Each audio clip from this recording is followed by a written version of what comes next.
making beats. Prime one with the slap.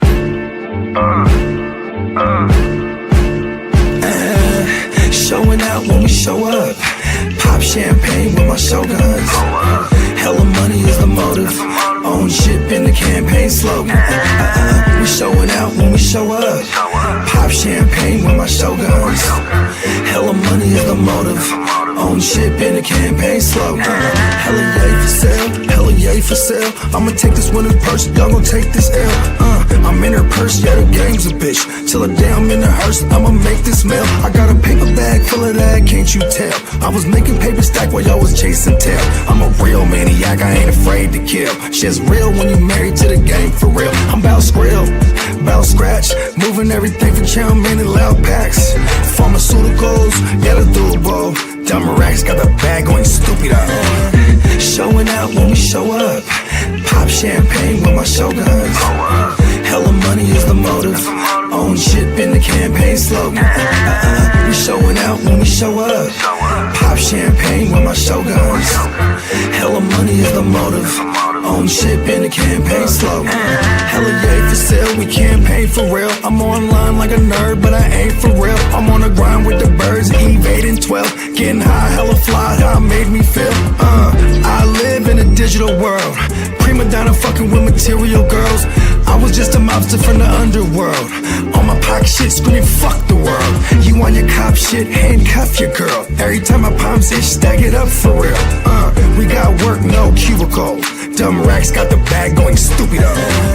Showing out when we show up. Pop champagne with my showguns. Hella money is the motive. Own ship in the campaign slogan. We showing out when we show up. Pop champagne with my showguns. Hella money is the motive. Own ship in the campaign slogan.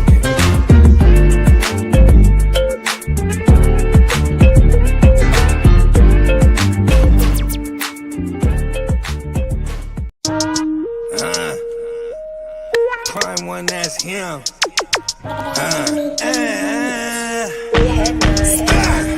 I said, who that? Act like you knew that. Bogart rock, Papa's got a brand new bag. Living in the city, sorta kinda like New Jack. When the night fall, we gon' ball, throwing blue racks. Hey, fuck is wrong with you? You can't play with me. I make the product move, the game is made for me.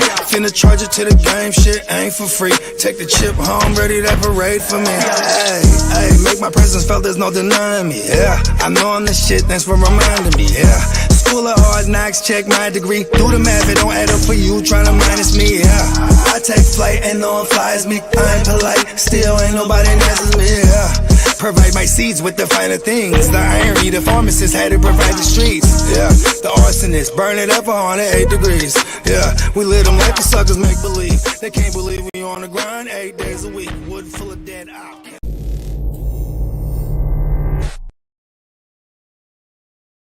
10, 9, 8, 7, 6, 5, 4, 3, 2, 1, 0.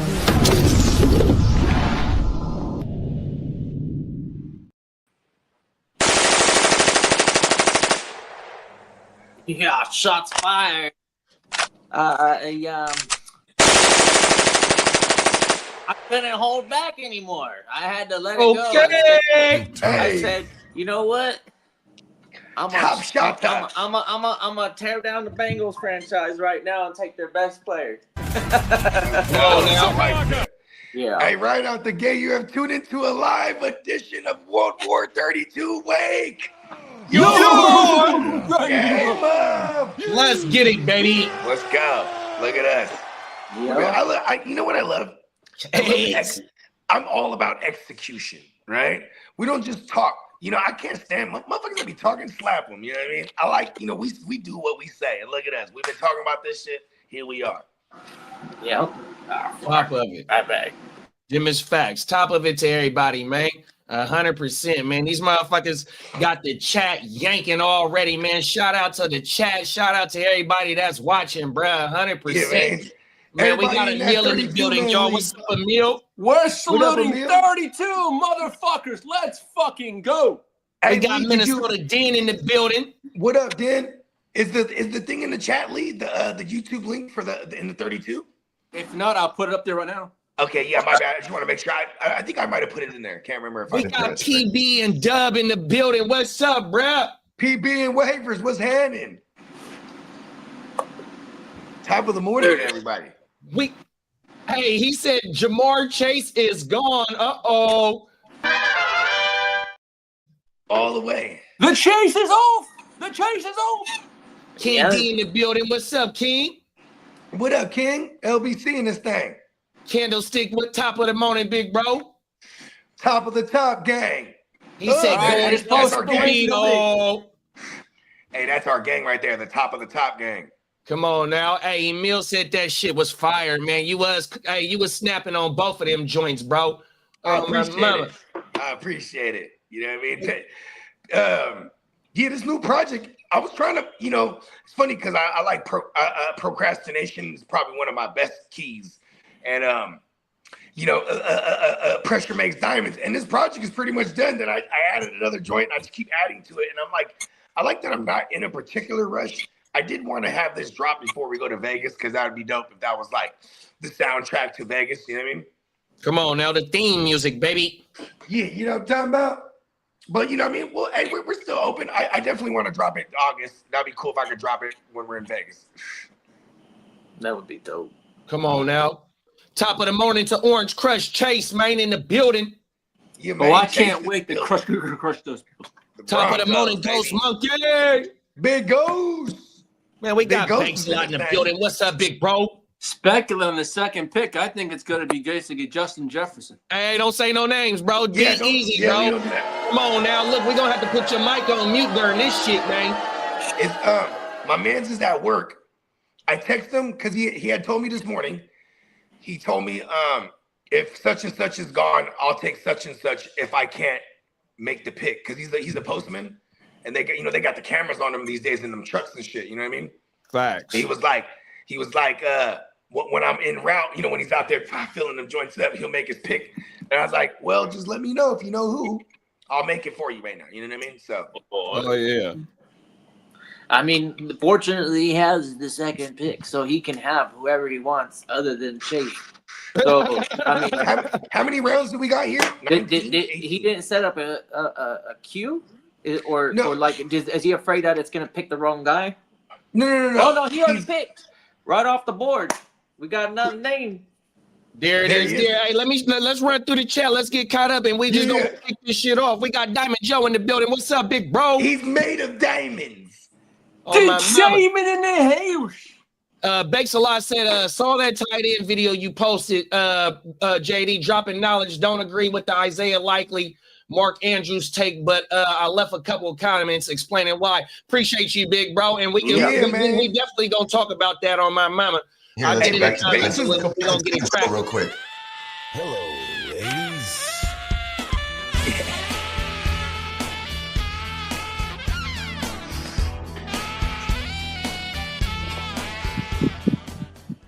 Here it is. Pressure makes diamonds. We got big bros drop on my mama talking about pressure makes diamonds. Them is facts.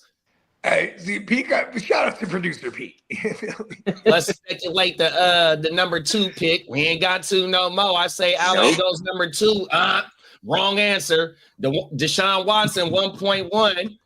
You guys already drafting Enrique. I know what his pick will be. I text him make the pick.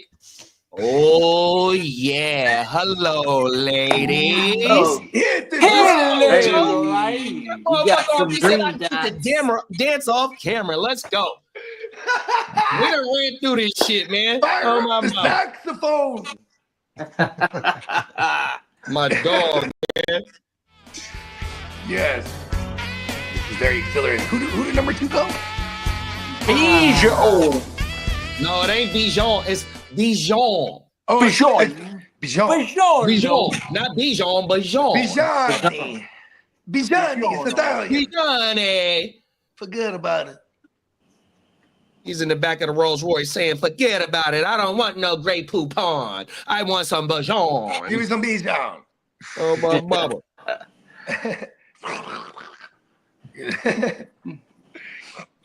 That was a good pick. I like the way he's thinking there. You know, get a lot of.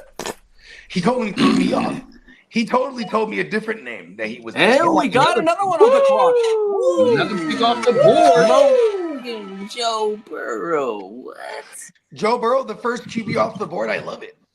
So now that Burrow's gone, he was actually the person I had queued up because I was thinking maybe he might be there at 7, but he was gone at 1-3. Oh shit, cool. You in the top 10, big bro? Yeah, I think you're feeling pretty good there where you're at though, right? Yeah, now I have to change my whole everything. Oh, okay. Yeah. I didn't know you was in the top. So we got 2 other fellas in the top 10 on this motherfucker. Really? My whole strategy is just like and if you ask me, with the 3rd round reversal, it kills the 101. I hate this. Yeah, I didn't know it was a 3rd round reversal. I thought it was a straight regular snake draft. It's gotta be. Otherwise, like I feel like it's too lopsided. You know, think about it. If you're in the back of the rotation, and then you get to that 3rd round, you're like, you're in round 7 or whatever. You know what I mean? So it kind of, it counterbalances it, at least for the first 3 rounds. It's funny. I'm repping this as my team, and then I noticed that I got my panelist here with the other shirts that I was gonna wear, the GWN shirt, the Paws shirt. We got the new GWN logo, which is dope. Yeah, fire. It looks like MTV-ish. I like it. Yeah, I love it. Yep. And then JD, shit. Oh fuck, man. I can never bite off of his style. He always has much better. Much better. You know what I mean? He got. Hey, you know what I mean? All those brothers got flavor. You know what I mean? We got our own now. You feel me? We got our own. And that's what puts all the ingredients into the motherfucking gumbo pot, because it ain't all the same ingredients, man. Come on now. Gumbo assemble. Hey Lee, what episode is this? Is this 301 or is this 302? Huh? 301? There it is there, man. Come on now. That's why the ingredients fit into the gumbo pot, because we had 301 today. Finna be at 302 in about 7 hours, man.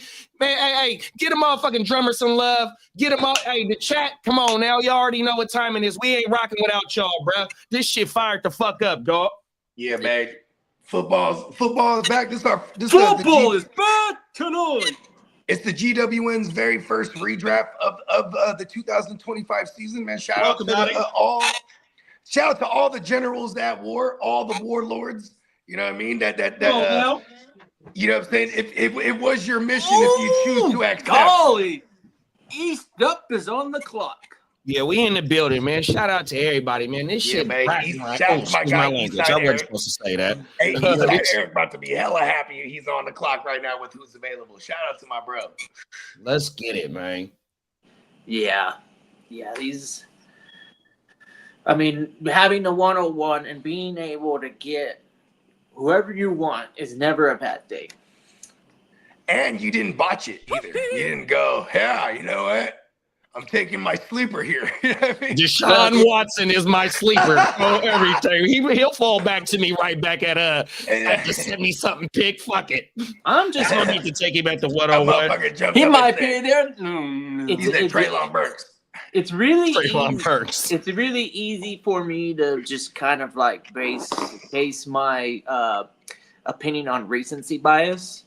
So if I ever have the 101, I'm usually attacking the number one asset of the season prior. It's the only way it's hard not to do that. It's the only way I know how to do the 101. I'm not comfortable at 101. I'm much more comfortable in the middle. All right, just give me Chase. Yeah, but that I got lucky this year because it was a receiver and not a running back. Ooh, because a lot of the times when I get 101, ooh, my bro, like CMC. Who did Eastside take? Taylor. He went Lamar Jackson. Lamar Jackson. Look at that action, Jackson Young. He's happy as fuck. He loves some Lamar. Snake for smaller leagues works more than bigger leagues. Just got off the phone with Viking Kev. He made his move. Joe Burrow reach. And then Kyle Pitts is a first-round pick in this 32-team league. All right. Keep her saying Go ahead and lock it in. Lock it in. I'm pretty sure nobody else in front of you is going to be taking. Hey, look, you better beat me to Kyle Pitts. Let's just lock it in right now for him. You better beat me to Kyle Pitts, bro. Hey, what's his favorite saying, Bogey? Don't meet me there, beat me there. Yeah, don't meet me there. Oh, no, he said meet me there. Don't beat me there. Facts. Oh, my boy, his daddy used to say that shit. Rest in peace to his pop. Oh, my man, boy, that's a hell of a saying right there. Yeah, man, I adopted that joint when I first met y'all. I was like, oh, that's a good one. Cuzzo Kev is a fool, bro. Shout out to Cuzzo Kev, man. He was just seen on the gram that they had a hell of a showing at the California State Fair. This was the back-to-back years. Him and Cuzzo Els, their cannabis brand, was the ambassadors of the cannabis port at the California State Fair. Two entrepreneurs, young black brothers with their own cannabis company in California, man. Shout out to Ellis Green, man, 100%, man. Yeah. Man, shout out to Cuzzo Kev and Cuzzo Els, man. Good people. Can't wait to see you brothers at the draft too, Mike. Yep. Yeah, I think I extended the olive branch too at one point to Kev. I was like, hey, bro, you know what I mean? I just thought of it, man. If you want to come to Vegas, we want to be out there. He said he probably is cutting it too close. You know what I mean? Yeah. Yeah. Uh-oh. Come on now. When we show up, pop champagne with my shotgun. Hella money. I am Sun Tzu. Shit in the campaign slogan. We showing out when we show up. Pop champagne with my shotguns. Hella money is the motive. Own shit in the campaign slogan. Hella yay for sale. Hella yay for sale. Hey, Ears. Go. You got clips loaded up for today and tomorrow, or you just got clips loaded up for tomorrow? Have I got what loaded up? Yo, ammo. You got ammo for your shit today and tomorrow, or you just want to load up tomorrow? Oh, I'm gonna load up tomorrow. I don't want to give away so much, but I have stuff for tonight. Okay. Okay, yeah, we can run a little. We'll go a little early before tonight. We got Brock Bowers off the board. Okay. Wow. The Bugatti. The Bugatti, good looking, big Brett. The showcase is off the course. What the hell? And I made my pick. Jaden Oh, Daniels. shit. Oh, JD5, I am alive. He's alive. Hey, man, He's short alive. circuit shit, man. JD5. Is that who you? Was that your desirable target? Yeah. I mean, I had only 4 quarterbacks that I wanted to take within the first 7 picks. So after that, there was a drop off. Ooh. So if he would have been taken right there, I would have gone another direction. I would have gone to a positional. That was a nice pick, Peacock. I was going to go positional wise. He was my last one there on that.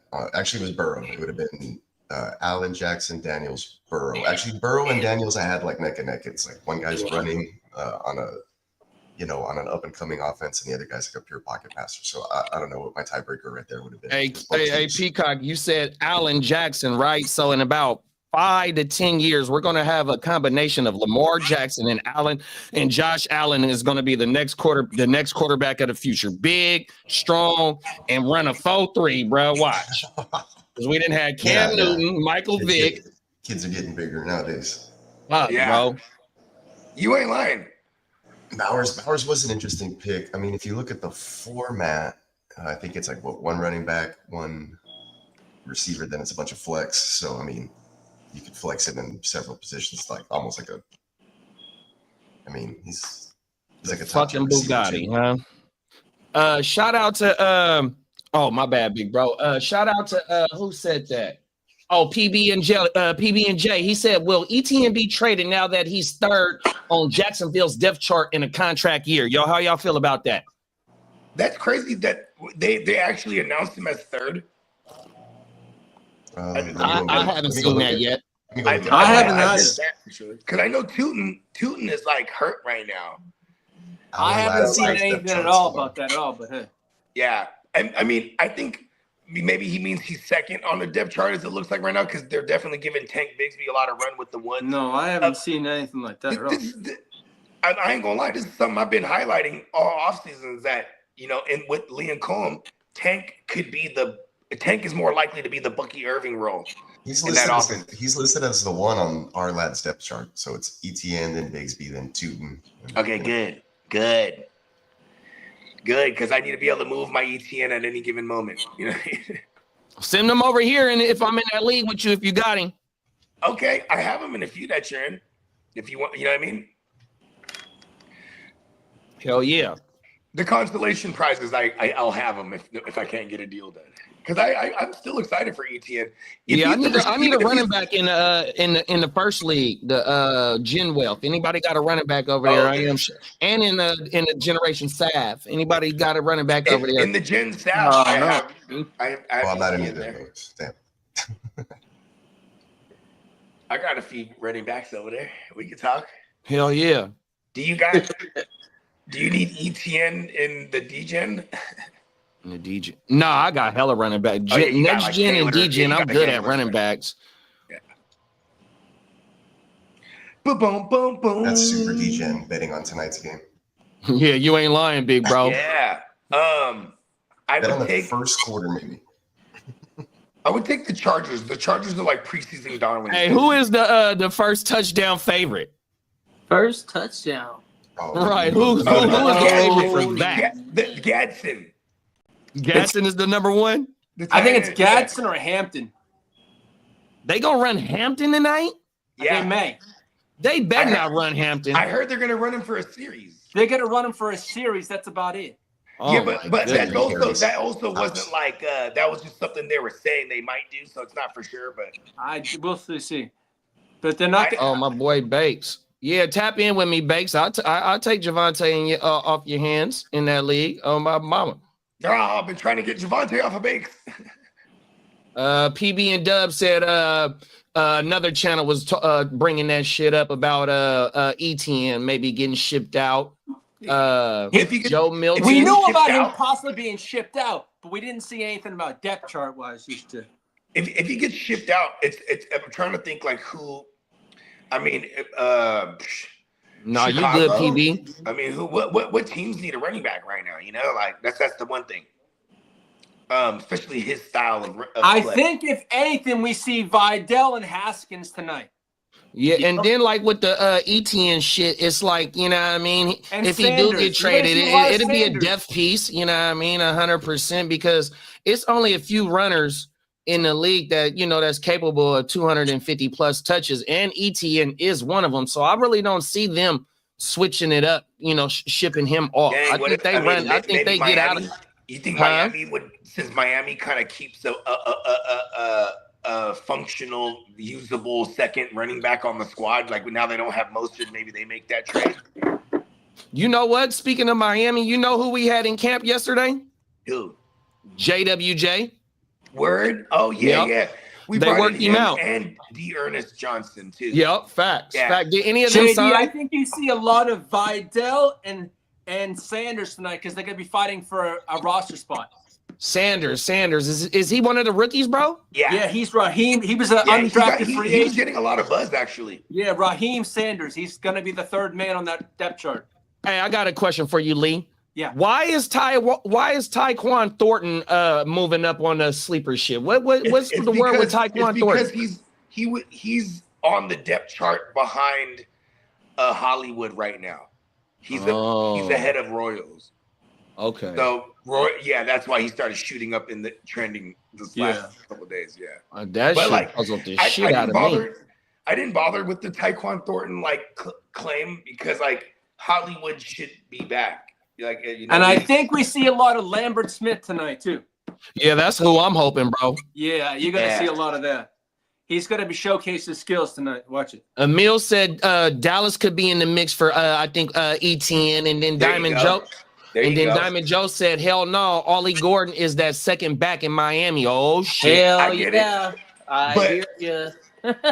Talk about it. Okay, my three names. 2 years ago, fucking Ollie Gordon was looked as one of the best. Yeah, what happened to him in his last year in college? Why did he fall off? Or did he not fall off, but he just didn't do as well as 23?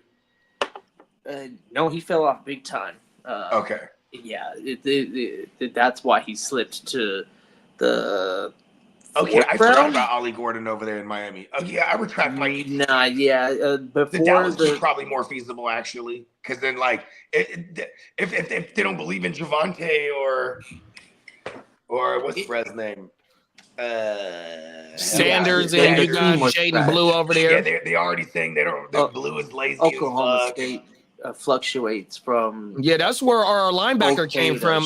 What's the shitty. linebacker? Nick Martin. Yeah. Nick Martin played at Oklahoma State last year. Okay. Oh, PB said he had the DUI at in Oklahoma State and was cheeks Okay, as well. so that's Yep. what happened to the kid. He Yeah. Talk about it. Hey, JD, the 4 names that are going to Yeah. stand out to me tonight is going to be Sanders. It's going to be Sanders for running back, right? Uh-huh. You got Lambert Smith as your wide receiver, Gadsden tight end, and you got Mickens on our who's a cornerback. He's Mickens, okay. Mickens, Mickens. Yeah, because of Sante Samuel is gone, so it opens up a whole nother spot. Yeah, And you know, Mickens one of my has got a lot IDP of buzz. He's been huge in camp. and one of my IDP darlings off the waiver wire last year for your team was the other cornerback, STH. I think his name is spelled like the motherfucking like the tool, steel. Mm-hmm. To hard steel. That motherfucker was balling last year. Yeah, Steele was doing his thing. PB and Dub said 49ers, Giants, Bears, and Panthers could also use ETN. Yeah, I could. You know, I think he's immediately better than Garendo for sure. You know what I mean? Yeah, and like whoever trades for him isn't gonna pay him. It'll just be they ride out the remainder of his existing contract. And I also want to see what our linebacker does tonight, who was injured last year, which is the kid out of Michigan. Junior Colston. I want to see what I think he's going to be a thing this year. Okay. Oh, yeah. With me and you traded. You got him in one of the trades me and you did. Yeah. He's going to be a thing. Mama. Yeah, he was hurt last year, but he knows Harbaugh's system. He knows that all that. I think he's going to be a thing because basically Joey Bosa is gone. He's going to ride in, and Tully's going to be huge this year too. Yeah, talk about it. But Junior Colston's going to be on the inside. Yeah, and then you got Tully, who's going to have a beast of a year, I think. Yeah, Tully's he's going to be on the outside and playing the Joey Bosa role. You know well, what I mean? here's the thing, Lee. Joey Bosa never played anyway. So I know. and he says he loves it in Buffalo. He can go take definitely his not hairy ass improving motherfucking thing up and Joey stand up Bosa. and shove his candy ass. He can shine that thing and shove it up your motherfucking ass. Joey, you worthless piece of shit. Talk about it. Fucking you let Joey Bosa know, Lee. You let him know. He can take that Bosa and shove it up and it doesn't shine. We got clock management in the building. Top of it, big bro. What up, clock? Big clock. Tick tock. We talking about the linebacker with six fingers. Oh yeah, he's from Carolina, I think. That's, you ever seen the X-Files episode where they have this basically this priest goes around town. I'm sorry, spoiler alert. It's 30 years old. Sorry, dude. I might watch it still. They have this episode where they go out to a city where these girls are basically going missing, and then they're investigating, and then another case happens, and the girl dies in the middle of the road. And what's weird is that like she's kind of like bedridden, but all of a sudden she's walking and shit. Anyways, They all have 6 fingers. They're all like, how are they connected? And then they're all like, these girls are sisters or something. Anyways, turns out angels. That's what they were. They were angels from like heaven, angels, right? I don't need and that then like the devil was trying to off them because if he gets these angels into hell or whatever, then he could say he could be like, haha, guys. Yeah, basically, yeah. But there was this there was this crazy priest where everybody thought he was the one that was killing all these girls, but he was actually going in and he compelled the power of God and saved them or whatever, like spiritually, like he took their angel soul and brought them back. He took it to the astral. He took my heart and ripped the fucking Really, really interesting. X-Files, one of my favorite shows, probably my all-time favorite series. That's a good episode. Six Fingers. Yeah, I forget the science term for it, but it's not. So not where does this 6 finger go? It just comes out right here, the webbing right here. Pretty much, yeah. And badass. Yeah, it's just they could have one. So they could have one of those the non-fully guns, but it has the 2 triggers, so you can go da da da. You can kind of make it a fully. Guitars, piano. Oh shit! Those are the songs. Those are the types of advantages that they might have nowadays. Video game players get a bunch of money, so. Oh damn! He's playing Street Fighter like a motherfucker, huh? That could that maybe the best Fortnite player in the world. He got a finger on each button when he plays Street Fighter in the arcade. And yeah, something like that. That's not fair. Yeah.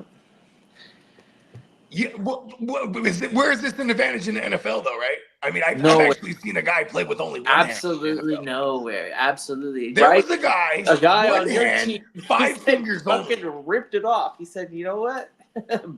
Put it into the fire and destroy the capital." That's the part that Ronnie Lott never tells people, is that he actually had 6 fingers. So he's like, I don't need this one.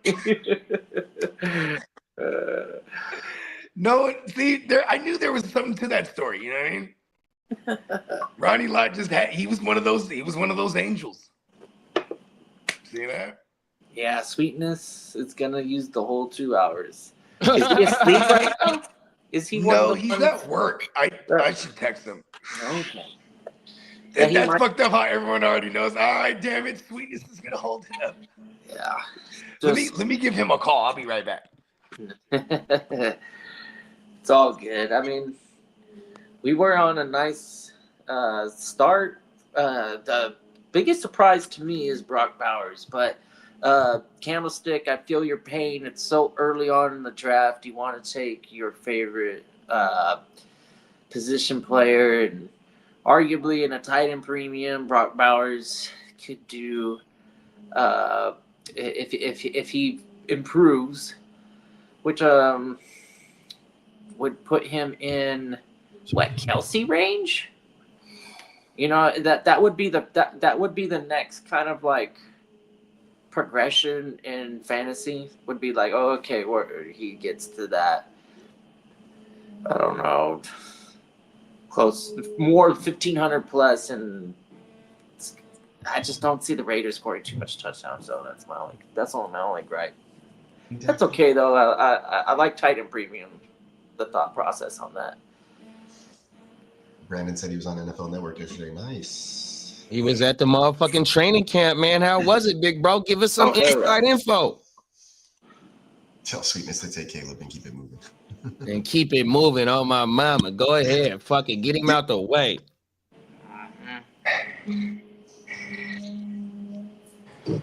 Brandon, I need to know the inside information on Higgins. I took Higgins in one of these rookie drafts in one of our leagues, man, and I got high hopes for him, bro. I need him to pan out. And in that same league, I shipped off Kirk. I shipped off Christian Kirk in a trade. So yeah, we actually go ahead. Higgins will be starting on the outside, and he'll probably come along. I think he'll be a little more boomer bust, and Christian Kirk will be, for this season, right, be a little more consistent in that offense as more of a number 2. Because CJ Stroud's going to try to get the ball out super quick because the offensive line is kind of crappy. So that's been the plan, like all throughout minicamp. He hasn't even taken anything more than a 3-step drop, pretty much. Talk about it. So you'll be seeing a lot of work from the tight ends, but there'll be it's going to be a hodgepodge to see who kind of like emerges. They have a lot of they've been seeing like way too many Dalton Schultz highlights recently in camp, but like I said, it's all good. Nico Collins, I haven't been throwing it too much because he's been covered by Derek Stingley most of the camp as well. So you've been seeing a lot of Jalen Noel, Christian Kirk, tight ends, and some Higgins on the other side. So we'll see how it pans out during the season, but I think he'll start. Fun fact. Talk about it. I did the 23andMe for them. They are actually brothers. We're brothers. We're happy and we're singing because we're colors. Nico and Higgins are the Nico twins. We might have to wait a year for the twins to be in full. He almost got hit by the ball on one of the plays. And then he said they won't have to face our defense during the season, so that's an advantage. Yeah. Yeah. I saw that.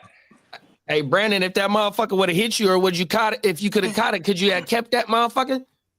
Yeah. Yeah, for sure. Brandon carries a gun.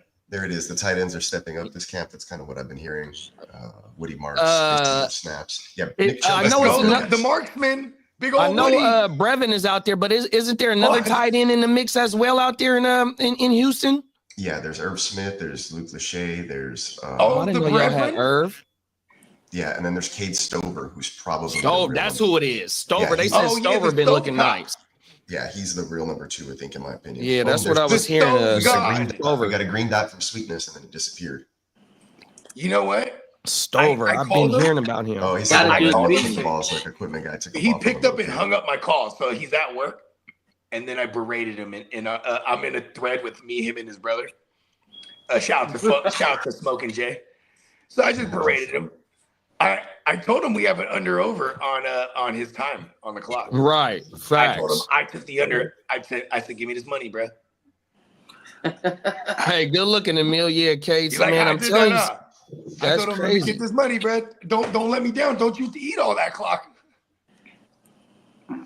I think Dennis the under on 2 hours. Genty will slow down Bauer's production. Yeah, I mean, they may run a little bit more. Genty may catch some more passes in the in the short part. I think 12 personnel will still be their base package.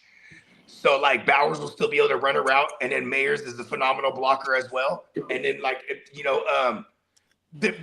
I think the second leader, I think he's a lock for at least top 3 in receptions on that team. If we're talking Genty, you know what I mean? That's pretty good if you think about it, right? I think at minimum he's 3rd in receptions on that team. At minimum, he's probably second. For Herb Smith, yeah, he's there just to kind of block and have some other names. PBJ, the ghost of Herb Smith, DJ, GJ, and Bullock are going to be scary safety duo. Yeah, I believe the ghost of Herb Smith passed. I think Kalen Bullock's going to be a name where everybody's going to be like, "What?" Caleb who? Kalen Bullock. Oh yeah, my cousin.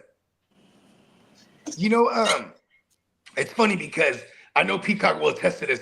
Peacock, he kept talking about Caleb Bullock last year in the offseason. And so I would pick him up. Then I would need to make space. I'd cut him everywhere. And then and anytime I got to put someone in the IR, I'd swoop him back up. And then he would start balling. I'm like, oh no, I can't drop this guy now. But then Sleeper is so fucked up, they wouldn't project him shit. Yeah, so it would scare me to start him. I'd be scared to start him, and he would ball. Yeah. And I'd be like, damn it. And then I go, you know what? I don't know what to do with him. Let me just see if I can trade him to Peacock. You know what I mean? Yeah, thank you for that. I got now I regret doing that trade. Tim Settle, Kalen Bullock, a couple of picks. Don't talk about the trade. It was a great trade for me, and I gave you. I turned Joe Flacco into I turned Joe Flacco into shit though. Well, here's the thing. There's context here, right? I thought the Brock was dead. He only missed. Let's keep trading Joe Flacco for as long as we can. Yes, keep the memory of Joe Flacco alive. I traded him to Bakes during the rookie draft. And hey, shout out to all the 80 baby quarterbacks that's still in the league, man. Let's go. Joe Flacco's like a flare gun. He's like in last ditch effort. Yeah. That's the guy. When you pull the gun out, when Joe Flacco pulls the gun out, it's a flare gun. You know what I mean? Everybody, hold up. This is not quite a stick up. It's a light show. Yeah. Hey, Banks said if Brock is the 3rd passing catching option, who is the first 2? No, I said Genty. I said Genty at minimum is the 3rd in receptions. Brock Bowers, the Bugatti, is the number 1 over there. Yeah, pretty much. Yeah, there's no way around that. I say it's Brock, then Jacoby, then Genty. Exactly. Or in a cool world where all the people that are hyped on Genty are right, he's the 2nd leader in receptions. Right. Yeah. But I don't think so with Geno Smith. I think Geno Smith's a little more competent to kind of. Geno Smith lets it rip, man. Yeah, and Myers is highly underrated as a wide receiver, bro. On my mama. And look who's had to play with at quarterback since.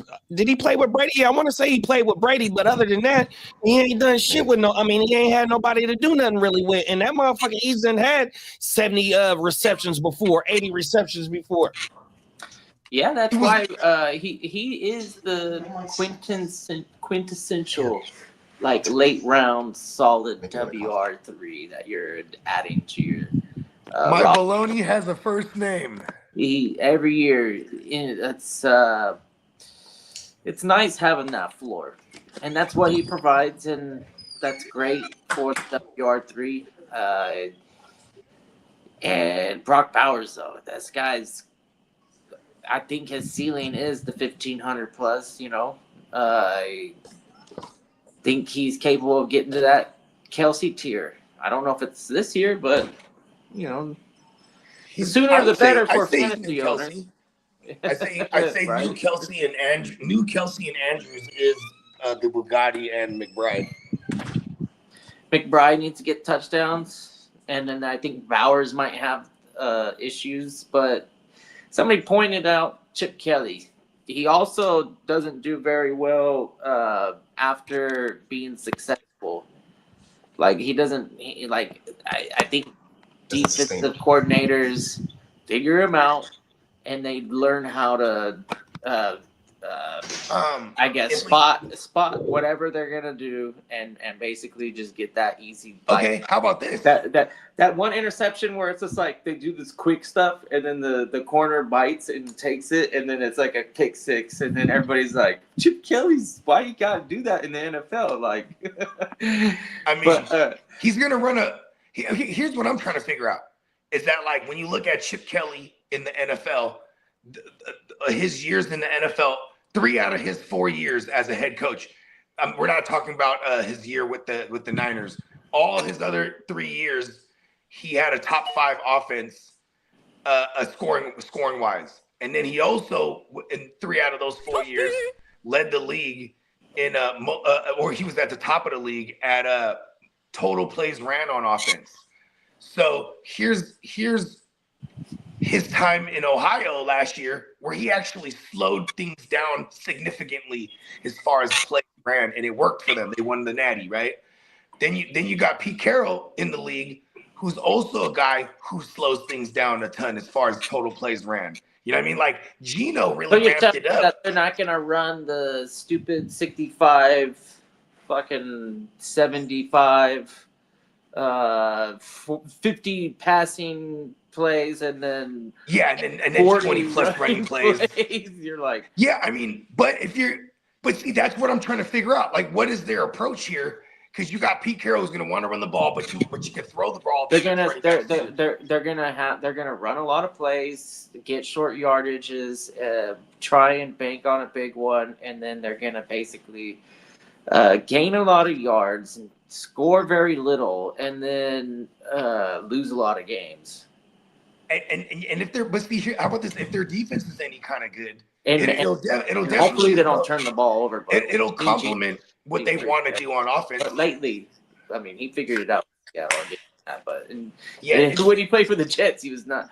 Hopefully, it's not a system thing. You know, if he goes over there and turns into the Jets version of himself, and who went over to the Raiders? League in turnovers, huh? Who went over there? The Raiders? Geno Smith? From the Jets. Geno Smith. Oh yeah, that's right. Yeah. So Geno Smith. He figured it out. Jalen Hurts is off the board. Straight like system based that made him successful. You know, the Geno Smith that got into the playoffs with Pete Carroll, the offensive coordinator was Shane Waldron. The reason I'm pointing this out is because Shane Waldron got into the playoffs with Jared Goff. Right? Granted, they were under Sean McVay, but he was able to take these. At the time, Jared Goff was like a subpar QB to me. You know, I mean, now I would hold him in as maybe a top 6-ish guy in the league right now. But but back then I was like, oh, maybe Shane Waldron knows how to. It's because of Shane Waldron. He did the same thing for Geno, but then life after Shane Waldron and life after Pete Carroll, the 1 year last year with Geno, he was slinging it. And it was definitely the offense. They brought in that Huskies offense where they were going to, 3 wide receiver sets and they were going to shred. They were going to go down the field a lot. We saw that a lot last year. So we know Geno can sling it. It's just what system are they like? What is the identity they're going to have there? You know what I mean? Because you have Brock Bowers. You know what I mean? You know what I mean? Like you have the makings to be a physical team, but the short passing game is probably what they're going to be all about. You know what I mean? Yeah. Bake said Myers averaged 10 targets for the last half of the season, and he has great hands that rarely drop any ball thrown his way. Yeah, he's one of them. There's got to be somebody in the AFC West not to like, Oh, Kitty, you always have one. Clock, you a fool. I see where he's going with this. Clock is a fool, bro. Hey, I just don't know if they're gonna win a lot of games. Sweden has made his pick. He took Jalen Hurts, y'all. Let's go. Look at that. He didn't let me down. Everybody owed me money. Yep. Oh shit! I told y'all I'll take the under on 2 hours. Brandon said, "Madden is boo boo." What system you play on? Brandon, on my mama. Brandon said Hunter was saying, I can't pronounce Brad's name. Daniil Hunter was saying that Ursary could be one of the greats because of his traits. Yeah, he's I always want to call him Ursay. Rest in peace to Jim Ursay. The starting right tackle for the Texans. Yeah, there's a lot of hype on him right now. They're saying he's actually coming out look good. He looked like he was going to be a project piece, maybe like somebody to work on for the future, and he actually looks pretty good. And came into to camp already in better shape than when he was drafted. Supposedly looked really good. And then he's a huge kind of mountain of a kid. So to be getting praise from Daniil Hunter and to kind of be holding his own with him and Will Anderson. He did get beat, like I said, once in practice by Daniil Hunter, I believe, a couple days ago. But for the most part, been holding his own. Looks pretty good. Then you got Titus Howard playing right guard right on the inside of him. And then on the other side, you have Lake. Hey, shout out to Titus Howard, man, because he's the Swiss Army knife. He used to be a quarterback. You know that, right? Oh, he's a super Swiss Army knife. He was a quarterback in high school, if I'm not mistaken. I didn't know that. And that motherfucker plays offensive line? That's good that he used to be a quarterback also, because then he could be on the line, like seeing things too. Like that motherfucker got footwork too. Very agile. He can pull. He can do all types of shit off that fucking line. He's a motherfucking former QB too. Damn, what a Swiss Army knife for real. I think they'll be a little more. I think they'll be slightly better than what people think. I don't know if they'll be much better than last year, but I mean, they won 10 games last year with the offensive line they had. So, you know what I think?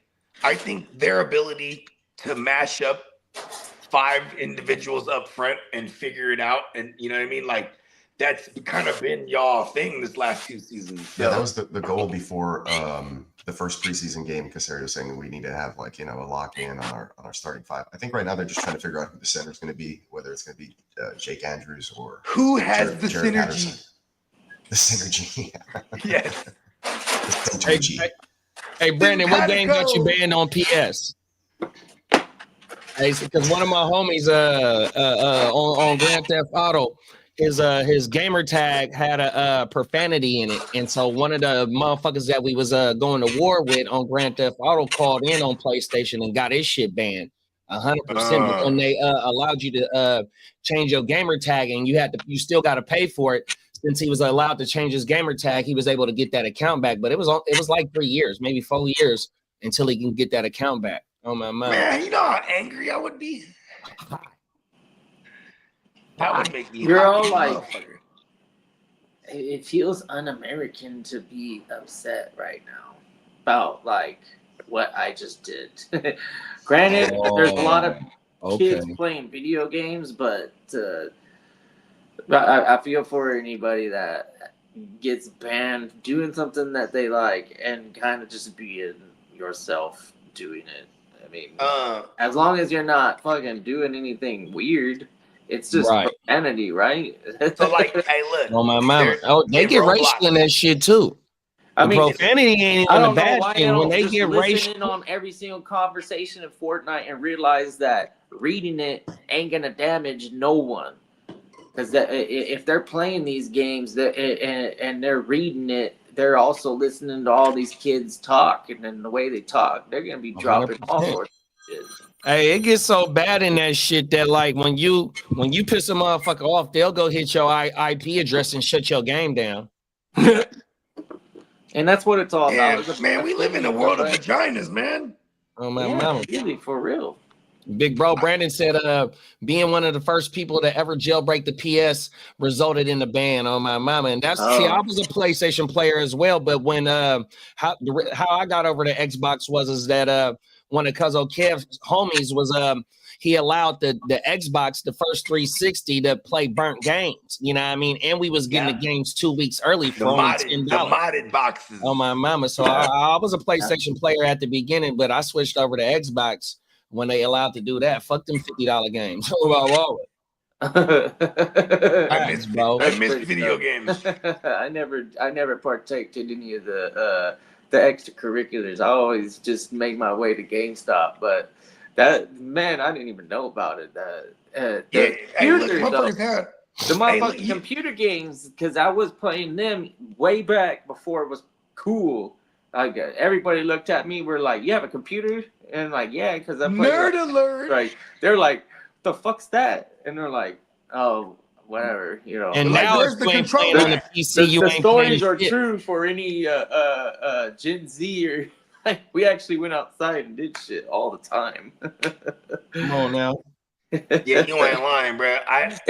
In a bunch before of the outside app, we actually went outside. Kids. It wasn't Hey, like Brandon, little clique. Brandon said he had a the feds gang on of him. kids doing shit. And he had the D's on him? Yeah, he said he had the feds on him. He said, I got investigated for possibly security breaches while working at Dell HQ. Oh, yeah, man. You know what you're doing with the motherfucking computers and shit. I told you he keeps the gun on him. Come on now. He's like, listen, the D's is on me, bro. I got to stay with it. Can't be lacking. Shout out to Brandon. Hey, Brandon is on fire. Brandon is literally on fire. He was hot, bro. The D's was on him. Oh, my mama. He's literally on fire. He had the block hot, bro. Fuck, he had the PlayStation Online streets on fire. Hey, Clock said Neighbors was WR31 for second half of the season.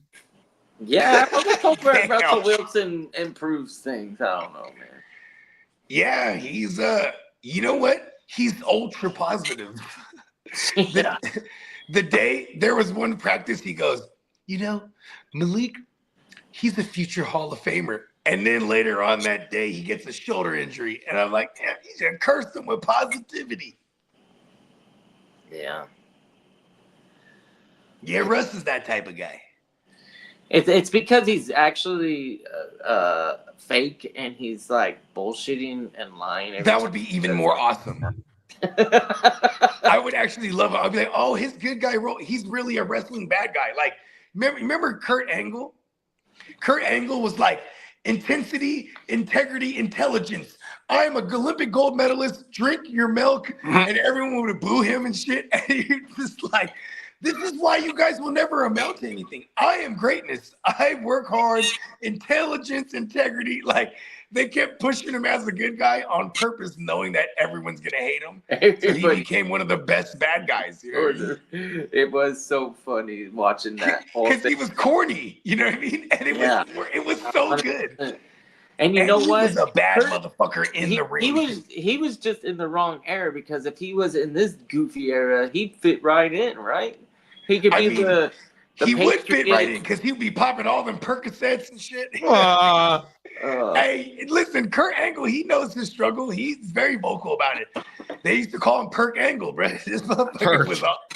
Perk Angle. No, I swear to God. He addresses it even when he was on Rogan. He's like, yeah, you know, the whole Perk Angle phase, you know, because once the internet he started getting DUIs, and he would get caught with, you know, he'd be drunk, have all kind of Percocets on him. He was taking like 20 a day. Not 20 a day. I'm sorry. He was taking 20 at a time, 3 times a day. So 60 20 at a time? No way. 3 times That's a day. crazy. I thought that would be considered like overdose or something. Listen, I don't know how the fuck he stood. His sister overdosed off heroin when he was wrestling in the WWE. and then and he wasn't Rest in even on, peace. and he was already on them things, and then like that was when he really like downward spiraled. You know what I mean? It was, you know what I mean? He was just like, yo, I lost my sister to this shit, and then here he is, not even learning from it. Like it made him start abusing it even more. Like he went down that path. You know what I mean? So when his later year, that's why the WWE didn't re-sign him back. He went on to go do other companies because like they wanted him to go to rehab. He was like, screw y'all. You know what I mean? I ain't going to rehab. You know what I mean? But like he was a savage. He'd be wrestling with a broken neck. He don't give a fuck. Gomp the pills broken down. neck. Yeah. Damn, dog. Like several broken necks. Like he had a 2-year story arc with Brock Lesnar. Brock Lesnar broke his neck 3 times in that time span. Damn, dog. Yeah. You know what an Irish whip is? When you grab their wrist and you throw them to the corner, right? Mm-hmm. He threw him to the corner, bah. Then he runs to the corner. Brock runs to the corner, turns his back, smashes him. Boom. Then Kurt Angle's holding on to him, right? So now Brock has him on his back. He runs full charge to the other corner. Boom, turns around, smashes Kurt, right? Bah. And then the whiplash broke Kurt's neck. Like just the whiplash alone. And he's like, right then and there, you know, there's cool things where like Kurt Angle sits down with Stone Cold and they watch all their matches and shit. And he's like, yeah, right here it is right here. This is where Brock breaks my neck, right? And then like there was another one. They're in WrestleMania, and it's he's like part of, you know, they said, okay, you know, they be walking each other through the match like live, right? He's like, all right, I'm gonna get you with the chair. He's like, sideways. He goes over the top. You know what I mean? Breaks his neck right there. Damn, dog. He's like, sideways, you know, hit me sideways with it so I can, you know what I mean? But he's like, he didn't hear that. You know what I mean? And them chair shots, they're not fake chairs. You got to put your hands up to catch most of it. He was too slow. He just because his neck was already, you know what I mean? He just kept re-breaking his neck. You know, a broken neck could be just a fracture in one of your joints. You know what I mean? Wow. That's considered a broken neck. You know what I mean? Like right now, it sounds crazy. I am a doctor, but Matt Stafford has a broken back right now. Even though it's just fractures in his back or whatever it is they're saying. That's a broken back. You know what Damn, I didn't know they ruled it as fracture in his back.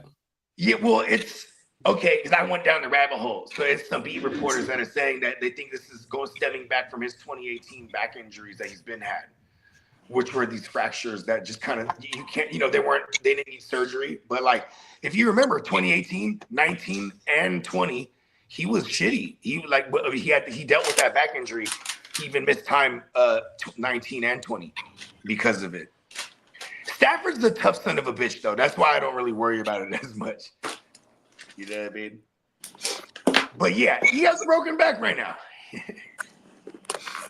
Damn. By definition. Shit, though. Minnesota Den said Peacock is a game emulator coming with your travels. Yep. Oh, come on now. Brandon said, I worked at a CPL top tier consulting firm for a while, getting it in. Mm-hmm. Here's your mission if you choose to accept. Clock said, maybe all of you would OD on 20 pills at a time, but that's why you will never be great. Oh, my mama. Them is fact. That's a real Olympic gold medalist right there. You ain't lying, bro. Bro was getting it in. He was popping them motherfuckers like they was candy. I fuck with Clock, bro. Oh, that shit was burnt. And then Candlestick said he laughing at the Perk Angle shit. That shit had me crying too, bro. Yeah, I never heard that. Motherfucking the Perk Angle, bro. Perk Angle. It's true. It's true. Crook is in the house. What's up, Crook? Hello, fella. Top level Crook. Shout out to Crook, man. Everybody check out Chicago Clubhouse Network. Fantasy Football Hour. Your boy Bogart Scott-Free was on there last night, man. Yep. Always a good time. Shout out to the Mouth from my hometown. You know what I'm saying? Come on now. Shout out to Crook, man. Hey, we got Green Dot. Oh, shout out PS1. Woo. Let's get it. I remember the first time I saw this stuff, I was so hyped. I don't think I was ever more hyped. Was that the PS1 startup sound? Yeah. All right. Seahawks standout. Charles Cross underwent successful surgery. This is the second one or something. I remember the first one.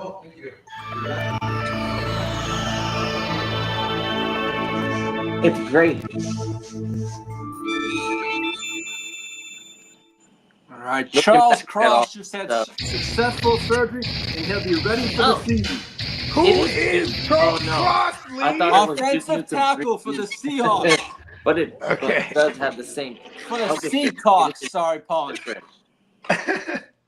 All right. Well, there you go. I get to talk about my first three options. Since I was at the 101, I really gave it. Basically, the thought process for me was, who's the best, or in your opinion, in my opinion, what my three favorite players at each position were. It wasn't a debate between Chase or Jefferson or Allen and Lamar or, I shouldn't have said one of those names, my bad. But you know how it is. It's a thought process. I've got excited because I get to have it stricken for the record. Gibbs, Allen, and Chase. You know, those were my three options at 101. I feel like Jahmyr Gibbs can do what he did without Montgomery and then do better than what he did with Montgomery. And then eventually he might have to force Montgomery to be more of a breather back. Yeah. If Montgomery starts to falter, because that's how good Gibbs is, in my opinion. Gibbs, he can 2 years in a row. load. 2 years in a row, 52 receptions on the dot. Over this year. Yeah. Oh, yeah. Okay. It's and he had less targets last year than he did the year before. Word. It's unknown Jared what Goff his did have his career year as far as efficiency goes. He already finished RB1. Yeah. Yeah, it's and I want to say Gibbs, got the 1,900 yards on like 300 touches. 100%, 300 combined touches. Saquon had 378, and I want to say motherfucking Bajan had like 340 something, about 340 combined. 100%. Yeah, I'm not mad at Bajan. But in my opinion, I felt like Jahmyr Gibbs playing on the Lions helped his value. Not saying that the Falcons ain't gonna score. But the Lions, to me, even though they got a new offensive system, the offensive line is a little bit shaky. A little bit different, Yeah, but those games are shootouts. They're not low scoring games. They're them games with the Bears, Packers, and Vikings. They're gonna be nice. I think they'll get involved enough to where Gibbs is finding the end zone. What pick are we on right now? Hey, shout out to bruh. He must be watching because he picked Gibbs, kidda. No, that's what I'm saying. Your analysis swayed him to pick Gibbs. That's why he started talking about Gibbs, because he made that's pick. why I am speaking. Yeah, Gibbs was taken first. Yeah, because I saw I'm just being funny, bro. Oh, okay. But the analysis and the breakdown of it, bro. Hey, come on now. Oh, yeah, you're right. Yeah, the breakdown is probably that's all I'm saying. That he had. And him being at the 10 or 9. Okay. The 9. In he might Detroit. Not have my mama, see, that's the thing. Like when we did the one draft a couple of weeks ago, and I took Gibbs at the 101.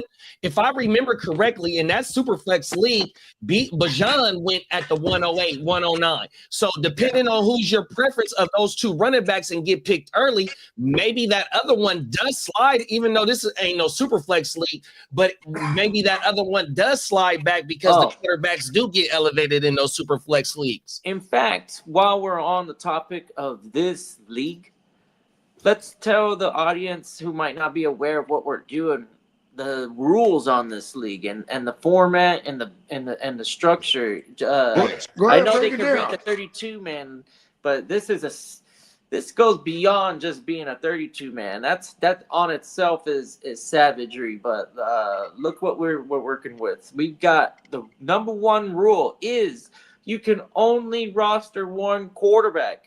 You may not have a backup. There's no honor system you may here. not It's put actually it sleeper. in the injured reserve. If you have a quarterback and you want to pick up a quarterback, you must drop your roster quarterback. Ha. It is only tailpipe. one quarterback. And if you do pick up a second quarterback, the system knows and it won't allow you to make that pick. Yeah, sleeper won't allow it to. Right. Yeah, we have So if you put in a waiver claim and you think you're going to pick up a quarterback without dropping a quarterback, you won't win that claim. No matter how much fab you drop or anything. It just, you can't do it.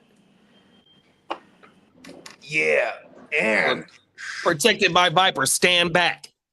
Did he mention it's savagery? And we got super flex, right? Because it's a one quarterback league, and you can only have one.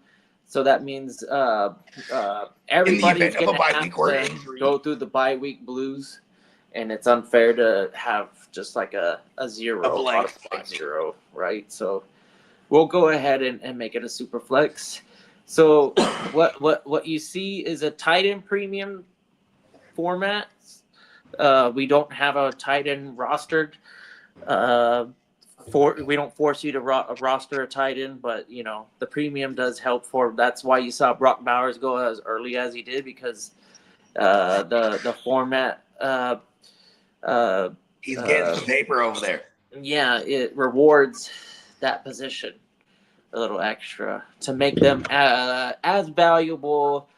Where like in the top 12 wide receivers, there oftentimes we've seen fantasy years where the top 12 wide receivers outpace the tight end one. It's not uncommon. So to give that value to the tight ends, you make it a premium. You don't force owners to have one, but the ones who do choose to go after the premier ones, they're getting a little extra. Are they? Is it a full point for them in this league, or is it a 0.5 for them? It's a 0.5. A 1.5? It's a 2.5 for them. 2.5. Okay. 2 point for everyone else. Yeah. Yeah. Gang. Which adds up for a tight end like the Bowers, because he's obtaining the almost century mark. That's a lot of points. And Saquon. My bad. Can you guys hear my neighbor? Either. No, you good, bro. Okay. He's like he took Saquon. All right. Nice pick. All right. Good value. Yeah. What pick is this now? We on the 111. All right. I'm almost there, baby. So here's the interesting thing, right? So that's the first 10 picks. And gentlemen, we've got an even split. We've got 5 skills and 5 quarterbacks. Oh, shit. Nice observation. Dun, dun, dun. Yeah, like I said, I think that there was maybe like a 4 or 5 tier quarterback, and I think those are them right there. And there's like a bit of a drop. Most of them are going to be the running quarterbacks on like high-powered offenses, and then Burrow. Hurts, Daniels, LR, Allen, and Burrow. Okay. And what's interesting here is it's the psychology of everyone on the clock. When they make this pick, this is what they view as something that can anchor them, and as far as the availability of the players, right? Because that's where I'm waiting. Like, there is no strategy for me at 19. I gotta wait to see what everyone else does. Then I take it from there. You know what I mean? Yeah, I'm BPA. And that's pretty much my whole plan this entire draft. Yeah, I'm BPA where I'm at. 20-something. Best player available, bro. Yeah. I think I'm going to have player problems here at 19. I think there's going to be several forks in the road and ways I can go. Yeah. You'll probably be okay with your team once it gets to round 2. So coming back and then seeing who you're able to grab in that second round. Yeah, I think that's when you're gonna feel like, wow, actually that 19 was. Jettis is off the board. Jettis is off the board to Timmy. And shout out to our man Timmy. This definitely them Tigers. It definitely, once he picked Jefferson, I just because I was like, wow, maybe it happened. No, it didn't. You know? I'm like, wow, maybe 7 more picks, I might have a shot at Jeff. No. Hey Lee. Yo. Can you do me a favor, big bro? Yeah. Hey, drop the stream link into the World War 32 chat. I already have. Do drop it one more time just in case, you know what I mean? Give them a reminder. Yeah, let them know, man. Yeah, I wanna hear you guys talk your shit. Yeah, because there's some people in the chat talking in the chat on the sleeper. Let's go. Yeah, tell everybody to join the stream.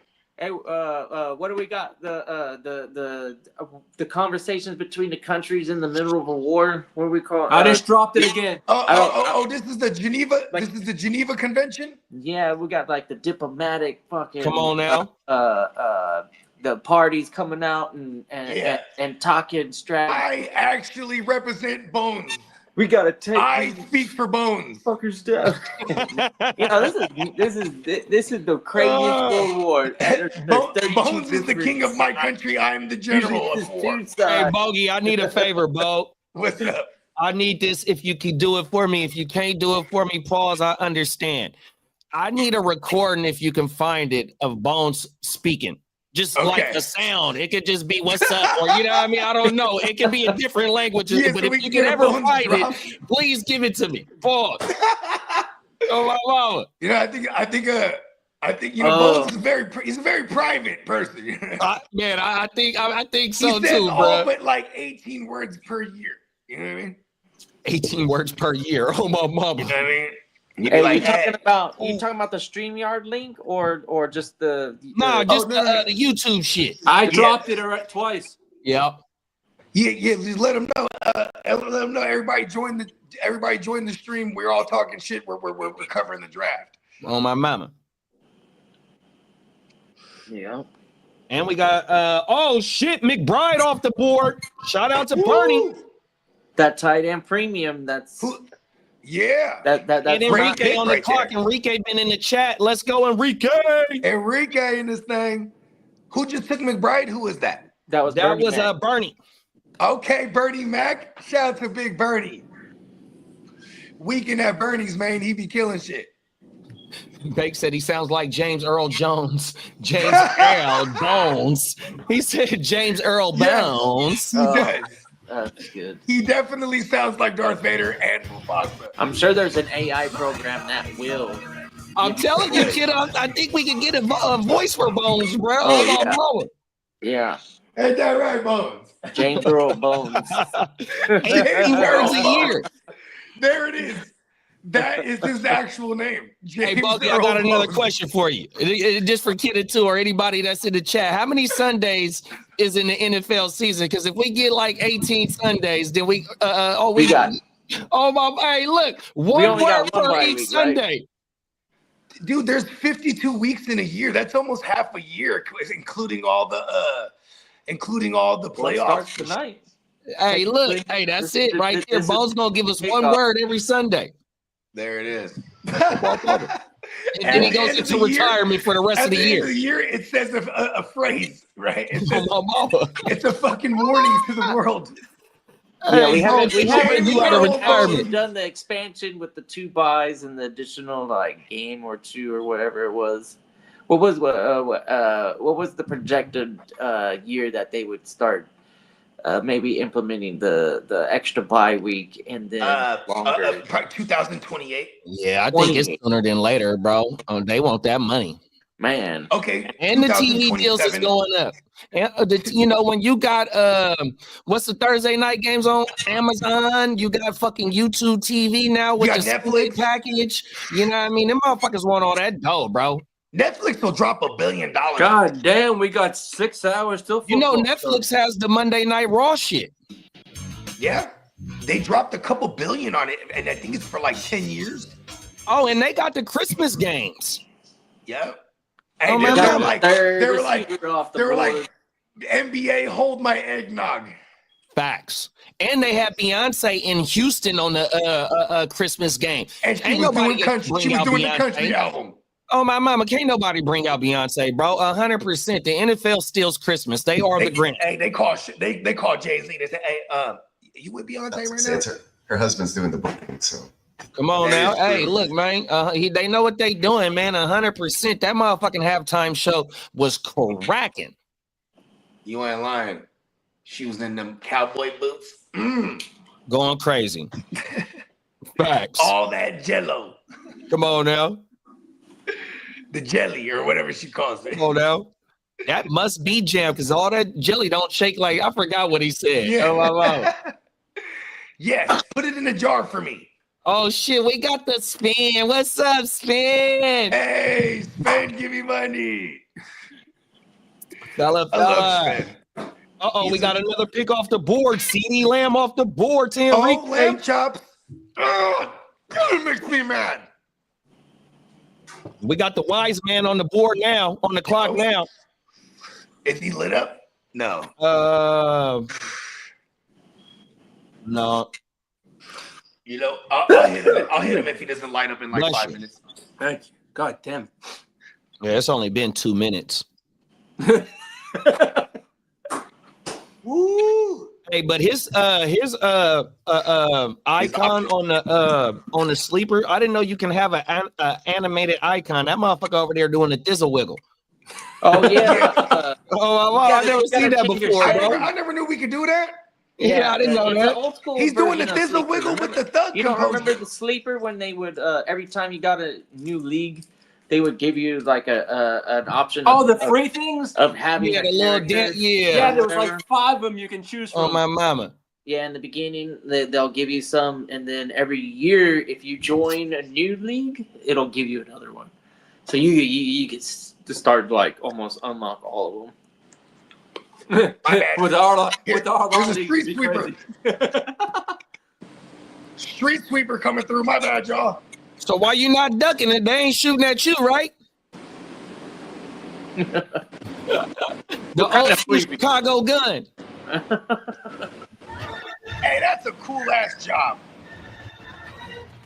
Hey, that street sweeper motherfucker just passed by. He was happy as a motherfucker. Oh shit! Why he dropping like that? No one misses. He wasn't playing. That motherfucker hit him with motherfucking 50 cal with one hand and dropped him. Well, Duke Nukem, he can't let a girl get ate up. Duke, I'm Jane Biltmore, a member That of was the the Gotta shit. beat the Resistance. creature and then take Sent her here to by the our next leader, room. Houston, I to guess. update you on the situation. Gotta do Duke Nukem. I never played this game. He was probably one of the first video game Duke, characters aliens that arrived here had 10 like years ago and enough exterminated the bravado entire male to be population. They've since enslaved Yeah, I never us played this females. game. like somebody that Managed to would escape and pick have up formed women the like that resistance. or Future. be involved with You missed out if you didn't play this game. It's a long Yeah, I time never because played this. it Bro, really, my mouth. really the only thing before Duke Nukem was Doom. Yeah, it was I Doom, think then Duke Doom came Nukem. first, and then Duke was Nukem was destroyed early in the Yeah, and then they did That's like the one several, that he's several fighting the different Nazis. sequels, and then Send a small you got group stuff here. like Turok and Plans that completely 007. restore the Quake. time Oh, machine have been Torok! I can't kidnapped believe by I haven't heard that aliens name. to take on some secret project. I mean, this is the same system. Yes, this is Yes, where I same. come Well, in. this is, I think we're playing this Yes, on. but there's more, dude. What's this? The aliens have PlayStation. genetically Yeah, created a new PS1. species to Sorry. Hey, this is Spence said, how long you guys doing the stream for, man? We rocking and we firing it back up for the game tonight too, big bro. So if you want to pop on, pop on. You know you good. Yo, Shout out to Sven, man. we'll probably throw up the board and update you guys on the savagery of the 32 man with IDP. I don't think we even emphasize the IDP aspect. Right. But Yeah. not There's only the- are we doing all these players on offense, but we're gonna throw in 4 starters. Right, we do the 3 positions and 1 flex. Off top, big bro. Yeah, D line, linebacker, Yeah, no trades till after the draft. 1, Yeah. 2. I saw somebody throw that in the league chat. Yeah, pull up if you can, Sven, on everything. Yeah. No trades during the draft, only after. And that's when that's when you really got to get creative because you're gonna miss out on a skill player. It guarantee you're gonna not feel great about every position on your team, and you'll have to be creative and figure out how to actually improve your team through trading. It's one of the most difficult things to do in fantasy is trading in a 32-man league. It's it's not easy coming to an agreement. I'll tell you one thing from experience: you're not getting a 1-for-1 deal done. You're typically talking about a 3-for-3, a 2-for-2 at minimum. But nobody's gonna win by getting an extra player. Nope. But you can go, I prefer having a better running back than a better wide receiver. And then I prefer this player over that player. And then I need this position over this position. That formula, if you can find a trade partner that matches up, you can probably get a deal done. Uh-oh. The pick is in. Who's on the clock? Oh, Schwen. And doing it. Now, Patrick Mahomes taken by a wise man. If we got Song is on the clock. That's a wise man move, man. Uh-oh. You're starting to move along. And there ain't no ifs, ands, or buts about it. That's not an iffy take. I think Patrick Mahomes is due for positive regression. Yeah. He's back to doing Patty Mahomes things. He's going to have to do the adversity thing that he always deals with no real apparent issue. I think what I like about Mahomes in the 32-man is the NFL likes Mahomes and they're going to protect him, so the injury risk is probably low. It's going to be a freak accident. And then the Chiefs, they win a lot. So nice solid pick. Like it. Talk about it. Minnesota Den said, I took 5th place. I'll have this My said first every year no with time. Jake Bubble on my starting roster. Let's get it. That's how deep pause these leagues is, bro. You got Jake Bubble on your starting roster. Oh, my mama. Yeah, and then, shout out to Wise Man. That is definitely you definitely run away with a terrible quarterback. But the thing is, when you're banking on those terrible quarterbacks to be successful at the most important times, unfortunately for the teams that were like savvy and dominated the league, all of a sudden the team that barely squeaked in and they have that quarterback that they got off of waivers, you're like, this guy that got a waiver quarterback is just beating a 32-man league sucks. Like Joe Flacco. Oh, what? Joe Flacco. Drew Lock for the last 3 games or 2 games last year. 4 touchdowns, week 17. You're like, oh, fucking asshole. Fucking crazy shit, dog. Oh, everything. Wise Man said he had to do it, man. Oh, my mama. He was right here waiting on you. Pause. Yeah. We got Song on the clock, too. Oh, my mama. Shout out to another Niner ganger, man. Oh, my mama. I think I know where he's going to go. Yeah, the exhibits in the video, I already sent it to him. Mm-hmm. Yeah, he didn't get them yet, so I sent him the exhibits again. Ninja said, I won a championship last year. Man, that Drew Lock shit was crazy. My bad, Peacock. Yeah, it was crazy. I replied to you yesterday. I said that, you sent transcripts out the day before, not to that person, and then the next day you told me to send to Mr. Garcia, and that was it. So no, I didn't get sent to that other person. I didn't know if he knew he was on mute or not. Yeah. Minnesota Den said he won a championship last year with Drew Lock. Yeah, that shit was crazy last year, bro. On my mama. Frustrating. That's that type of shit in that 32-man league where it's gonna be, your fab is gonna pay in 100%, bro. Your waiver wire claims, who you get off the wire 100%. And like you said, it's an IDP league, so them IDP waiver wire, you get you some ghetto gold off the wire and the IDPs on my mama. Mm-hmm. Well, in this draft, in total, I think we're just over 600 players. We're drafting just over 600 players in total. So this is a pretty good chunk of the NFL. It's probably a little bit less than our typical dynasty format. But regardless, this is going to take many, many days. And what do you guys think? This pace right now, I'm actually kind of impressed. We're damn near through the first half of the first round, and it's only been an hour and a half.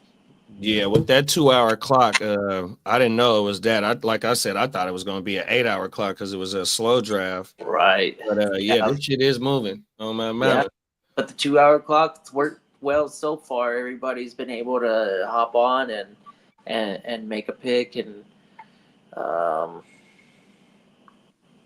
not really slow it down. I mean, the evidence is that we're on pick number 15 already. I love 2-hour clocks, Bogey. I think we got to do our dynasties this way. Yeah, it moves a little quicker. Straight out the gate, huh? Or you could maybe do 3, just in, it's one. I don't think they give us 3. That's the thing. Oh, it goes from like 1 to 2 to 4. Oh, interesting. I know, right? Very interesting. Hey, I ain't gonna lie. I love the slow clock because we're all panned across the world, right? And and people might be working this, that, and a third, sleep, whatever the case may be. Okay, for so here's the ones that are available and they just milking that clock down. You know who you are. You know what I mean? So I've seen other formats control the trading period, right?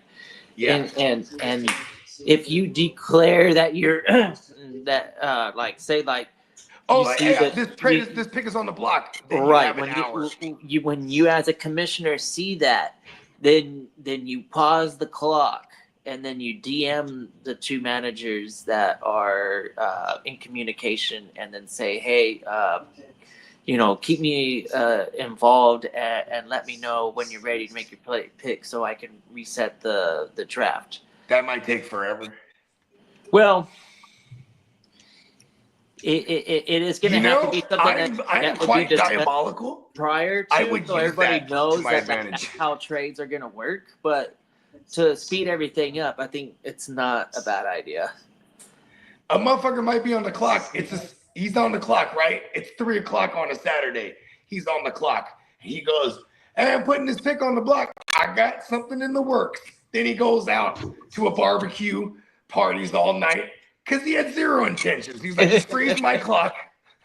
Oh man, yeah. I guess we aren't all mature enough to be like, oh yeah, you like that rule? Here, this is how much you get like after I'm through with it. Yeah, right.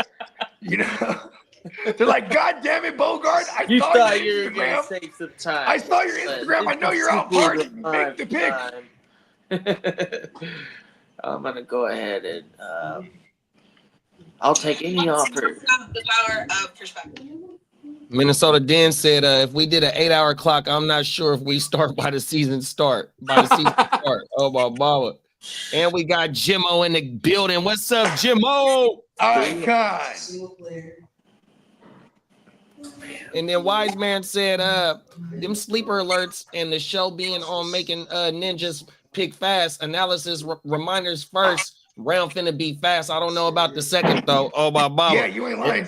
People's gonna get to thinking now. They're gonna be like, huh. Right now, it's kind of no brainer, right? Bang, bang, bang. Shout out to the Wise Man. Come on, now, not a gang. Very wise that man is.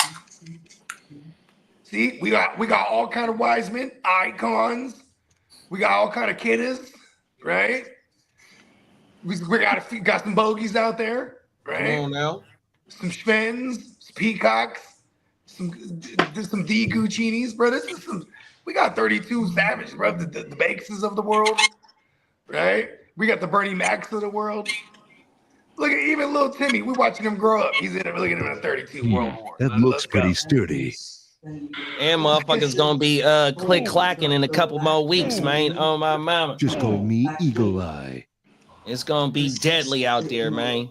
You ain't lying, bro. We got a ginger too, 100%. Oh yeah, we got a ginger ninja. Man, we got a crooked motherfucker. We got a crooked motherfucker out there. Let's go. Come on now. Yes. Oh my mama.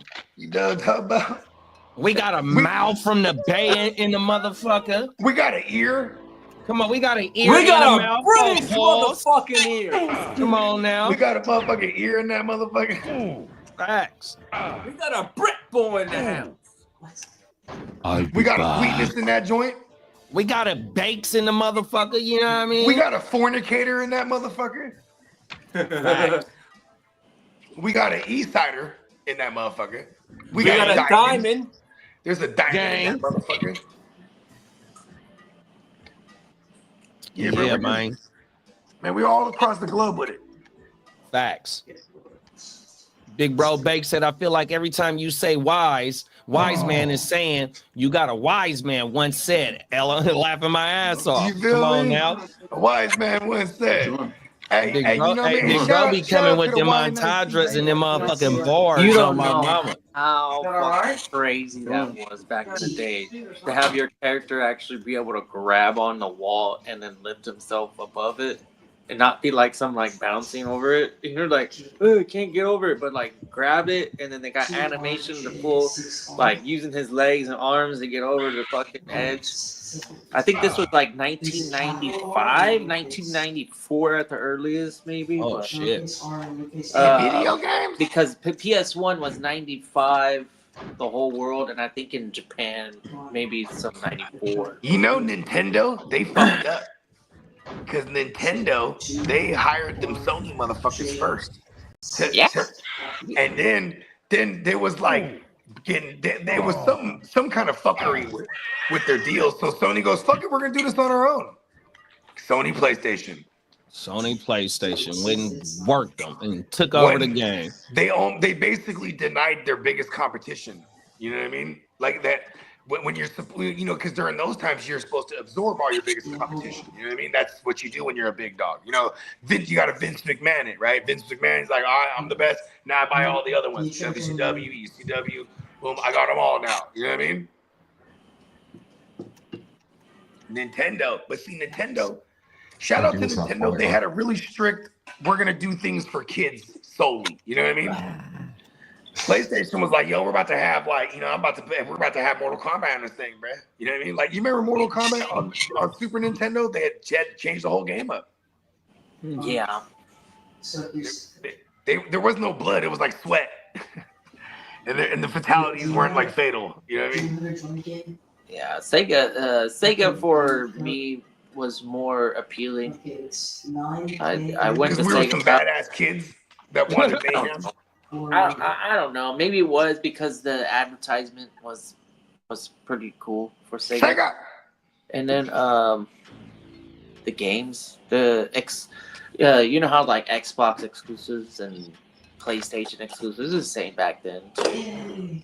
And so some of the exclusives that Nintendo had, I was super jealous not being able to have. But there was other things. That was part of Nintendo's whole bag too. Yeah, if you made a game for Nintendo, remember GoldenEye? Literally, they sold millions of fucking N64s just because of GoldenEye. Hey, I was that shit. Little dude. What was the little dude? Huh? You know how like you would shoot it out with the homies, right? Yeah. What was the little dude though? I used to use that character. Oh, shit! It's been a long time. Where's Peacock? Peacock knows this. I know it. I know he knows it. There was like a little short dude, because then you had to aim and shoot downwards at him, so you could run around capping everyone. In GoldenEye? Yeah. What was his name? Oh, Here it go right here. I don't remember. Oh no, wait. I don't remember, but I know what you're talking about. Goldmine, It's like catching Turok. like a thing, and it's like a special. It's very difficult. Yeah, he's a little fucker. I mean, he's a little person, I think, actually in the game. So I would use that character because like you had to aim at them unless you had the golden Glock, and it would just auto aim always to the dome. Yeah. Here it Yeah. go, right? Is that Brez's name right there? Diamond Joe got it for us. Top of the morning, Joe. Odd job. Odd job. There you go. He wore a hat. He wore a fedora type thing. Yeah, odd job, bruh. There you go. Yes. Smells like cabbage. Smells like cabbage. Small hands. Really? Cornies. There's only two things that I'm afraid of, and one of them is nuclear war. Nintendo had 4 controllers. I got 3 brothers. We had to get that in PS good old days. You motherfucking right. That PS was cold shit. Yeah. N64 too. Just that did change the game when you could automatically have. You could be like, hey, bro, bring the controller over. You know what I mean? And we playing a battle royal in this motherfucker. Yeah, just like the GameCube. The GameCube got 4 controller portals. Yeah. I'd say playing, Nintendo wanted like they want the family to get together. They're like, all right, look, y'all. that's that dark age of Nintendo though, where he said the GameCube. I know that from the GameCube all the way up to the Switch, or no, the Wii. I guess the Wii was pretty successful. Wii was probably I got the Wii and the Switch right here, right now, bro. But that period, whatever Nintendo did between GameCube and the Wii, were they back to back, or were no? It was within some time. Like years? No, they let them things run for like 5 years, bro. Yeah, it was definitely within some time. The GameCube was like 03. It was like 02. Because remember the GameCube discs were like this big. You're like, yeah, they hella small. I got my GameCube right here, and I got a Wii right here. Yeah. Hey, the Wii went crazy. Oh my mama. Cause like it was like, it became like because college kids would play like, all right, fuck it, let's go bowling. You know what I mean? Facts. Play the tennis game, play the baseball game. Guitar Hero games. Those Man, things that Wii was going crazy. Yeah, I forgot about the guitar. Hey, motherfuckers was rocking. Time your life playing those video games. You get a full band, like you said, bringing your controllers. People bring you're like, hey, yo, bring the guitar over, bro. Guitar. Sit there and get fucked up. Hey, Diamond Joe said, "Who is Odd Job? He'll be in Vegas." Yes. I guess that would be Pesci. He's the smallest one. Hey, he said, back in the days, we used to have a rule that can't nobody use him. Yeah. It's a cheat code, huh? And you know what? I wouldn't be in that tournament then. Watch out! I am not in that tournament. Yeah. And then I do whatever. Ginger Ninja said, what am I hearing in the background? Is someone playing Duke Nukem? Uh-oh, you done got it started, Peacock. Oh, my mama. Duke Nukem. Hey, Duke Nukem was the motherfucker, man. If you got a control or any USB type thing to plug in, or not even just a keyboard and a computer, go to retrogames.onl to play all these systems. Big bro done got the childhood fire back up on my mama, bruh. I'm gonna have to pull some shit out. One right there. That's what's this? Hey, was anybody a fan of Zelda? Because Zelda used to be like I was a fan of Zelda. Yeah. And I ain't gonna lie, I used to get really angry with Zelda. I'd be like, man, I'm stuck in this fucking room. No, I ain't fucking stuck nowhere. I bought it secondhand, so the previous owner had mapped the whole fucking thing out for me. Oh wow! And showed me where everything was. I was stuck in that motherfucker. Yeah, Zelda was that shit, bro. There was a Batman game on the PS2. It was called Batman. Remember that map though, bro? The fucking map that came with the game. I don't know if you remember it, but it was hell yeah, the fold out map. I felt it was like as big as my bed. Remember the gold cartridge? Remember the cartridge was gold? Yeah. Yeah. On my mama. Mm-hmm. It that made shit you is feel crazy. like it was a premium game. 100% was like, I want to this flip is that like 16 as good as a video game that exists at that time. It probably absolutely was too. I wonder. Dude, So y'all did y'all might be a little bit too young for this. Was y'all ever fans of Carmen San Diego? Yeah, I yeah, watched come the on. shit out of the show. They had that shit when y'all was. And then they had the shit at Where the school. in the world is Carmen San Yeah, they Diego? had a video game at the school where you had Yeah, to we. answer all That's where I played it at. Is at geography school. questions. Yeah, it was That and sick. Oregon Trail. So Oregon Yeah. Trail and Carmen San Diego, they Hey, used to let us play that shit at school. The Oregon Trail goes crazy, bro. Oh my mama. Hey, you know what's crazy? So, okay, don't ask me why I know this because I've went down several rabbit holes. But like, Prince obviously grew up in Minnesota, and the creators of the Oregon Trail game were in that. They were in that district as teachers, and they needed to create a game that one of them was the programmer and a teacher. So they says, hey, can you create a game that talks about this journey of the fucking of the pilgrim, what do they call those folks back then? I guess they're pilgrims. Anyways, the fool's going across on the Oregon Trail. So they make this game, and it's such a hit within this school. So then they go, okay, let's bring it to the other school in the district. And and then it was such a distraction that they were like, okay, we can't allow these kids to fucking play this game. It's like the kids when you want to play it on recess, they want to just go in the classroom, and there was only one computer basically per school back then. Facts. And Prince was one of those kids. He was one of those kids playing the Oregon Trail. So then the programmer, he goes, fuck it. He fucking presses the game up, publishes it, and then that was Oregon Trail. That's federal. That was my shit. Yeah. But yeah, Prince was one of them kids that was like always in this classroom, like, yo, at recess, can I play this shit? You know what I mean? Come on now. Sick. Peacock got Castlevania up right now. That was that shit too. I played that game in remember being able to put more than 3 All right, let's go, Peacock. Don't let us down. I don't have to put my initials or ass or what else was there? You know what? Nowadays, I would put HIM. Yeah. Him. I like how they stayed very consistent with the game. Minnesota Dean said, "Do you got the old school God of War on the emulator?" Oh yeah, that's. I don't know how well that is, but it's okay. He said the game is super loud. Oh, that Contra on. Contra was the shit too. Oh my goodness. 100%. And you can play with your peoples on there. Oh yeah, that was that shit, bro. I love Contra, Double Dragon, Battletoads. Oh, Double Dragon was the shit too. Fuck it, Double Dragon and Battletoads. They had a game together. Teenage Mutant Ninja Turtles. Oh, I got that on my Xbox right now, bro. That's my shit. I got like everything pretty much. Like if you can name it, I got it. That Simpsons game was. It's just like the Ninja Turtle game to me, big bro. It's classic shit, bro. Yeah. Yeah, sit there and throw quarters in that bitch. There's a barcade. There's hella all the way till barcades you out beat there. it. You're like, Mr. Burns is going down today, bro.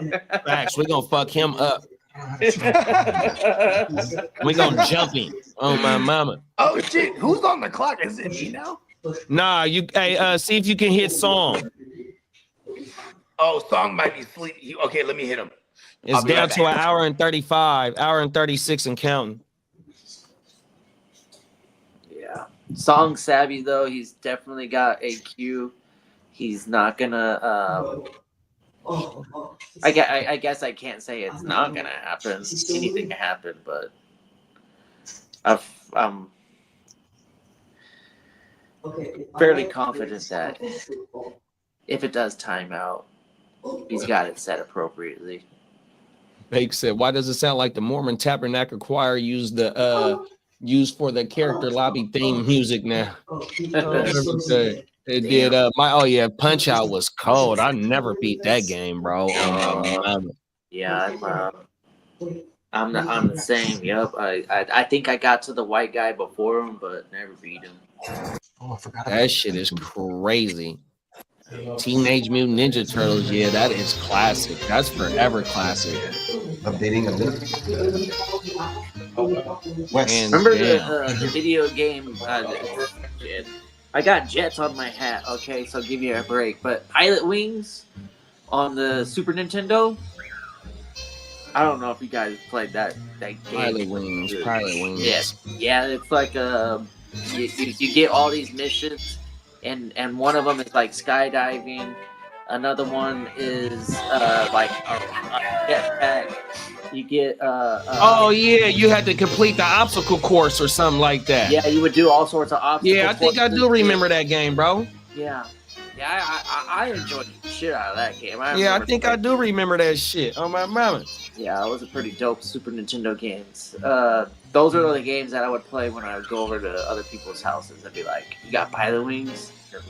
And then they had Minnesota Den said he played that shit too, and Star Fox. Oh, Pilot Wings 64 was so sick. I was like, "What? This is." Yeah, I think I do remember that shit. It's not just a little plane with two wings or whatever. It like looks like a real.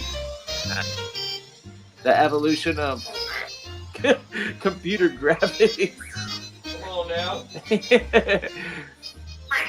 It's so weird because now we're talking about these AI images that basically look like humans. There's like it's so funny watching what we're doing now, and then thinking about like, oh, basically games are going to be like AI quality pretty soon. It's pretty wild. Yeah, you ain't lying, bro.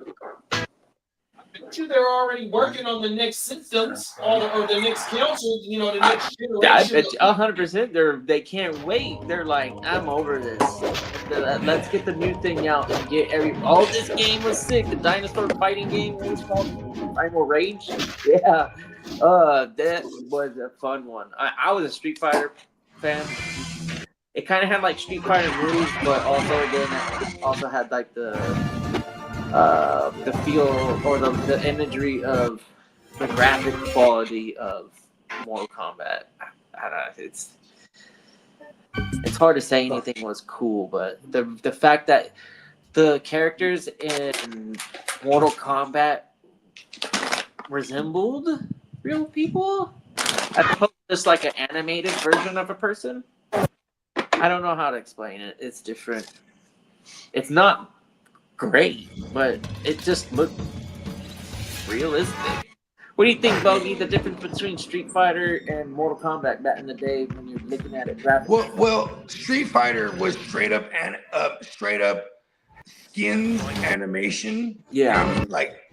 And then Mortal Kombat was the stop imagery type joint, and they did the where they wear the suit with the balls on it. You know, they you know what I'm talking about, right? They wear the suit with the balls on it and shit. And they so then they can do the moves and all the shit. You know what I mean? And they got a computer hooked up, and then it's all just basically recreating the motion digitally or whatever. And because here's the thing, there was a game called before Mortal Kombat, Midway had another game. It was like a warehouse fighting game. And this game, that was where they did the same technology, where it was like they took the actors who played the characters, and they would stop motion them doing all the fucking movements. Right? I think you're talking about Pit Fighter. Pit Fighter, there it is. Badass game too in the arcade. Hey, look at that! And then Bloodsport was obviously what is the name of that fucking cowboy thing that was in the arcade? I remember that motherfucking game was badass. You can move like dinosaurs and Cadillacs, like this way. You know how on the screen, it doesn't sound crazy, but there wasn't a lot of times you would have to like move this way and then go up and then move this way to get over here in the corner, right? Like that game was like one of the first ones that allowed you to go all over the place. Cool. Yeah, that shit's kind of sound familiar, bro. And Yeah, this game okay, too, but look at that that's the Contra one on SNES. They right? were about to make a game based on Bloodsport, and the robot home run. Hell yeah, this look at game this. was sick. Was that Van Resident Damme? Evil 4? Oh, NBA Jam. NBA Jam was the Midway shit. was the shit, bro. Oh my mama. Hey, look at this.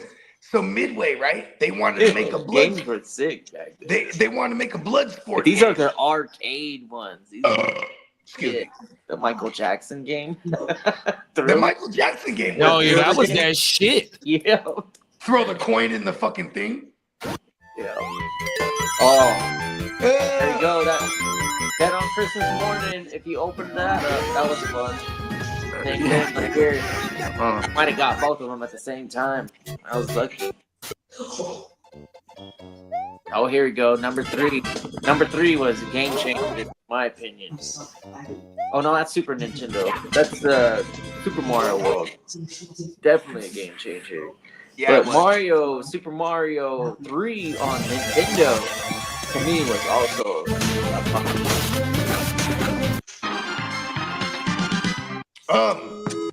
If Iffy is still in the chat, shout to Wise Man If.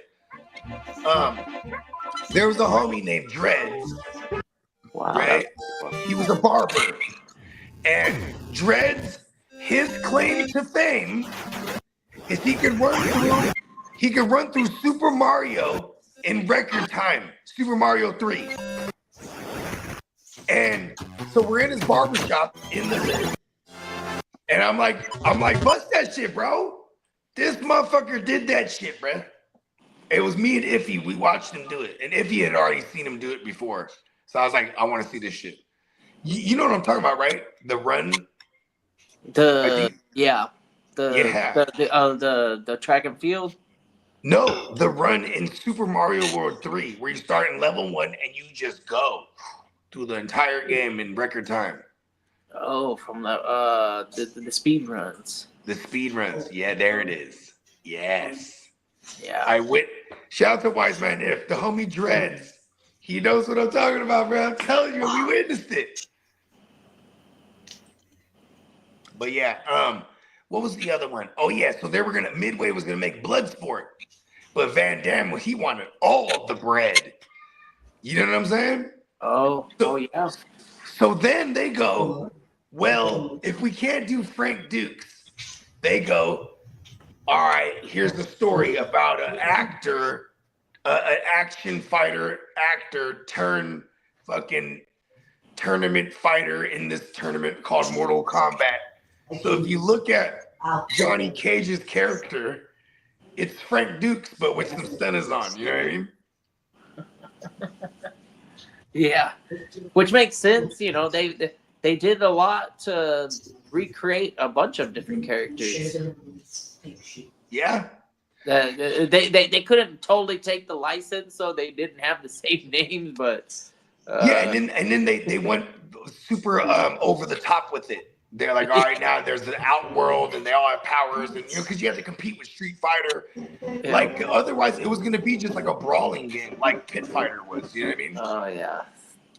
But but in this case, it was Bloodsport, where you would have different guys with different fighting styles. It was like it was essentially going to be the first mixed martial artist game. You know what I mean?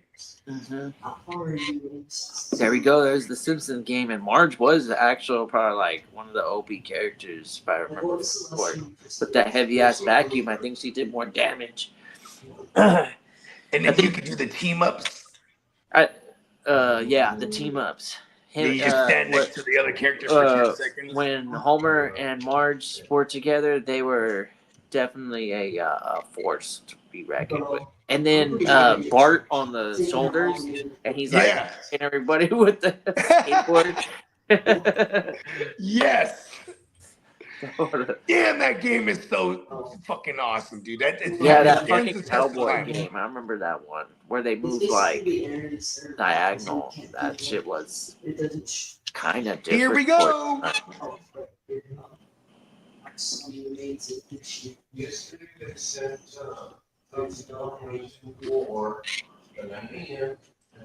Is that Lee? Put Lee on mute right now. I'm that ain't me. Oh, I thought that was your background. My bad. Whose background is that? That was mine here at work. Oh, it's yours? Oh, okay. I'm just watching this demo, like, so fucking into it right now. I don't know why. It's like your because it's childhood. bringing you back, bro. It's like your childhood right in front of your eyes. You're like, how many times am I gonna watch this? I'm like, man, I might watch this for like 15, 20 minutes before. It's like, okay, run it back. You know how you watch Sports Center and you're like, man, I swear I just watched it. And then like 30 minutes later, you're like, second time I just thought that. It's like, oh man, Sports Center.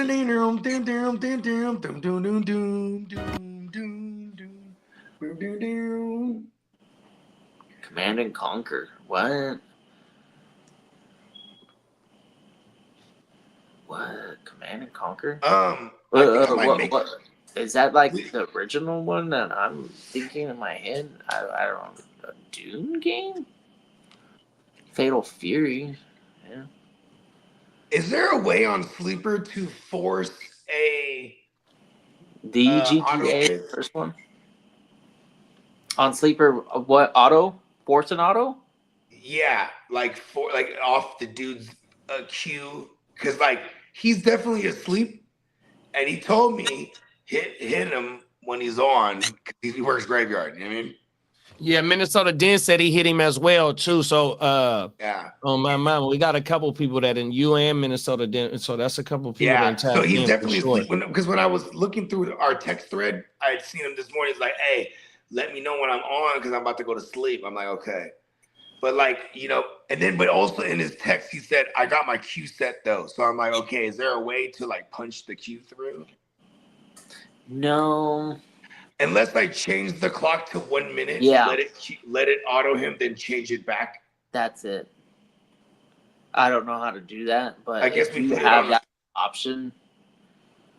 I mean, but there then, isn't. but then I mean, you're taking it upon there's yourself. a few commissioners, including myself, so we can do so that. now, but you're taking it upon yourself to go. Oh, okay, I'm gonna eliminate his hour and 22-minute opportunity. Exactly. I guess I'll wait to an hour then. Because he could easily wake up. I do it oftentimes because I have the same schedule as he does. Yeah. Typically. And if I'm asleep right now, and you guys are in the same field too, actually. That doesn't like, mean so that to I'm speak. asleep for the next 6 hours. It'll be like I'll wake up randomly, and if I'm on the clock, I'll make my pick. It's pretty fascinating what Song does. So when anytime you go to a Walmart and you see the Walmart brand, well, there's certain brands that Walmart houses, right? Like you go to Costco, there's Kirkland brand shit, right? So Walmart has these certain brand shits, and they have these canned and cupped, refrigerated cupped, what is it called? Fruits and shit. So, the fruit cup. So his company, they make these things, and he goes, yeah, I fuck with all the machines, and he says, not anyone can just run these machines, so everyone's in-house bred for real because they're all one-of-one machines. You know what I mean? Yeah. And I was like, oh, that's really interesting because like you working with roller coasters, those are all one-of-one machines too, essentially. You know what I mean? Yeah, there's similarities to some of the systems that operate the machine. Yeah.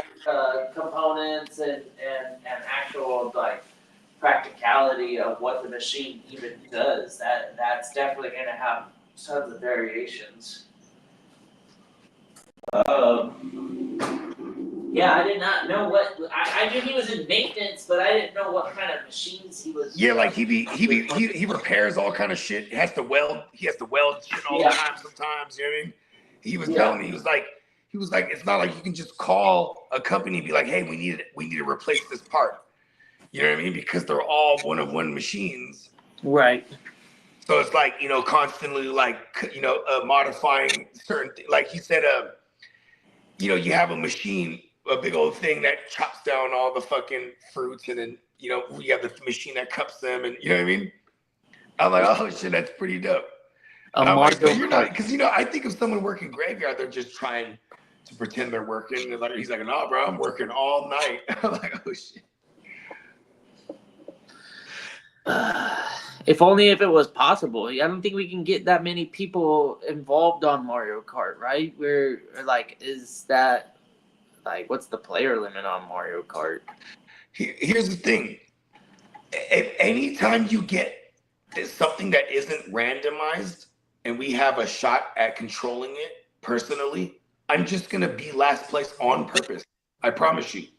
Oh. I'll pick whatever character and not even hit the button. So the random, like, don't give me the loophole. Yeah. I will purposely be last. I want the swing around. Oh, here we go. We got Song on the clock. There it is. Dots. We got green dots. Let's get it. Let's go. I hit him up. I think in my head, I feel like I'm expecting a name. Write it down, and then if he picks it, then you can show us. There it is. It's like a magic trick. If he picks it, then you can show us. If not, then you'd be like, "Oh, put some." Hold on, kid. I thought you were a scientist, not a psychic. All we need is set up a 900 number, and we can start making money. Right. People don't even know what a 900 number is, huh? Or Cleo the psychic. So they probably don't even know who Cleo the psychic is. God, Cleo. Cleo. Hey, call Miss Cleo. Remember? Yeah, she used to be on BET. Her commercials and stuff used to be on BET late night. Pick up the phone. Oh, my mama. She'd be like, "Tell Miss Cleo you having relationship problems." And hey, how did you know, Miss Cleo? Nico Collins off the board. No. Oh. Wow. Okay, Song. I like it. You made a very powerful enemy today, Song. He really was on pace to be the best. Look at this. This is my thoughts on Nico. Imagine we get Nico for a full season. Yeah. Last season, you full feel me? season would have been. I'm willing to roll that dice every time. Nobody would have been saying, what? Absolutely. Great pick, Song. He's savvy. Yeah, We don't great pick, Song. Go back to sleep. But I'm definitely not going to be able to show you my what I thought you picked because they're still available. But nice, savvy little pick right there.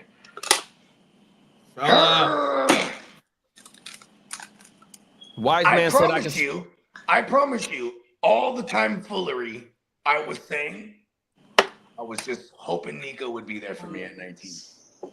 Yeah. Nico Suave. I kind of love it. Yeah, like that. Love it even, right? Hey, Wise man said I could speed run Street Fighter. That's it. Yeah, I remember. Oh, word. Back in the day. Who you use, Wise man? Who is your avatar? Were you able to get Akuma in the arcades? Were you able to fight with Street Akuma? Fighter, but hey, look, especially with Street Fighter Turbo, I've seen some of them speed runs. They go crazy. I ain't gonna lie.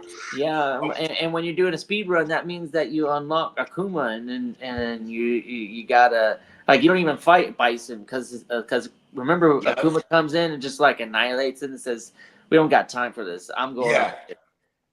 Yeah. Fucking Bison throws the cape and then Akuma interrupts it. And Akuma just comes in and does the whatever the punch was. He did a push. And he said he used to do it with Ryu. Okay, I see you. Yeah. Ryu wins. I always felt like Ken, Wise man. I've always been a Ken Masters guy. Yeah. Because everyone loves Ryu so much. I'm like, but here we go. We got the two strongest characters in my Blood Gang going at it. Blood. And Bison. If you knew how to operate these two characters, it was really hard to beat you. It's especially. I used to hate people that use Bison that would like this little thing what he's doing right here. because Bison's that a charge combination character. where he does the the head low stomp. the low attack, the up attack, or actually because it's a kick, so you do a kick and then a punch, kick and a punch, kick and a punch, and then you do the tiger uppercut, which is also a kick, but you just do a different motion, and then you're like almost unstoppable at that point. You ain't lying. You know, in because Street Fighter 2, all it took was just one contact on the tiger uppercut. That'd take hella life out of you. Yeah. They nerfed it. They turned the God was the cheat code. They patched it or did something. I think they came out with another version of Street Fighter 2 in the arcade, and they made that tiger uppercut into a 5-hit combo. So technically, it was more common for you to have less damage produced because you didn't get all 5 attacks in the combo. You only got like 3 of them. So you wouldn't take as much life, which was probably in the more fair version. This was a good one too. Technically, Rogue would just annihilate. It wouldn't even be fair. Rogue would be a really good character in a fighting video game. Yeah, I'm not a those types of characters. Zangief, he's a what we call those, where you have to like the whole. I think you call them like priming characters or something. But yeah, I was never good at the priming character.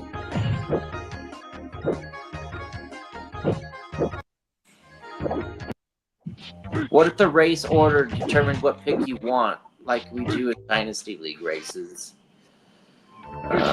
For our Vegas draft, I mean, everything is up for debate and bring all ideas forward. I don't think anything is set in stone. I'm not saying we're gonna, change anything from what it is at the moment. I don't know how we're choosing the draft order, but yeah.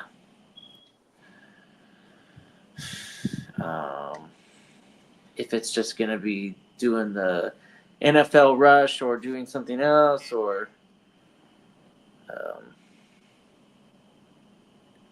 yeah, we'll find out. It's not a bad idea. I don't know though. What do you feel about that, guys? You played a lot of redrafts. If you were in a redraft, and it's moderate, it's not like $1,000 buy-in or anything, but regardless, it's competitive. Are you down with like having that as the way that you approach the draft, where the results allow you to choose your position rather than be like, oh, okay, this is pick number 1, this is pick number 2, this is pick number 3.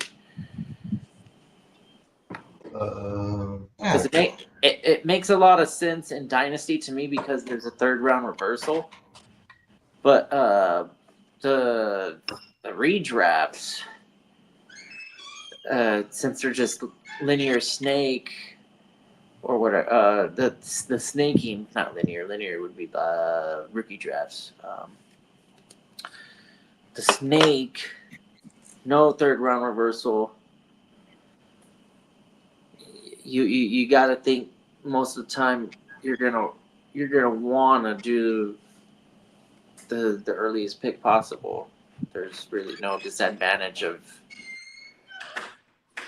of not having the earlier pick at that point. I mean, the deeper I would never do a 3rd round reversal in a redraft unless it's this case, right? 32, because then it's like it just evens. So that's what so his Bakes was saying that he was wondering if we could do the draft order by choice. So the race gives you in Vegas. Right. And I was trying to think the logic behind it, but at the end of the day, when it's your turn, the strategic thing would probably be to take the earliest pick that's available, and not doing so could be one of those logical disadvantages that you're not aware of until you're in the hindsight situation where it's like, man, I'm okay with choosing a spot. I wish I didn't go at the 12 because I valued the 13 so high. You know, that type of logic sometimes doesn't work if you're waiting at the end of the third round to take your next player. Whereas if you were sitting towards the front of the draft, you're already done with getting your first 3 players. You know, fact. They might not realize it at the moment before they make the decision, but at the end of the day, you're like, oh man, yeah, drafting at the back end isn't really an advantage. I don't know why I chose. Did I mention how angry I am with Song right now? Well, he did, you know, do some savvy thinking here, because if we got a full season of Nico, he would be in the conversation without a doubt. You know, the only reason that we're putting doubt to it is because of his injury, which we shouldn't be bothered with. His injury history. He came back from the injury and showcased that he's, you know, not gonna, you know, lose a step, so to say.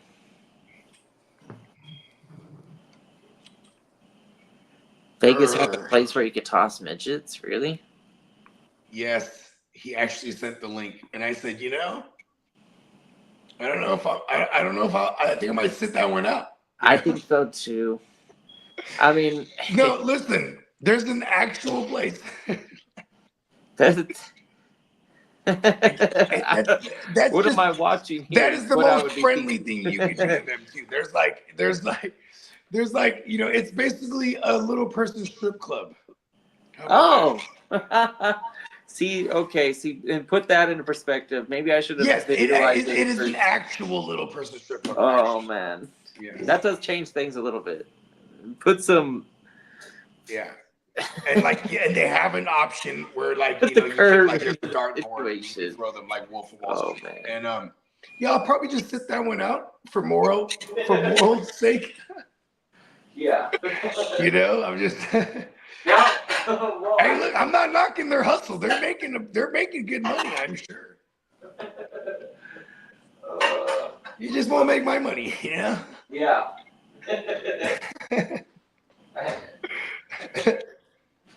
Yeah, like no, but real talk. I mean, it's probably the Wolf of Wall Street movie that actually they're like, you know what? Because I'm sure this little person, this little person gentleman's club probably been around before all of us even ever thought of Wolf of Wall Street the movie, right? And then once that movie came out, they're like, you know what? We need to add that. Man, they put him in a Velcro suit and you just launched him at a board. Yeah, it's kind of fucked up. Yeah, probably not going to do that. I guarantee it. But there is this horse racing games out there, right? And we could bet on these plastic horses. That's really ignorant. That's actually what spawned the whole fedora. Well, you know, they got that what's the video game version of that? And you can actually bet real money on it. I remember that. No, that's what I'm talking about. That's exactly what I'm talking about. Oh.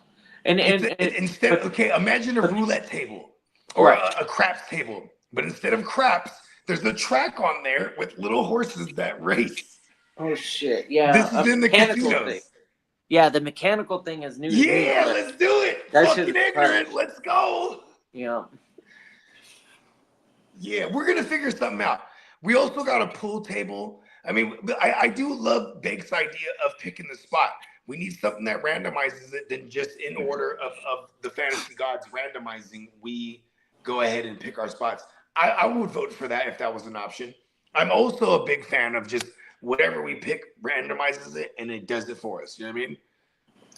it's just I guess we're cool with it. If everybody agrees to it and we're cool with it, then everything is an option. Yeah. I mean, there's going to be a lot of things on the table, I'm sure. Right. That'll motivate all of us to do something cool. Yeah.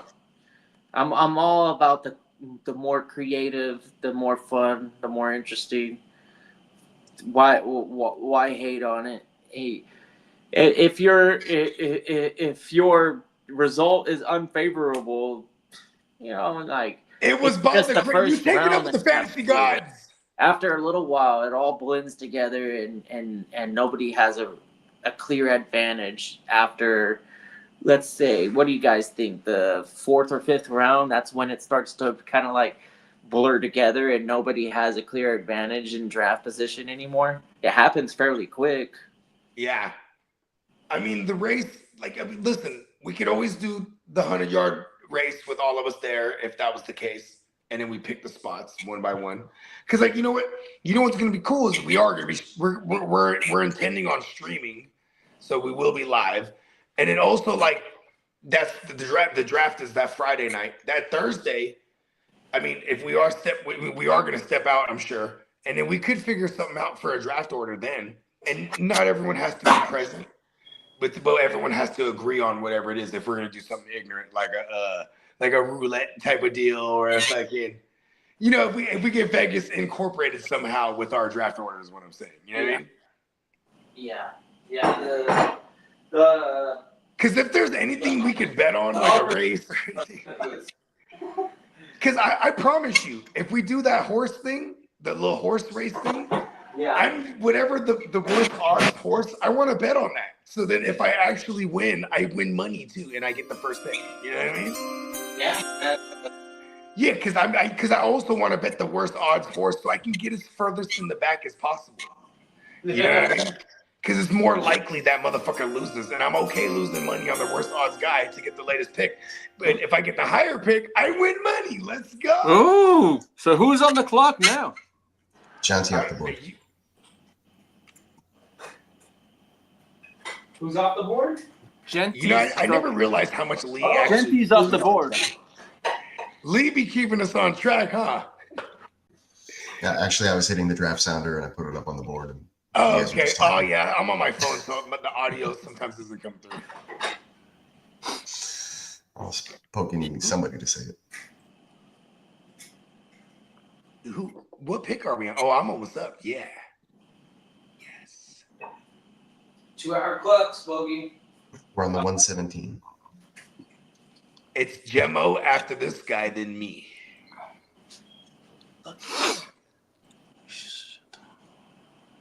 Who's on? 6-man Daniel? 6 on Ben, yeah. I just tagged him. What'd you call him, Lee? I think that might be Bernie Mac's homie. Because that's one of the names there's a few names I don't recognize because they were brought in by a friend. That's one of them.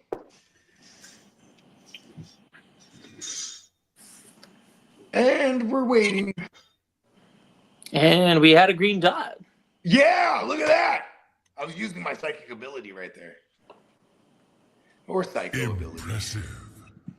Because it's probably psychotics. I think I just controlled that right there.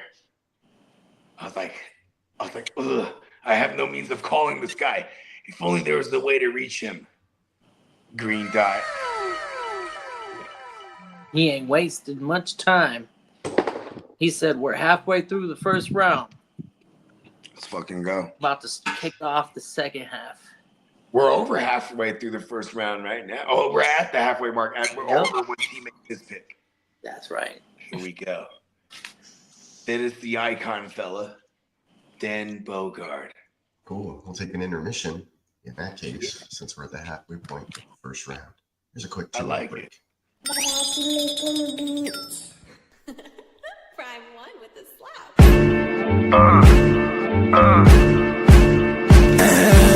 Showing out when we show up. Pop champagne with my shoguns. Hella money is the motive. Own ship in the campaign slogan. We showing out when we show up.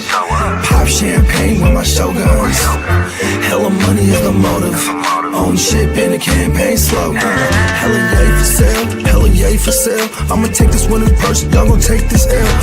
I'm in her purse, yeah, the game's a bitch. Till the day I'm in the hearse, I'ma make this mail. I got a paper bag full of that, can't you tell? I was making paper stack while y'all was chasing tail. I'm a real maniac, I ain't afraid to kill. Shit's real when you married to the game, for real. I'm bout skrill, bout scratch, moving everything for chow man in loud packs.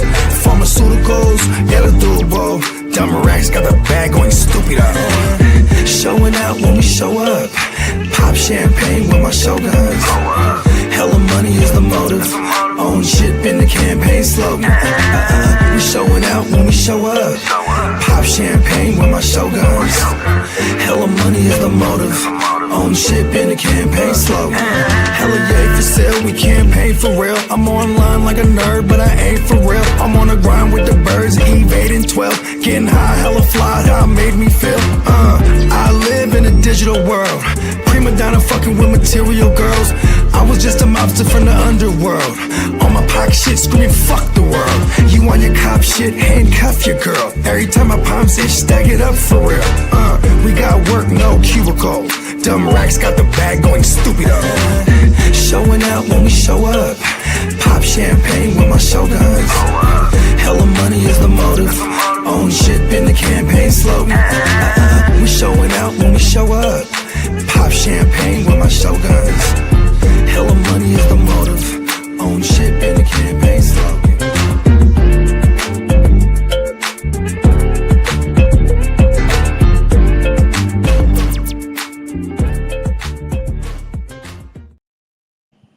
Bogey's on the clock. Yeah, and those two quick minutes, we had Neighbors and then Henry go off the board.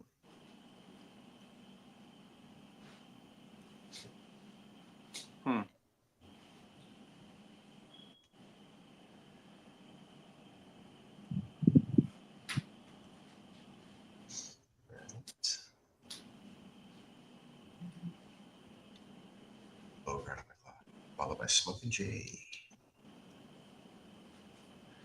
Lee, what spot are you drafting at?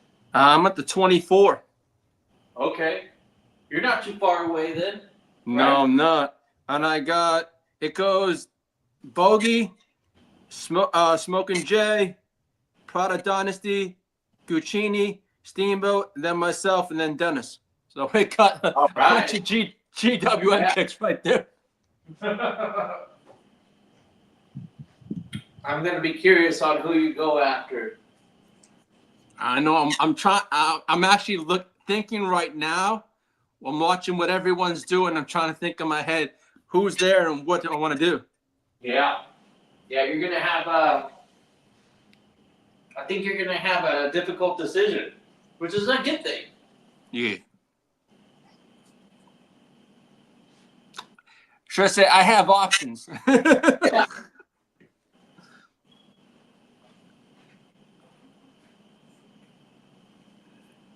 Oh shit! I done missed a few picks. Yeah, we're rolling. We're at 4, baby.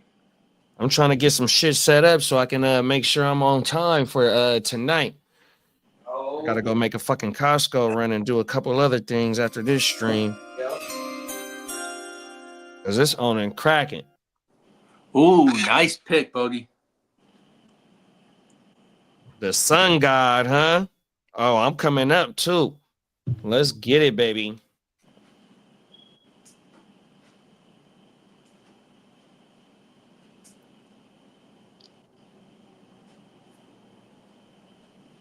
The Sun God finished WR2 in this format last year.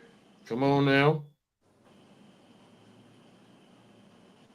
New offensive coordinator, but I still like Amon-Ra having that elite target. And then I still think Detroit's going to have to score a lot. So at minimum, I think the floor for Amon-Ra and the touchdowns, if he plays a full season, has got to be like an 8. It's got to be 8. It's like there'd be like an over under of 8.5 for a 17-game season for Amon-Ra, you think? Come And on, then man. all those receptions and yards. It's a recipe for a WR1 every year.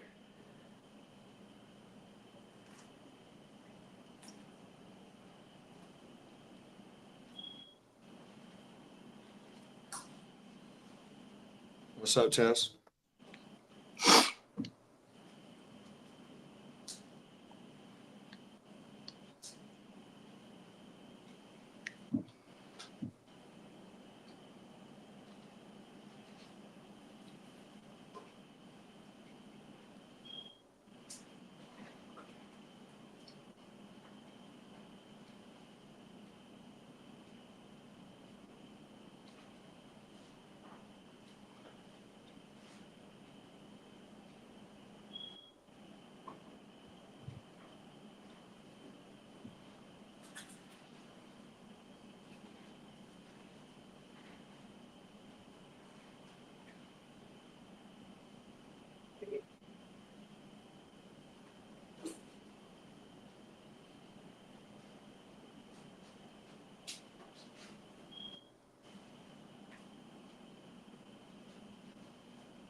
Milk and Chase on the clock.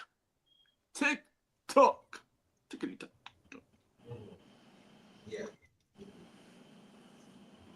What are we at? The 120? Okay. Tekken.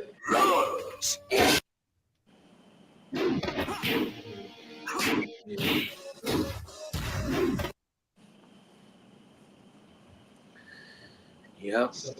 Sega had some success with the Dreamcast, the Saturn. They were quietly, if they worked, not terrible machines. I have 4 players I'm looking at, and I'm hoping I don't get sniped on one of them. 1996. This is the year of the PS1, I think. Tekken 3. So Tekken was an arcade game. That's why you would see number 3 on a game of this quality. Running slow. Yeah, it is. It doesn't run the same computer processor, so you're not gonna get the same as the cabinet. But I think there's certain programs that could probably help the emulator, but sometimes it's just a hardware thing where the program and the game system was created with a certain chip capability, and that capability is so like insignificant to the processing power of the stuff that we use, but that's not the issue. It's the way that like it communicates.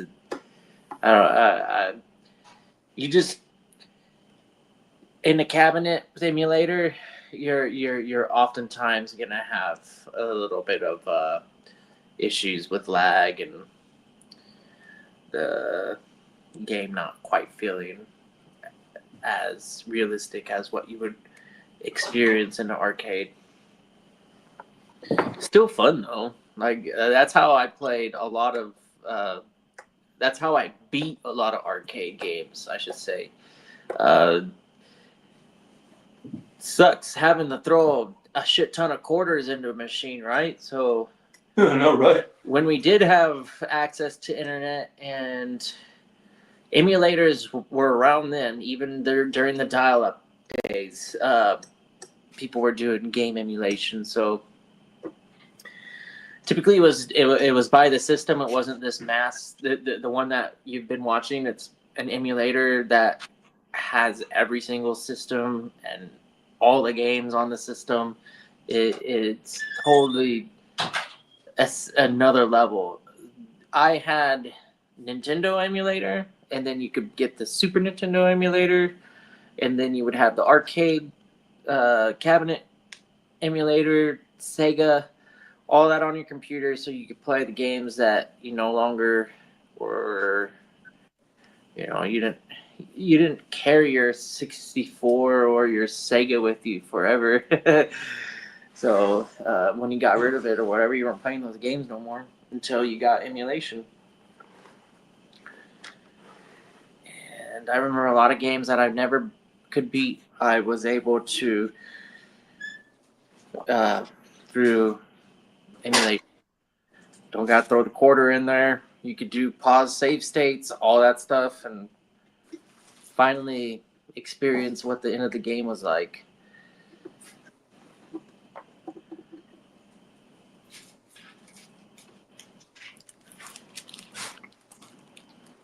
I don't remember the names of any of these things. It probably doesn't matter. Like whatever Peacock has right here in the background, it's what doesn't it have is the real question.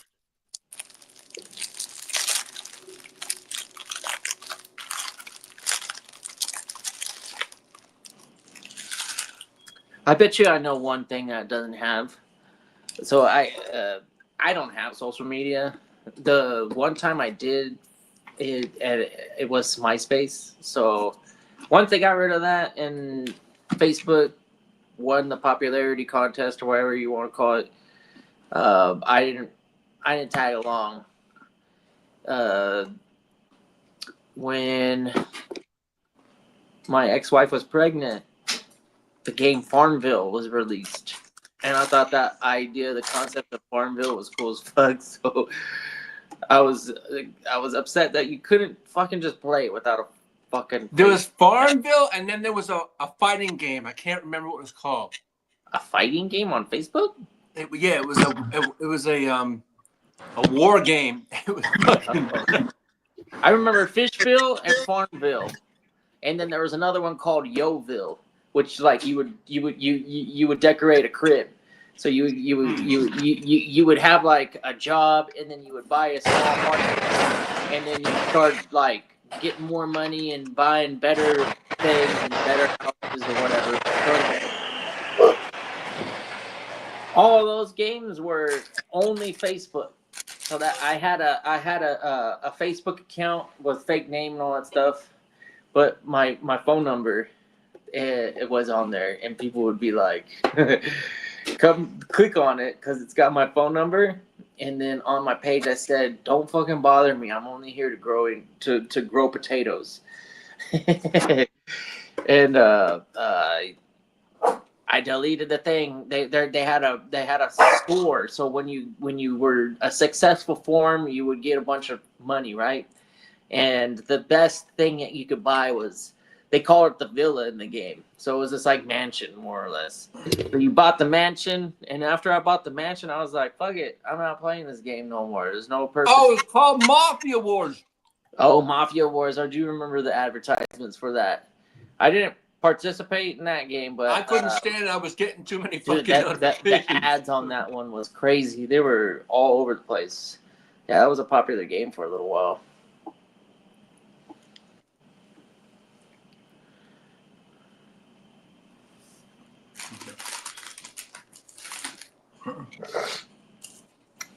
There's a barcade a couple blocks away from here.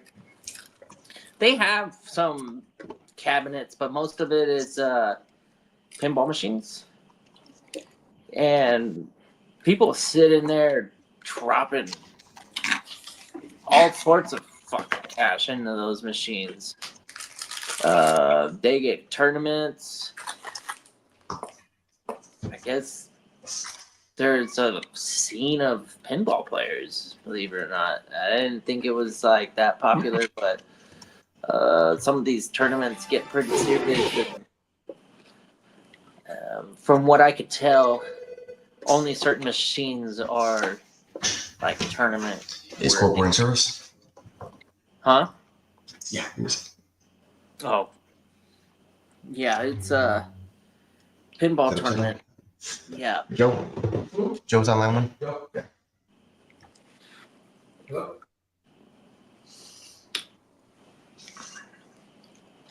No, girl. Ain't no beer. My puppy like beer. She just sniffed the empty beer can. Yeah. Oh, everything. Yeah, there's carbohydrates and sugars and carbs aren't foreign to the dog, that's for sure. They need to go, oh shit, that'll help. Come on now. Help clear my insides. Get all Facts. breathe out. Nova, you hear that, girl? You're gonna be sitting on the toilet going, I ain't never fucking with that shit anymore. Come on now. Oh, everything. Or maybe like, what is it? The addiction rate of alcohol or something. There's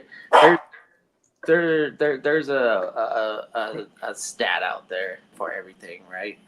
Come on now. And one of the stats that I wrote was that Americans, we like our alcohol, and that the percentage of alcoholics in the country it's surprisingly high, higher than you would expect. Even you're like, man, because I guess it's all subjective because there's a threshold between non-alcoholic and an alcoholic, right? You know, just a drinker or an alcoholic, I should say. Come on now. Alcoholic. Wow, it looks like Spencer Rattler is the favorite to be the QB1 for the Saints.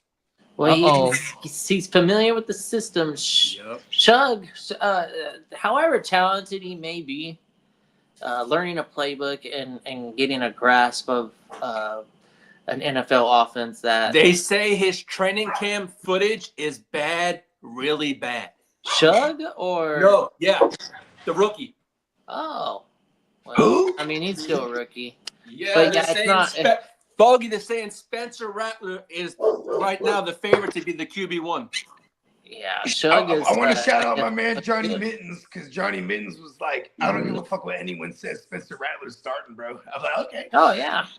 Yeah, he's got a full year under his belt already. Yeah, he been saying that. Knowledge is power, man, and being a quarterback is probably more mental than physical. So just having an understanding of a system is going to give him a huge advantage over rookie. Well, here's the thing, though, too, is like if you're talking system, experience, yes, he has. Chug is not a first-round quarterback. System. It'd be different if we're talking about Ward, but we're talking about Chug. And this guy, he was drafted in the mid rounds, or late rounds, whatever it was. Second round?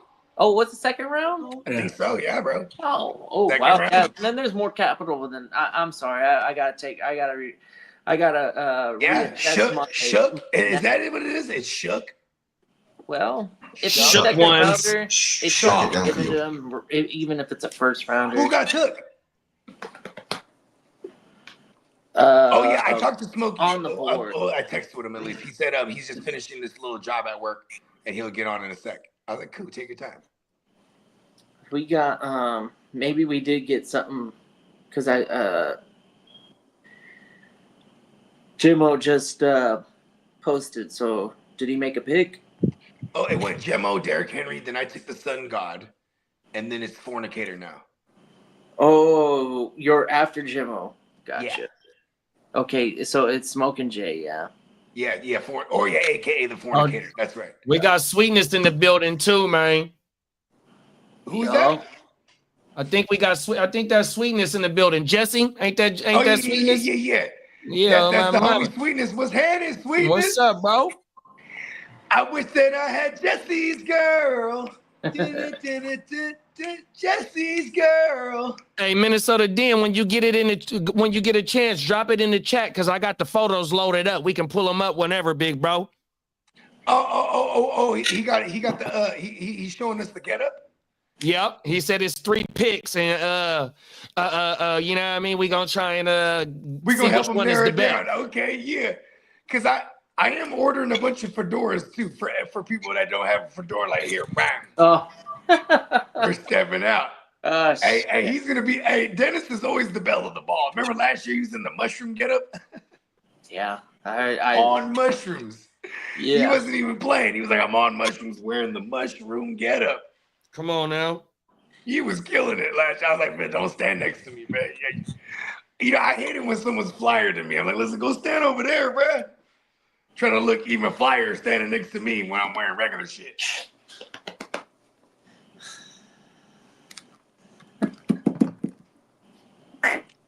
What the? I'm gonna go pick up. I've seen some of the options. At least let's see, narrowed it down to other ones. But yeah, I'm going with the loudest thing. I'm voting for the loudest shit possible. Okay. Yeah, whatever it is, color wise, I'm gonna vote for the loudest joint. You know what I mean? If there's some pastels, I'm going. Yeah, some neons.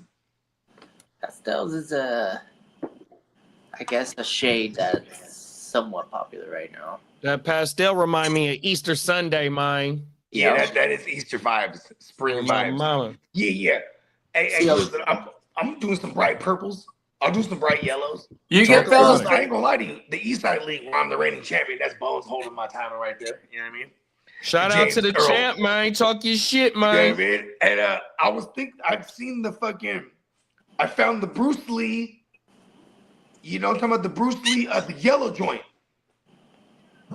And I've been tempted to order this son bitch but I don't want to jinx myself, but I swear I'm the Bruce Lee of that league. All right, what they're saying is these Russell Wilson deep balls to Malik Neighbors' paws are going to smack. So whatever that means. Listen, that means it's gonna smack, bro. It's gonna hit. Hey, look, balls. Russell Wilson's life after Seattle, right? He's always in the top 5 of deep ball completion rate and deep ball accuracy. Yeah, pause. JD, I was gonna pause it. I just wanted to finish the sentence. No, you got it, big bro. Don't worry about it. Hey, Lee, next time just let me keep going. You know what I mean? Let me bury my own grave or dig my own grave. I have the pause shirt, so I could actually do this freely. I didn't think of that one. My bad. No, it's all good. But listen, yeah, he's been in the pause, deep ball accuracy, and deep ball completion rating. He's been top 5 his life after Seattle. So, you know what I mean? Because if you look at Nabbers last year, he had a lot of yak. He was taking short passes and going. Yeah, he was taking some bombs as well. Pause. But now we can get all of it from Russ. Pause. Again. Hey, guys, what do we think of this? DJ Moore's been working on handoff drills with the RB group. Oh, well, it's because I've been said it. When you look at the personnel they have with Ben Johnson now, if anyone's going to be the J-Mo role, it's going to be DJ Moore. Okay. And that's what they did with J-Mo. They gave him end arounds and jet sweeps. And the running backs ain't that good. Yeah, all they have is that's true. Yeah, because I'm still banking on Romo Dunze being that St. Brown of that offense. Give it to me, universe. I got all the Dunzes, and I hope I'm not wrong because I've been saying that. Talk about it. Let him know. He should be that guy for that offense.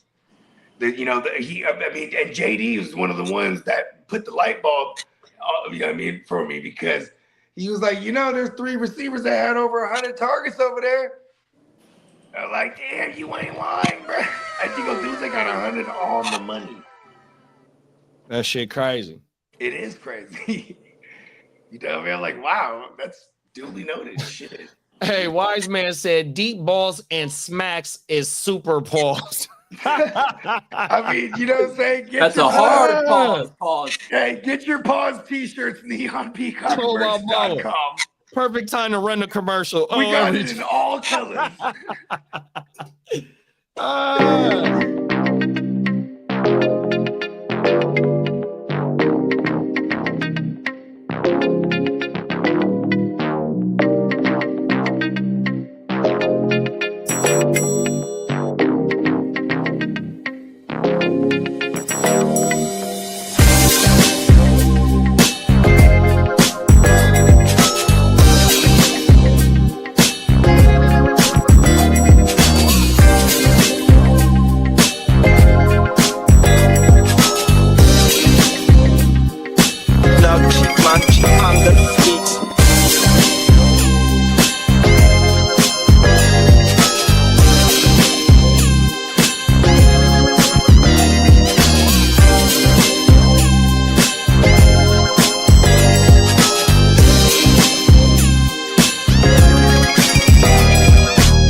Let's get it, baby. NeonPeacockMerch.com. 100%. Go get your motherfucking Paul shirt. Go get your allegedly shirt. 100%. Go get you a Simpsons character of yourself reinvented into the motherfucking Simpsons world. 100%, man. There's not a shirt on that site to the that's streets. He just had a shirt created or curated where it spelt his name out and it had all 5 of his legions of his teams, man. His legiancy to his teams, man. That shit was ordered in a motherfucker, dog. 100%, man. No, man, that shirt is definite. I gotta be. As soon as I get that one, that will be worn proudly. Come on now, dog. 100%, man. Hell yeah. I had to include my British team in there. I had to. I ain't mad at that, bro. There it go, right there on the screen. Yeah.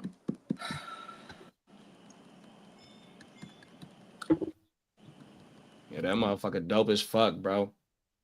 JD, if you had to pick out 5 teams, which would you time 5? I only got 3 teams, so I can't pick out 5 teams. Hurricanes, Suns, and Niners. That's it. Now I could have threw Carolina in there, but I just didn't. Are you a Tar Heel? Yeah. For basketball or for football or for all of it? Right here. Oh my mama.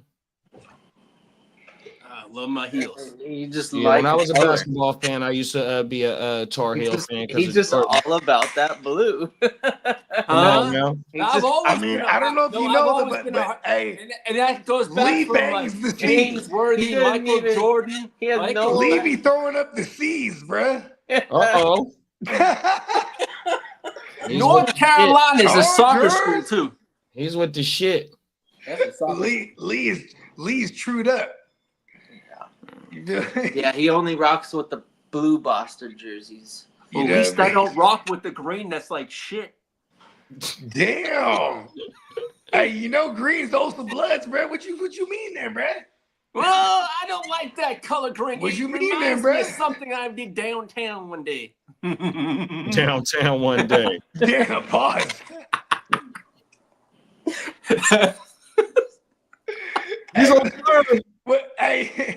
Hey, Lee, it's funny because Kidda hadn't even messed with you in a minute. He just, but I gotta mess with him. Whatever the last Charger comment he made, you ain't got over it yet. He been trying to get on Kidda for the last like 8 episodes. Right off the rip, coming in firing. Right. Yes, I love the rivalry. I love it. You know. Hey, Minnesota Den said Peacock made a dope ass Harry the Hitman shirt. Oh, word. Yeah, I saw that. That was good. Yeah. Ooh, we need a John Wick shirt too. I just go ahead, read that comment, Lee. We got Lee doing the sea walk when we have. Lee bangs the sea. Bruh. Damn, cuz. The ear, cuz. Oh, I saw that shit with Jim Harbaugh. Jim Harbaugh, be. What the fuck, coach? They got him. He said it's on the site, everything, and then he said, "Let's do it for the outfits." No, I don't think I did. Yo, did you see those suits that Dennis is gonna pick from? Wow. Yeah, I got him loaded up. We gonna. There you go. Let's go. Oh man, Dennis is gonna lead the gang. Oh my mother. I'm going all white with my shit. I got some white collar shirt, a white collar button up, and I think I'm clean. Let's go. Bake said I need a shirt like that, like Lee's shirt, but Raiders, Wolverines, Dodgers, and Blackhawks. There you go. Send it on over to Shout out to the Dodgers. Shout out to Michigan Wolverines, man. Yeah, man. Hey, you got Peacock's line. It can be just send it on over. Just send them all you do is send them the logos and how you want it set up, and that's all you got to do. It's easy money. Yeah, and I think he has a I think his starting rate is what, $25. It's a great deal. And and shout out to Bakes. And this goes for anybody else that's watching too. If you want to get some custom work done, It can be done. Big bro said for the hot dub on everything. I know for the hot dub. Look at that. We said for the hot dub on my mama. Right now. Come on now. We got a custom design sale right now. Started at In-house, $40. man. I know. In-house. Y'all make sure you show the motherfucking producer the drummer some love, man. Cold motherfucker. Behind the scenes. The heartbeat and the soul of the show, man. Come on, baby. I have white markers coming this weekend for Vegas. Who? I have white markers to sign on T-shirts. Oh, for the shirts. Oh, yeah. Shit. That sounded hella crazy before I knew what you said. I was like, what? Fella. Yeah, don't mind me. I've had a few. Having a good morning. This is awesome. World War. Well, I'm waiting till tonight. On my mama, I ain't gonna sit till tonight. Trying to think of what I want to fuck with, because I gotta go make a Costco run. Okay. Ooh. What you throwing on the grill tonight? Some party wings and some burgers. Ooh, Okay, that sounds good. And I think I might do a tri-tip tonight. Uh-oh. Yeah. I'm an oven baked tri-tip guy. Yeah, so I right, can just right boom when we get off this motherfucker, I'm finna go head out to Costco, go get that shit. Wifey got the chicken unthawing 100%. Man, I'm gonna get that shit together early because I'm trying. What time y'all think y'all want to fire this motherfucker up tonight? What time is the game? 5? The game is 7 o'clock Eastern time, I believe. The game is at 7 o'clock. Let me check it right now. No, it's 8 o'clock Eastern, 7 o'clock Central. So 5 o'clock Pacific. There you go. Thank you, Peacock. Okay, cool. I'm down to run it like at 4:30 or even at 5, whatever it is. Yeah. On my mount. I'm gonna try and get on this bitch about 4, no later than 4:30 at the latest. Yeah. 100%. Big bro said, "Get them IPAs, bruh." Oh my mama, you already know, bruh. I got them non-alcoholic IPAs. So I got a couple. Come on now. Let's go. See, man, we are the greatest, bruh. I'm telling you, man. Don't let nobody tell you different. Man, and turn up tonight, man. It is. I never realized when I said the 18-week thing or the 18-word thing, you put a 1 word per week is like 18 weeks of football plus the playoffs. I'm like, damn, football is half a year almost. That shit crazy, big bro. Oh, and we wait for it for like we plot on it for the other half. Huh? Come on now. Yes. And the first full off season under the GWN. Come on now, we about to kick off our second full regular season coverage, but we didn't kicked off our first full off season coverage since after Super Bowl, dog. That shit crazy, dog. You said it, big bro. You was like, watch all these things because we were noting a bunch of shit we're gonna do. We just been executing, bro. Come on now. We just been executing.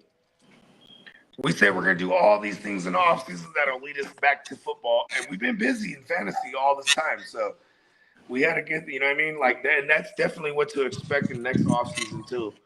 Gosh. Yeah, I mean, we always top it with the Vegas trip. This is, it gets bigger every year. You know what I mean? I can't wait to see my bros. This is definitely my boys' trip. You know what I'm saying?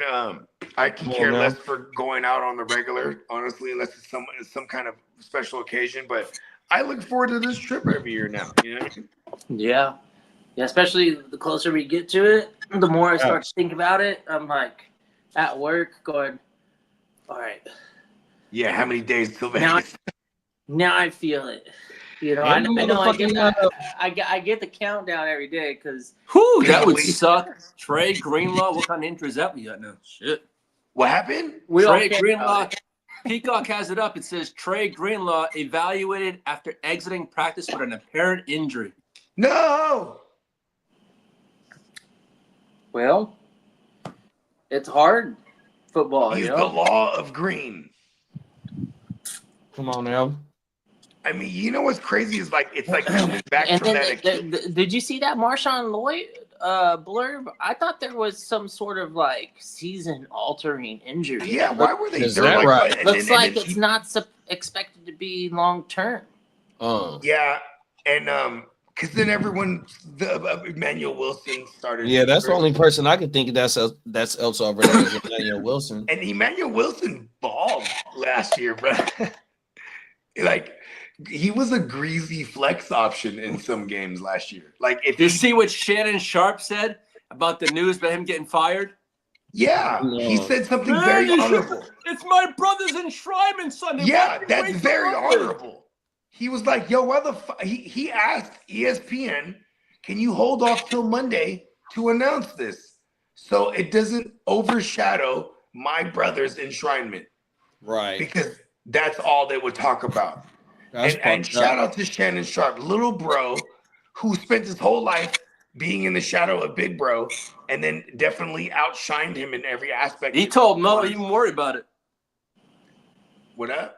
He said, don't even worry about it. He told him. Yeah. But listen, Sterling Sharp is happier than the motherfucker, bro. He got in. This is his ring. Yeah, hell yeah. He couldn't, Shannon Sharp has 3 rings, bro. No. You know what I mean? That's true. He got him 3 in a row, too. Yeah, he's doing the interview. He just started dropping the clips of the Club Shay Shay interview with Big Bro on there. Oh, word? Yeah, I sent one of the clips. I sent one of the clips to the group chat earlier this morning. Okay, I ain't. No, my mama, check it out when you can, bro. It was a nice little conversation. He was talking about all the DBs that gave him the most problems, and he shouted out one of the DBs from the Niners. I really wasn't too familiar with that DB, but yeah, man, it's a damn good watch, y'all. 100%. Yeah, because that was it was us, Green Bay and Dallas that was like, always vying for that NFC title. You know what I mean? Come on, in that little span when Sterling was there. This is badass. Okay. Yeah, it's a damn good watch, bro. On my mama. Yeah, but I mean, damn, because it was 3 years in a row, huh, for Shannon. 98, 99 with the Broncos. Then he just skips over to the Ravens. To the Ravens. Yep. And then I was just boom, the legend began. Which brings me to my next point. Don't fuck these young hoes, y'all. Come on now. Stay away. These OF models? Yes, stay away. You right, man. Look at Lee. He only made $22 million in his career, and then he just paid this broad $23 million. Yeah, but you know what? You know how many M's he's got since then? No, I know that with with all his endorsements. Oh, yeah, I know that. But I'm just saying. I mean, make wiser decisions. $23 million. Come on.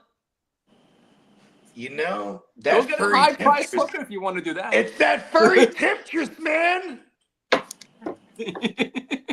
Cold world, bro. Jay-Z had a song. I think it was The Power of the Pussy. Facts. That shit'll have a motherfucker doing some other shit, bro. Hey, man, you know what I mean? Stay focused, young man. I guess if you have 23 M's to piss away, it's okay. I mean, my opinion on the Shan thing is like, listen, man, all he's been doing is plowing through them young hot hoes. But we're living in a day and age where these hoes is setting the pussy trap for the bag. You know what I mean? But doesn't he get clowned on by other people claiming that he's actually homo? Yeah, there's people that said that. Yeah. Well, they mostly get on him. The black culture gets on him for not wanting black women. He only wants white women. He's very vocal about this. And then now he got by one. So now they're getting on him. You know what I mean? Listen, yeah, you didn't know that? Shannon always talks about that pink strawberry shortcake, right? Well, he's all about it. Yeah, ever since he got by one. Ever since I can remember, the color never mattered. It was. Hey, you can't go against black women, bro. Black women, black is beautiful, bro. This is where where all human race started, bro. Ever since I was kindergarten. I think that's funny. Thinking about how that feels. Remember Clueless? The whole lineup in Clueless. I was like, man, this movie I could actually watch. I love Clueless. Hey, kid, the Yankees just got David Bettner from the Pirates. Did you see the Padres? No, I didn't. Who do they get? Oh, it's active right now. They got Mason Miller and JP Sears. Oh, yeah, I saw that. Yeah, I did see that. Bye. So we got a starting pitcher. We got a closer. We already had one of the better closers. Why you guys had to why the is it just because the bullpen always keep your pockets loaded? Is that what? Yeah, it's hard to go through the lineup 3 times. Strenuous statistically. This time of year too, from here on to October. What's usually the case, unless you're a really elite pitcher, which there are a few of them, but most of the time, you don't want your starting pitcher going through the lineup more than 3 times, and some of them you don't want to have them go through the lineup more than twice. So as soon as the top of the order comes around for the 3rd at bat, that's when Okay. Here's a baseball dumbass question, because I am the baseball dumbass. I don't know baseball. What is the average like pitches for like your star pitcher, like a game? Like when you say things like you don't want them to run through. Are we talking about the amount of pitches or you don't want to get me fired up on this topic? So shout out to my dog Diamond Joe. Shout out to Gang Green. Shout out to Ear to the Streets. That last Diamond Cutters, that motherfucker been getting a lot of traction, and I had a meltdown about these starting pitchers, bruh. Because never mind. But like how Dennis said, they only go 3 times, barely even 2 times seeing the starting lineup. 100%, man. I had a meltdown that show. That was a damn good show too, though. I kicked it on that motherfucker. Yeah, there's a lot of good. So what are they doing? So then they're it's really about like the management, like as far as like, okay, we're gonna play this bum team. It's now it seems to be like a 5-inning limit now, or 5 or 6. And it's strictly on because the batters, the more opportunities they get, and they see them, the better they get. Oh, so you want to limit their level of competition. Yeah, the opportunity. So you throw because they're going to get super paid. You throw your elite pitcher once every 5 games. They call schemes, right? Yeah. So that's a big name right now in baseball for pitching. Who's this? Paul Schemes?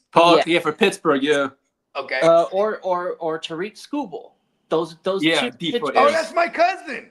Those guys, they can go 7-8 innings, and those teams, they're gonna feel confident that okay, he's gonna strike out everybody.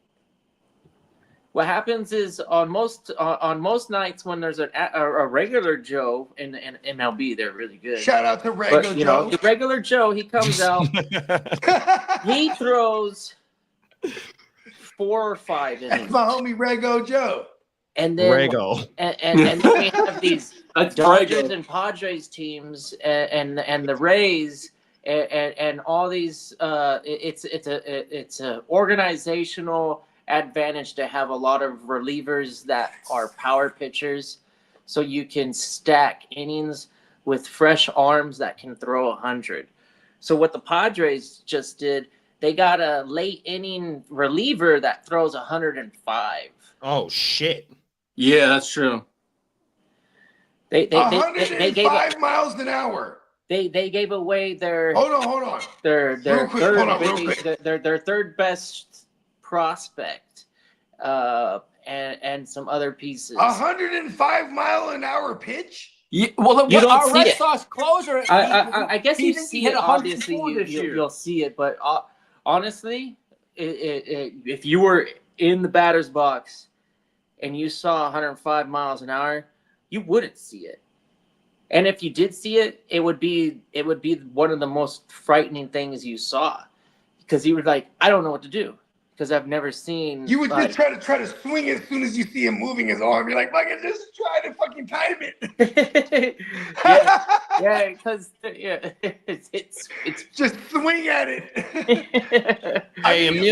Emil said he just finished work, heading to the wine shop. What time y'all partying tonight? Big bro trying to pull up and get shit cracking tonight too. Yeah. I mean, shit. It'll be 8:00 p.m.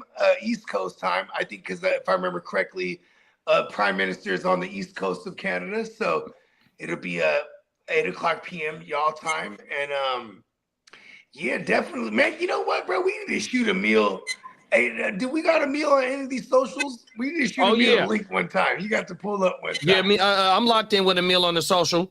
Yeah, Emil, we're gonna shoot you the StreamYard link, man. If you want on the gram? Talk some shit. You know what I mean? Oh my mama, man. Shout out to Emil, man. Yeah, we're gonna try and get in this bitch early if we can, though, Emil, on everything. But the game start at 5 our time, 8 your time. So yeah, we're gonna crank this bitch up. You know, I want to shout out Chicago Clubhouse Network again. Talk about it. Did their show last night. Shout out to Crook and Mouth. And anyways, he asked me, he said, so what are you looking forward to seeing in this Hall of Fame game? And you know me, the immediate bogey response wants to be, I want to see that I remind myself that this is a shitty game. But then I didn't say that, right? I said, you know what? I thought of something smart. I'm like, this is good for Detroit. They're going to get a jump, the earliest jump, to figure out this coordinator switch situation. And this is great for them, because I do worry about them a great deal this year, because there's expectations is high, and they just got poached from a fucking Bill Parcells, a fucking disciple player, even with Aaron Glenn on that side of the ball, and then Ben Johnson on the other one. Well, I didn't realize you had 2 coordinators with 2 first names. You know what I mean? Ben Johnson and Aaron Glenn. Look at that. Am I mistaken? But they hired internally. They promoted. They brought in. They hired internally on the defensive side of the ball, and then Dan Campbell, who is a part of the Sean Payton coaching tree. For as far as Dan Campbell as a coach, he also played as a player under Sean Payton, but as a coach, he's from that tree. So he poached his new offensive coordinator is from the Broncos, Sean Payton staff last year. And so there's going to be some changes there. Obviously, yeah, because bro was on the staff before with the Lions. Yes, he was on the Lions staff before. He's worked with Jared Goff before. Okay. And yep. I earlier in the show, I mentioned that I'm not as afraid of the Lions because of the regime and the turnover. And Dan Campbell, we trust.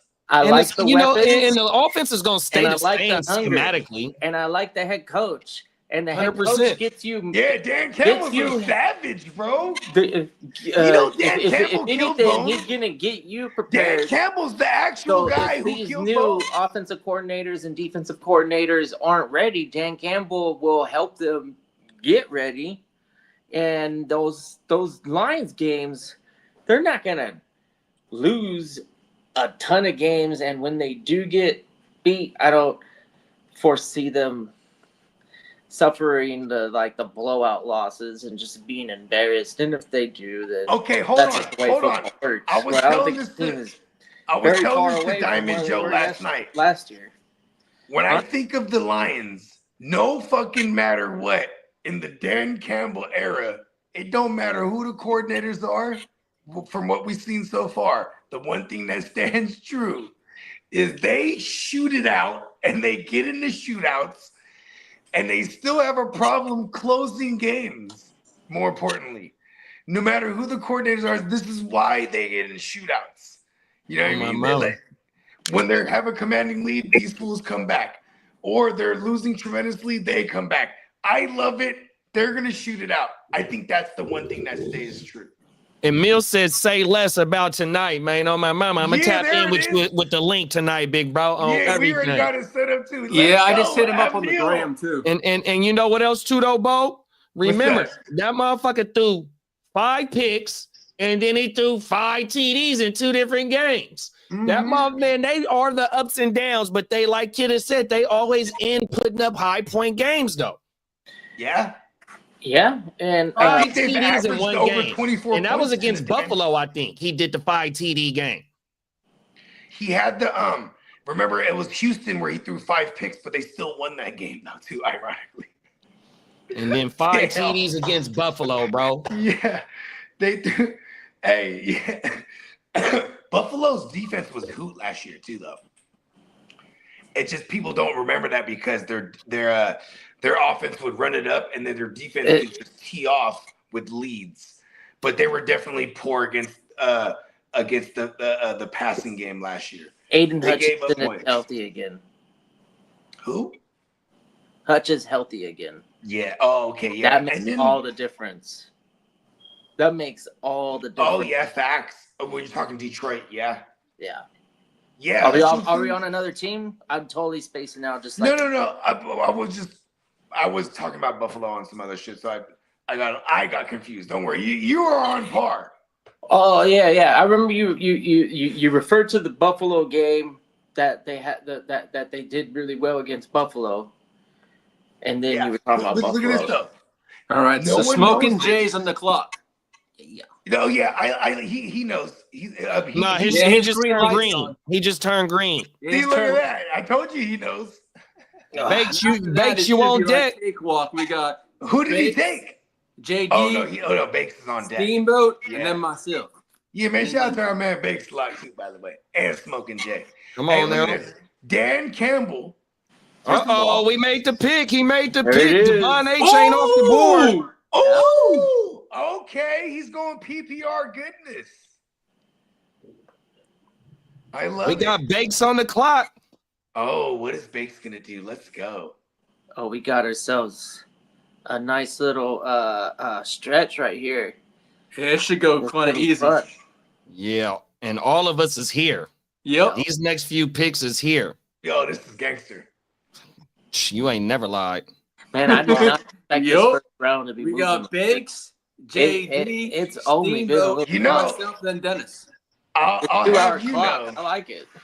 Damn, I wish I had a beer for my pick right now. You don't need to waste the Here's a Hey, I'll virtual drink one, one. JD. I'll drink one for you. that. Hey, just That tell me one for when to you. take a sip.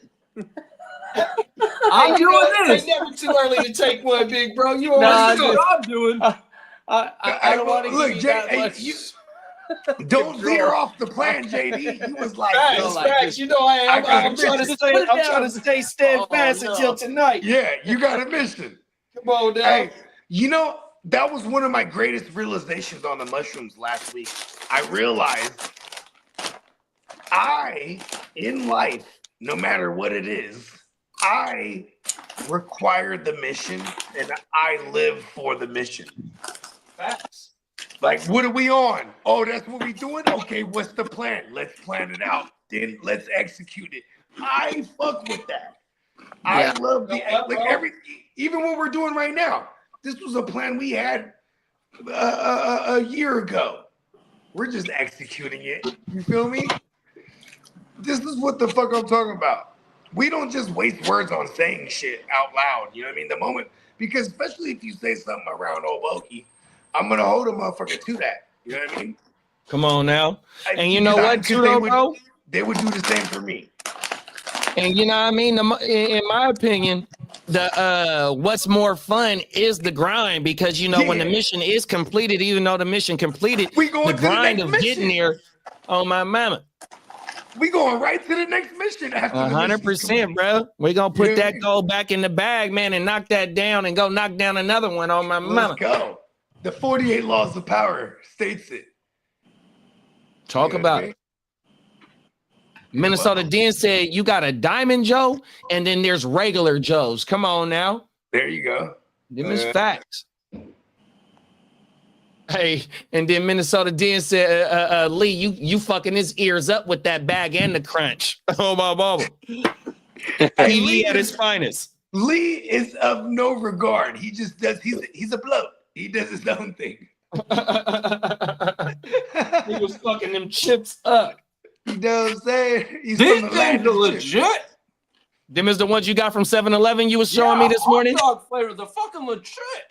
Oh my mama. Okay. Hey, All right. Hey, Lee. So the 7-Eleven brand jalapeno kettle chips is one of the best The ones one. on the market. I'll have to Those are check the them ones. out. What is it called? That's a studio favorite. It's the 7-Eleven brand kettle chips, but it's the jalapeno one. I saw that, but Them They'll motherfuckers tear go some gums crazy, up. dog. Them is They'll like some of tear the gums best up with their berries. chips to put on your sandwich. Kettle gotta have corn chips on my chips are the sandwich. goat. Yeah, since we were talking hot dogs a little bit, you know, because it's the flavor of that. Have you guys like Wiener Schnitzel? Hell Fuck yeah. You like their chili? You Yep. motherfucking right. It's the goat. All right, it's the goat. It's the first. Okay, here's my thing. I got let me something that rephrase might this. change your life. Look To at me, this. it's the goat. But you know why? Look. Because that was my first exposure to chili cheese things as a child. Yeah. Was Wiener Schnitzel. There you go. Walmart. It's my favorite right? to this day. You gotta go to Walmart and find yourself the hot Chili dog sauce. chili sauce. Okay. Okay. Holy swear shit. Yeah, you This got my eyes motherfucker- right there. Pause on my This mama. motherfucker is as close to the Wiener Schnitzel chili that I've come across. On my mama. It's like 80 cents, dude. Cause you know what, bro? Like I said, I'm on my way to motherfucking Costco, right? So I gotta get a glizz pause with onions on it. But there's times where a motherfucker craves chili fries and chili dogs, bro. Come on. 100%. My wife don't get it. Like, bro, what are you, man? This is what I'm craving right now. I'll go to Safeway and go get the little $3 thing of red onions already chopped up. Go get some all beef joints. And sometimes I don't even fuck with buns. I like to put my shit on bread, on everything. Let's go. Regular bread. I'll toast Come the on bread. now. You just the one slice, right? One slice, big bro. Yep. Facts. I'll do it. Come on now. Hey, you know what's funny? They call these struggle meals. And I go, no, that's home food right there. That's home food, bro. On my mama. Food. You feel me? The Take other your day, ass right back. The other day, I'm like, what the came fuck are home. you talking about? I had tortillas. I had Right. the sandwich, the ham sandwich. You know, What? the cheap ass ones. Whatever. Oh, it's been done. And I got the cheap ass cheese, American Right. sandwich. And then I got Roll the it. eggs. I There make you myself a breakfast burrito with all that stuff. Come on, But that ain't nothing but a ham and cheese. Come on now. An egg burrito. What? I'm like That's blowing, fire right there, I'm blowing my Tapatio. girlfriend's mind when I'm doing it. She's like, "What is that?" I'm like, "I don't know. It's I'll just stuff fry that up I the have, ham." but I'll fucking just like whip it together. I'm hungry," and she's Yeah. like, looks so good." I'm like, "It's Yeah, it is good." Like, this is stuff that I was like. My mom approached me and said, "Okay, Bust you want out to learn how to the cook an sriracha, egg? baby. You like eggs? Here, this is how you cook eggs. Learn how to cook an egg when I was a kid. You know, after a little while, you're making your own little Latchkey kids. Yeah, Facts. yeah, man. Latchkey kids, bro. Look at We what learned how to Minnesota cook when we Dan was said. like Kiddo, 7. Minnesota Dan said, Kiddo always says you can eat really good even if you're willing to eat poor. 100%, bro. Oh, Yeah, my mama. I don't know. If my mom always made sure that we ate really well, and even in times when it wasn't really in our financial, benefit to think about like anything more than the minimum. But she made the minimum into something that was like, yeah, you gonna dope it up. Appealing and like you enjoyed your food still, even though you were eating cheap. You didn't have to sacrifice on flavors or anything. You just had to be smart in the approach. But you could find a way to make all sorts of good foods for Them is facts, bro. 100%. And then you know what I mean? Like you buy in bulk, you know what I mean? Like we do turkey, ground turkey, right? Wifey be finding these like a 2-pound like thing at motherfucking Smart and Final. That motherfucker only like $5, bro. $7. Then it's this motherfucking they got the packaged hamburger patties, right? What? It's 10 for $10. 100%, man. On my mama, it's so much shit, bro. In Vegas? Oh, I could bring my slow cooker too. Oh, my girl. You know what's funny? You My want girl to probably do like, you're them? not taking my slow cooker. I'm like, all right. Oh, okay. No, because Well, we do got a slow cooker. I'm just saying we would need more than one so we can do things simultaneously. You know what I mean? Right. I can do my chili on a pot. I ain't gonna lie. It only Come takes on now. if I do it. I just like doing it slow cook because then it's like it's him. I can do it on the pot. It's still him, and it'll take a half the time too on the pot. It just takes more time because now I gotta brown the meat and do all the other shit outside of it versus I just throw everything in when I do it in the slow cook. Yeah. Hey, Candlestick said hood status, dog. I'm with you, JD. Oh, my mama, you already know, big bruh. Go to in the clutch. Hey, look, hey, my man Candlestick, he'll fuck it up in the kitchen, bro. I ain't gonna lie. From the spread to the goddamn Wagyu even, you know what I mean? From every side of the spectrum, you feel me? Come on now. And shout out to motherfucking Carl for pulling up on us today, What man. up, Shout out Carl? to What up, Carl, Carl? man. Carl said pepperoni from the deli and some 100%. leftover ketchup packets on a corn tortilla with generic version of white Velveeta from Aldi. Basically tastes like pizza. Yeah. Let's go. West. I know here in Southern California, Aldi is still fairly fresh, but I've visited Chicago many times over the last probably 16 years. Talk about it. And yeah, Aldi is dope. They have pretty good prices on a variety of things. You go in there and there's all sorts of shit. It's not like Costco, but it kind of is. But like, doesn't force you to buy in bulk. But the way like the options are, it's similar. Anyways, I think it's German. The companies that owns it and runs it is out of Germany. So their lineup, excuse me, it's like a little bit. The focus is different from say like Albertsons or Kroger's or whatever, you know, because that's like United States. They cater In to Europe, like their to like their nationality, like the food and stuff that they, you know what I mean. Yeah, and Aldi's is kind of like European influence a little bit, so you can find some stuff that you might not find at other places. Yeah, I have Aldi's, Albertsons, Kroger's, and Tom Thumb here.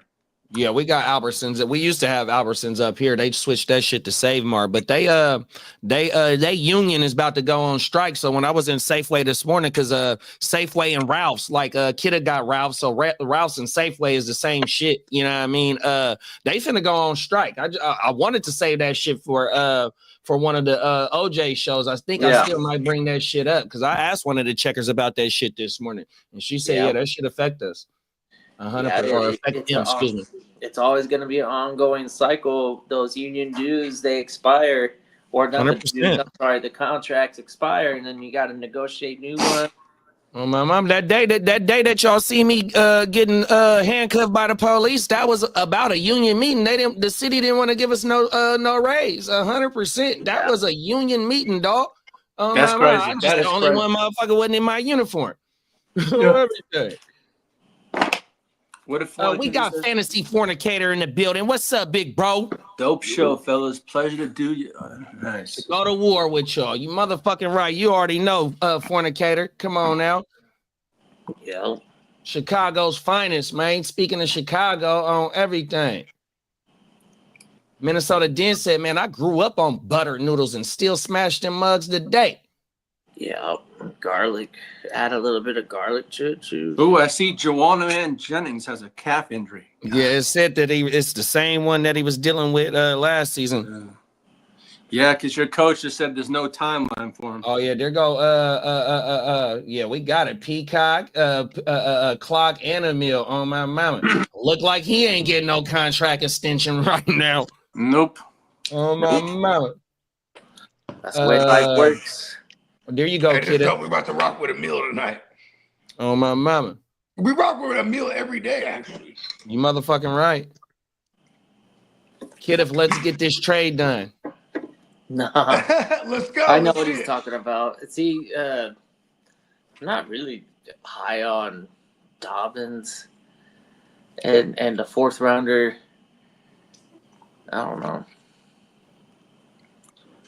That's what he wants from me. Who? What kind? What? Oh no, he wants to send you that. Correct. Yeah, you're right. He wants to send me. In that league, he has Dobbins. Yeah, which it's a fair deal. I just laterally when you go position to position, and it's I'm more interested in Javonte Williams than I am Dobbins. And call me crazy, but Javonte, if he could actually be telling the truth and saying that he really is feeling the best he's ever felt since his terrible, horrible initial injury. history started popping up.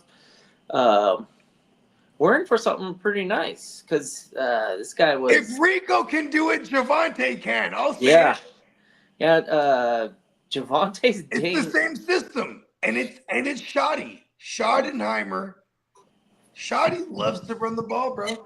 And now with the addition of Pickens, it takes the top off even more.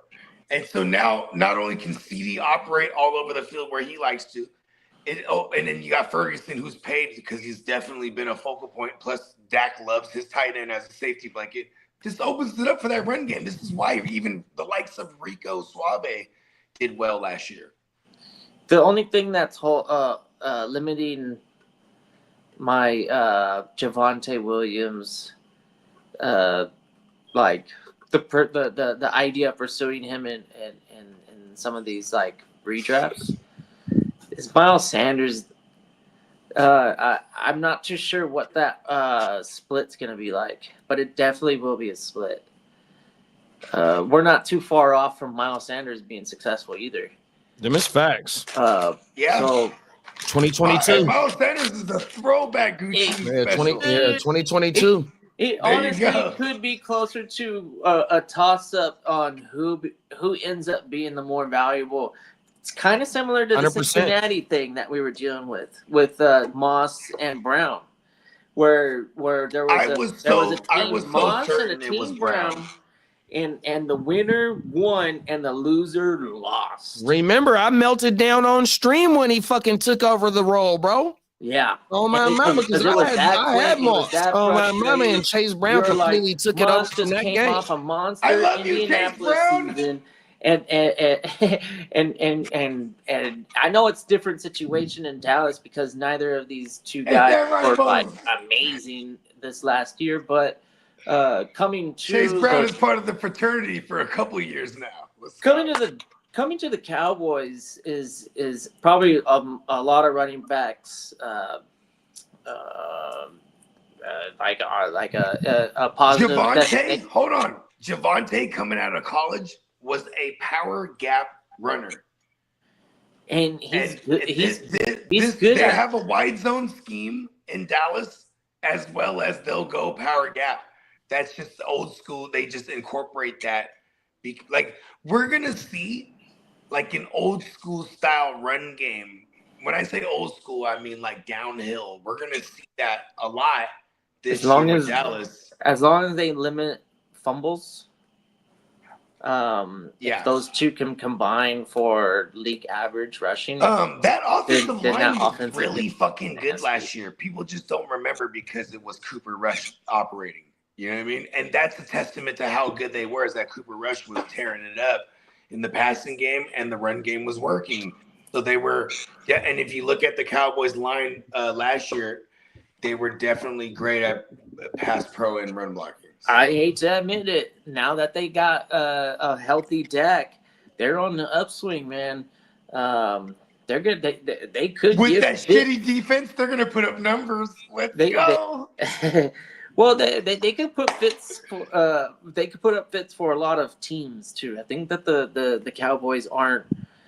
They're shooting out of like the double digit realm of. And they got 8 games inside. Should be in. Yeah, they can definitely be capable of getting that 10 wins, which is what the cutoff to the playoffs, right? Recently, that's been kind of like the to win a division usually.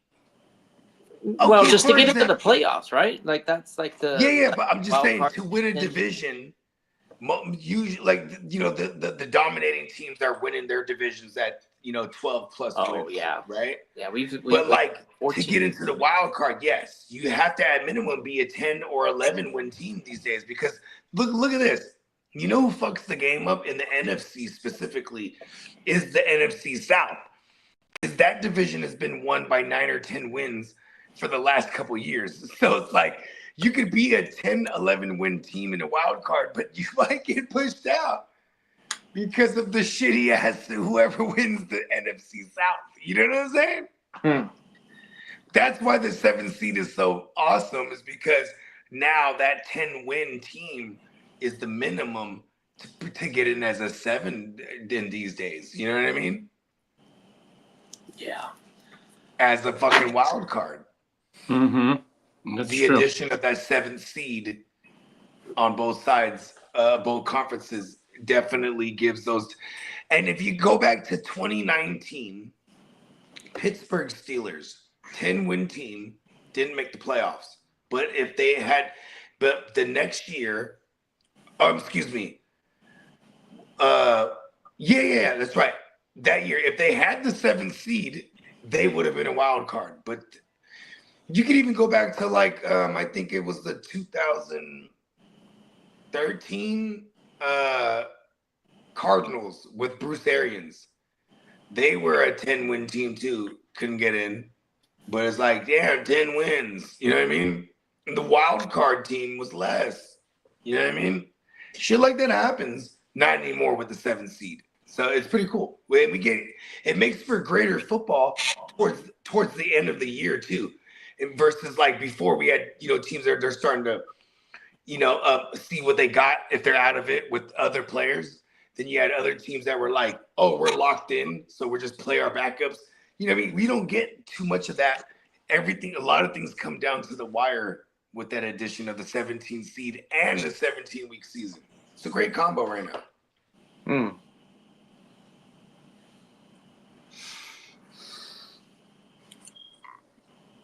And then there's when we add 18-week seasons with an additional bye week.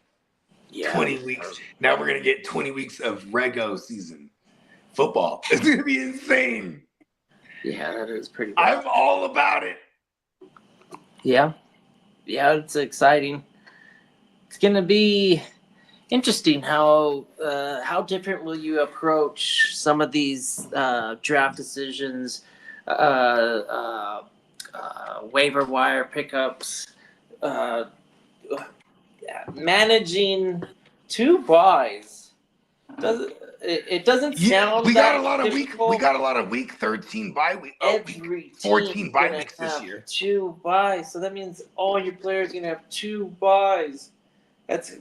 You're gonna have roster construction issues if you're not. I'm not scared. Yeah, I mean, you're gonna have to make that decision though to drop a player that you don't want to, because the league's competitive and you can't go week to week and risk losing. You have to win every week. If you're who's on the clock right now? It's Bakes. It's Bakes. Okay, he was just active. I feel like you could push a 1 week bye. Does Bakes know that we can't trade? It's got about an hour and 37 on the clock. So the problem for Bates is that I'll be back. I'll be right back. I'll hit him up. Or somebody tag him. No, I've already tagged him a couple times. Yeah. He has no Raider to pick, so. Oh, he's really thinking right here. Yeah. Yeah, he's been tagged twice. Yeah, all the Raiders are gone. Wow, isn't that crazy? The Raiders. I'll be right back. Let me go ahead. I'll hit him up real quick. Have 2 fantasy relevant players with the addition of Jainty. It's kind of changed the outlook of them for the future. In the immediate, still question marks. I'm not too sure what that team's doing yet. I like Geno Smith though, but like I said in the beginning of the show, there's this little bit inside of me that is unsure, and I know this isn't an uncommon, and many people shared this with me, but because of Geno Smith's time in Seattle, that success that he had there, doesn't negate the horribleness that he was with the Jets. Totally. I know he figured it out with one organization. But that's basically all I know. So I have two versions to work with. If I had a steady line of Seattle Geno Smith, then I would feel great. But because there's Seattle Geno Smith and the Jets Geno Smith, I'm not too confident. And then you got the problem of will the AFC West truly be a highly competitive? I think it's the most competitive league in the AFC right there. You mean division? Division, division. Hey, look at this. If Cincinnati went, they have the best coaches in that. North. You want to talk about the best 4 coaches in the league? They're all in one, like at least decorated. Maybe I guess you could, or how about this? The best division coaches are that group right there. Well, all 4 have been to the Super Bowl. Yeah. So. And 3 out of the 4 have won it, right? So you got Andy Reid, Sean Payton, Jim Harbaugh hasn't won one, and no, he got there with the 49ers. That's about it. No. Who am I missing? There's Jim Harbaugh, Andy Reid. Oh yeah. 3 Andy Reid. So Sean Payton, Andy Reid, and crazy old Pete Carroll. They've all won Super Bowls. Yep. Bomb. Then Jim Harbaugh's lost one, but he's fresh off a natty, and one of the active coaches, the only active coach to win a natty and a Super Bowl is Pete Carroll right now. Yeah.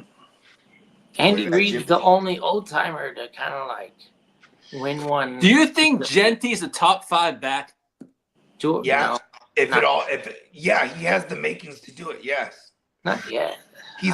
He has Chip Kelly and Pete Carroll, who have only produced high-end running backs in fantasy for us, and in reality, now they're together. So this kind of makes it for me. Here's what fucks it up. If Radio Raheem, fucking DJ Mustard himself, Raheem Mostert, if this motherfucker is that guy who's the red zone guy all of a sudden, because he is awesome in the red zone. Remember A-Chan's rookie year? A-Chan went crazy his rookie year. At the same time, Radio Raheem had 20 tugs. You know what I'm saying? I'm not even playing. I think he had 20-something tugs. Yeah, you're right. He had total. That's the one who will fuck it up. If possible, there is a way to fuck it up for Genty, because Genty seems like a lock for 300 plus touches. Right, kiddo? What do you feel?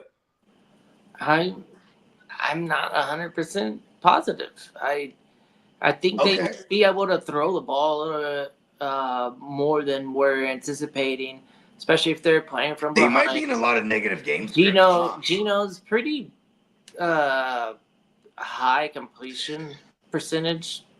He's not like in Seattle. If we're banking it on the Seattle recency, the recency bias shows that he's been fairly efficient and accurate. Geno Smith has definitely earned Bogart's respect. You really only need accuracy. You don't. Geno Smith has earned Kidda's respect. If you're a Jets fan. if you can get those weapons to space quickly, then that's how they're going to be successful.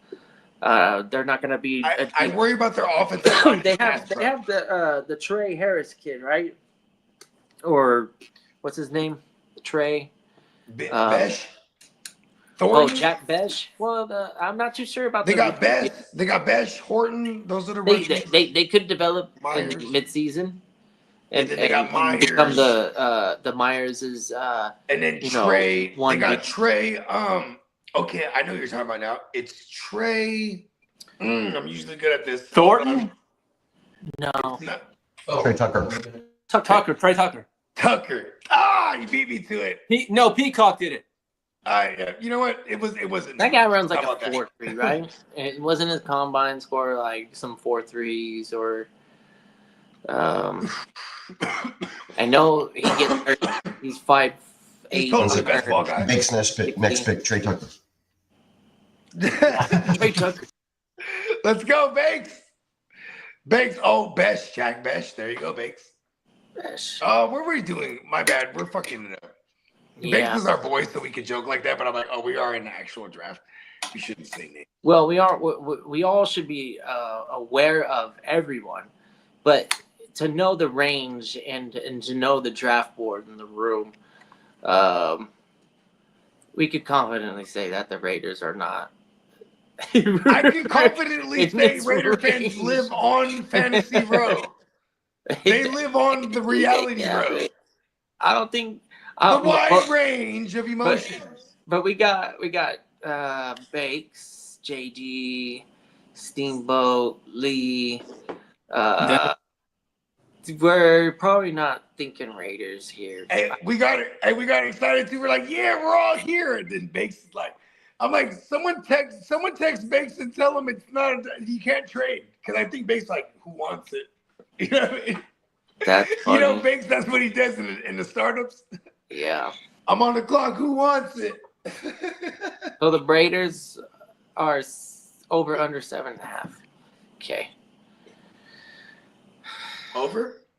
Nah, I got under. You know what? Here's the thing. Let's look at their schedule. Then we can really get a gauge on this. This is fun. Then after this exercise, I'll go and call Bakes because he hasn't responded to my text yet.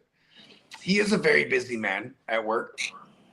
And this is why the slow draft works for when people are busy. You know what I mean? But I'm pretty sure he knows who he's going to take. Who do the Raiders have week 1? Oh, they have New England. And they have the Chargers week 2. Damn, 0-2. Monday Night Football too. I think they drop. Okay, I'm just going to keep it all the way 100. You get Mike Vrabel and that team to plot an entire offseason for week 1 against this team, I think they win.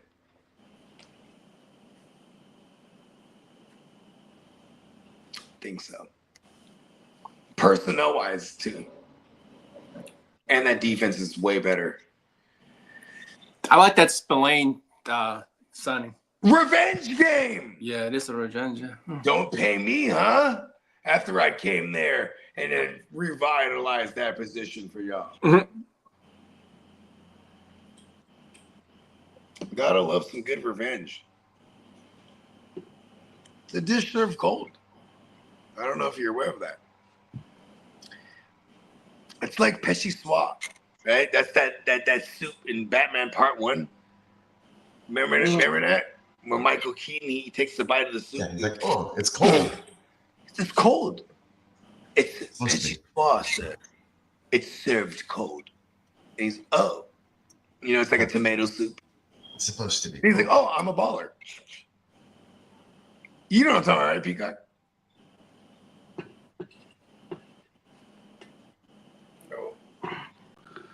All right. Yes, I do. Yeah, Bake says he's been busy at work, though. There's next to him, so he's No, it's all good. stuff. Take your time. We're just busting balls. But he does know you can't make a trade, though. Because, hey, you know what I'm talking about, though, right? It makes us move on the clock. It'd be like round 30 to be like, it's on the clock. We've been trying to figure it out. It's on the clock. Suspense. It's over. We've got a green dot. Oh, here we go. Oh, I'm doing calisthenics.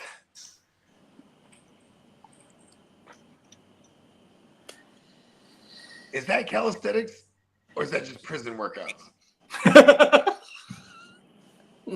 Right? Well, I'm doing dips. Oh, wow.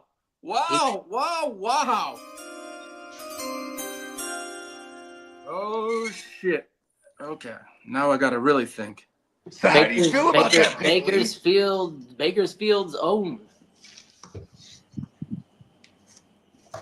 Jordan Love.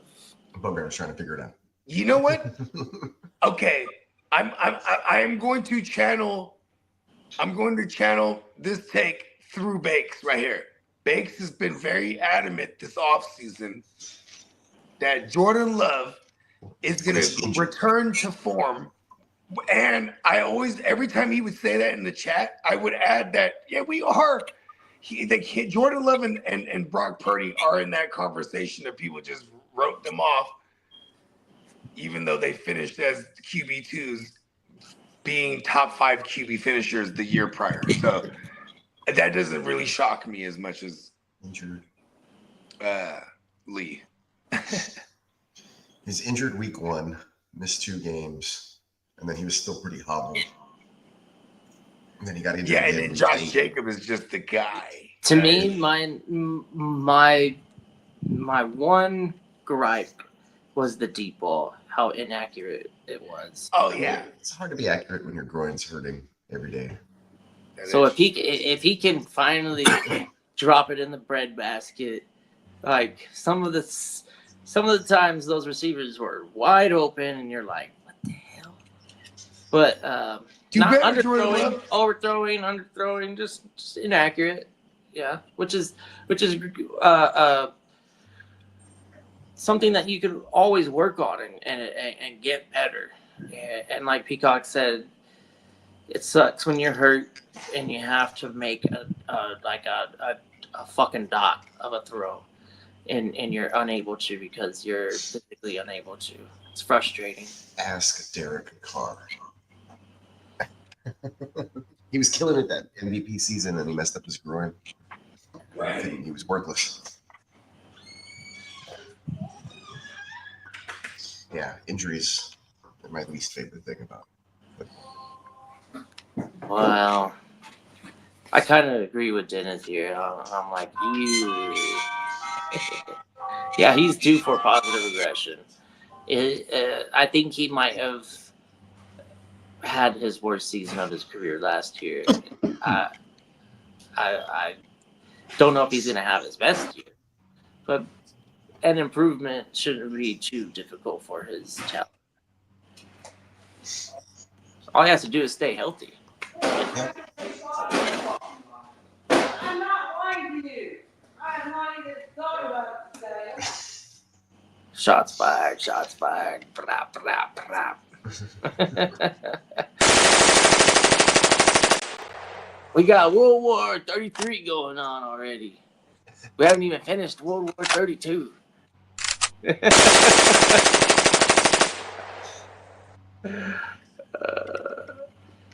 Speaking of, yeah, that logo is pretty sick. I don't know if everybody in the chat got a good look of it, but it was nice seeing. You're like in a war zone, and then occasionally you'll see like a football player in the middle of the war zone. It's like they'll be wearing the football helmet, and they're like Mad Maxed out or whatever. Yeah, it's pretty funny. Here they are. The big guy on the left, he almost reminds me of like one of the scare actors that you'd find in like a haunt, you know. It'd be like a killer football haunt or something, and some dude like that come out with like a machete. Yeah, those guys are on fire. I think. Yeah. Some flames that I put on there. Yeah. Worked this one pretty quick the other day. Yeah, it's pretty good though. I like it. It's just throw some random stuff in there. It's just chaotic when you have a league that supplies twice as many managers as there are in real life football games. It gets interesting. But from what I can tell, the best teams will the cream of the crop rises to the top. there's not a lot of flukes and mistakes at the top. People who have the best teams week in, week out because of the 32. Whoever has the best draft and has the best success in the waivers early on tends to win these things. Whereas like a 12 or 10-man league, it's up in the air in the beginning. Everybody feels great about their team, and all it takes is a couple injuries or luck of the draw when you have bye weeks and down weeks for players, down your lineup instead of just like one guy here and then everybody else plays better or at normal. Hit their projections or beat their projections. We got another name off the board, and this was a target of mine. I didn't think that was going to slip, but, you know, I could always hope that nobody gave a shit about Travis Hunter. But this is IDP for an IDP league. Travis Hunter brings an entirely different dimension as value goes. He's wild card joker. It's two positions, one, two. Ever been. In the days that I've played fantasy, nobody's had this type of ceiling. And the recent reports of them maybe giving him like a 60% snaps on both sides of the ball, that's entirely worthy of early first round pick. I was naive and thought that the negativity around him not being better than BTJ right out the gate and the value of him might not be as high as anticipated. But in an IDP, it's hard to ignore the dual position of eligibility, throwing Someone him took in Travis Hunter?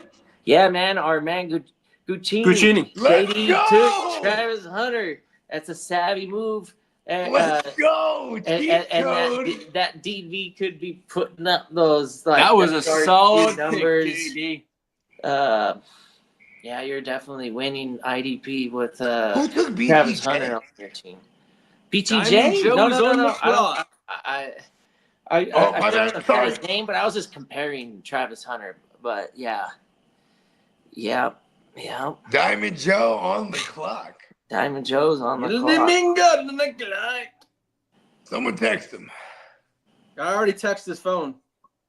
There you go. I love it. Lee's on it. Yeah, I want to make my pick. That's why. What number pick are you, Lee? Oh, you're I'm right after him. Yeah. He's the 24th. Yeah, you're right after. Goddamn, let's go. We're on the move. You know what's funny? When I was on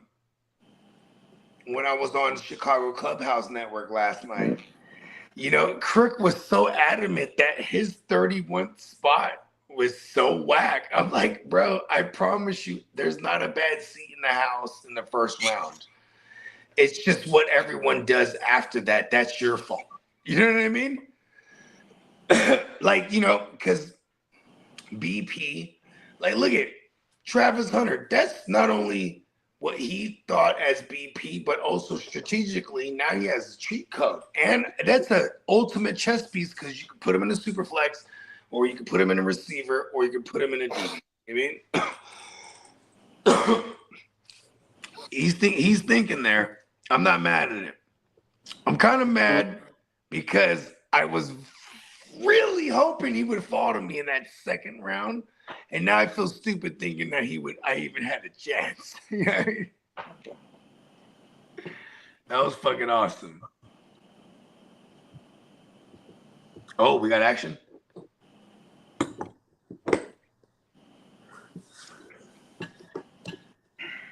I can't say any names right now, but there's some people that I feel like if it was me, I'm really disrespecting them. You know what I mean? Because goddamn it, even my last pick, it was so fucking difficult for me. I'm liking it. I'm like, I love what's going on right now. It's awesome. I feel like I'll be picking tomorrow, whereas I originally felt like it's gonna take like 2 days for me to get. Oh, and we're on wake. We're doing wake. We got tonight where we're live, where this is still going to be going on, and then we're on Wake Your Game Up. You know what I mean? Like tomorrow morning. This 32 man is. I'm off dudes who give themselves nicknames. Sorry. You don't do that. That's just like a unspoken, like, obviously you never give yourself. Why would you give yourself a nickname? Somebody will do it for you, bro. Just chill. What, he gave himself that nickname for real. Yeah. Anyway. You know, they so my name is CJ, but then they call me, it stands for Cheat Junior. And I was a weed selling motherfucker allegedly since I had a mustache. And the homies called me Chiba, and that shit got shortened to Cheebs. Like, and I was like, oh, I'm going with that. That was like my friend. Not that anyone who really knows me, they call me Cheebs. Or not really know me. I'm saying there's still people that really know me these days, but that didn't know me then. But I'm saying, like, if you knew me back then, they call me Cheebs. They don't even call me Bogey or anything. There's even certain foods like Iffy and them. They all call me Guard. Gard. They don't call me Bo or Bogey. They call me Guard. And I love that because that's the one group that calls me Guard. It's like a different, and I'm like a big bro, and I love all of them, and they all do well. I love watching them all grow up and do well in life. Shout out to Iffy and all the tribe, bruh. I've known them motherfuckers since they was all fucking adolescents. That sounded wrong. Since they were all adolescents. Pause. Yeah. Yeah. Like for example, you could be like, bro, I'm the fucking man, right? Or you could be like, then it could really sound wrong. You'd be like, listen, I'm a fucking grown man. Listen, I'm fucking a grown man. And you go, whoa, pause. Because that's actually what Cameron said. Cameron said, he's like, listen, bro, I'm fucking a grown man. And they're like, whoa, pause. And they're like, he didn't get it at first. And he's the king of pause.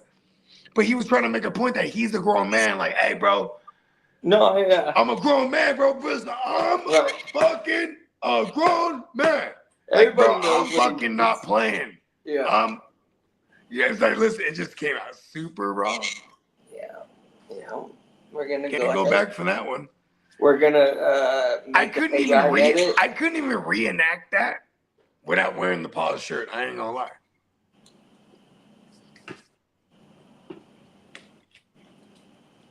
Abdul Carter is another rookie in camp that's been looking very impressive. Do you remember this? Yeah, they said he was, You remember the Steve Spagnuolo NASCAR package when he was with the Giants and they beat the Patriots in the 08 07 season Super Bowl? They were undefeated and then lost to them. Also in 2011 they beat them too. They call it the NASCAR package where they just send in hella house. Yeah. They send in the whole with crazy pass rushers and they just relentless with it. They have that type of rotation these days over there. They got Carter, they got Thibodeau, and then they got Brian Burns. And then you got Dexter in the middle, and then whoever else the fuck they got, because I know they got rid of Leonard Williams last year, but it's insane. They can go like NASCAR package. It's like NASCAR package 2.0. Yeah, if you have a lot of pass rushers, why not, utilize it a few times per game? A lot? Or a lot. The problem with a lot, I think you open yourself up to short coverage, and then you have a big-ass touchdown. So, all it takes is one defensive back to miss his assignment, and it's fucking game over. So, So that's why you only deploy it when you know you're kicking their ass and the offensive line can't stop you. So that you'll get to the quarterback right away. But typically, all the quarterback needs is, on average, 2.5, 3 seconds. And if there's, like I said, one DB not in his spot, that fucking quarterback's probably going to sniff it out eventually, and they'll give up that big touchdown.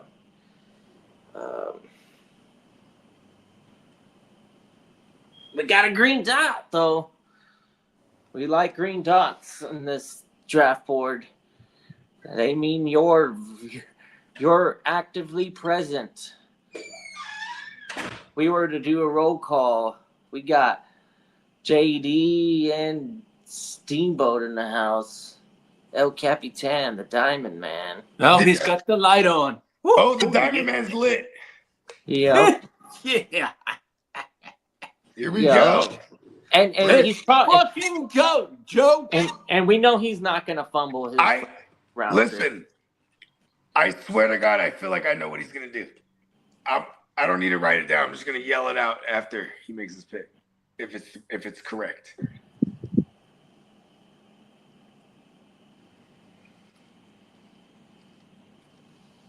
I know Lee's ready. Lee's going.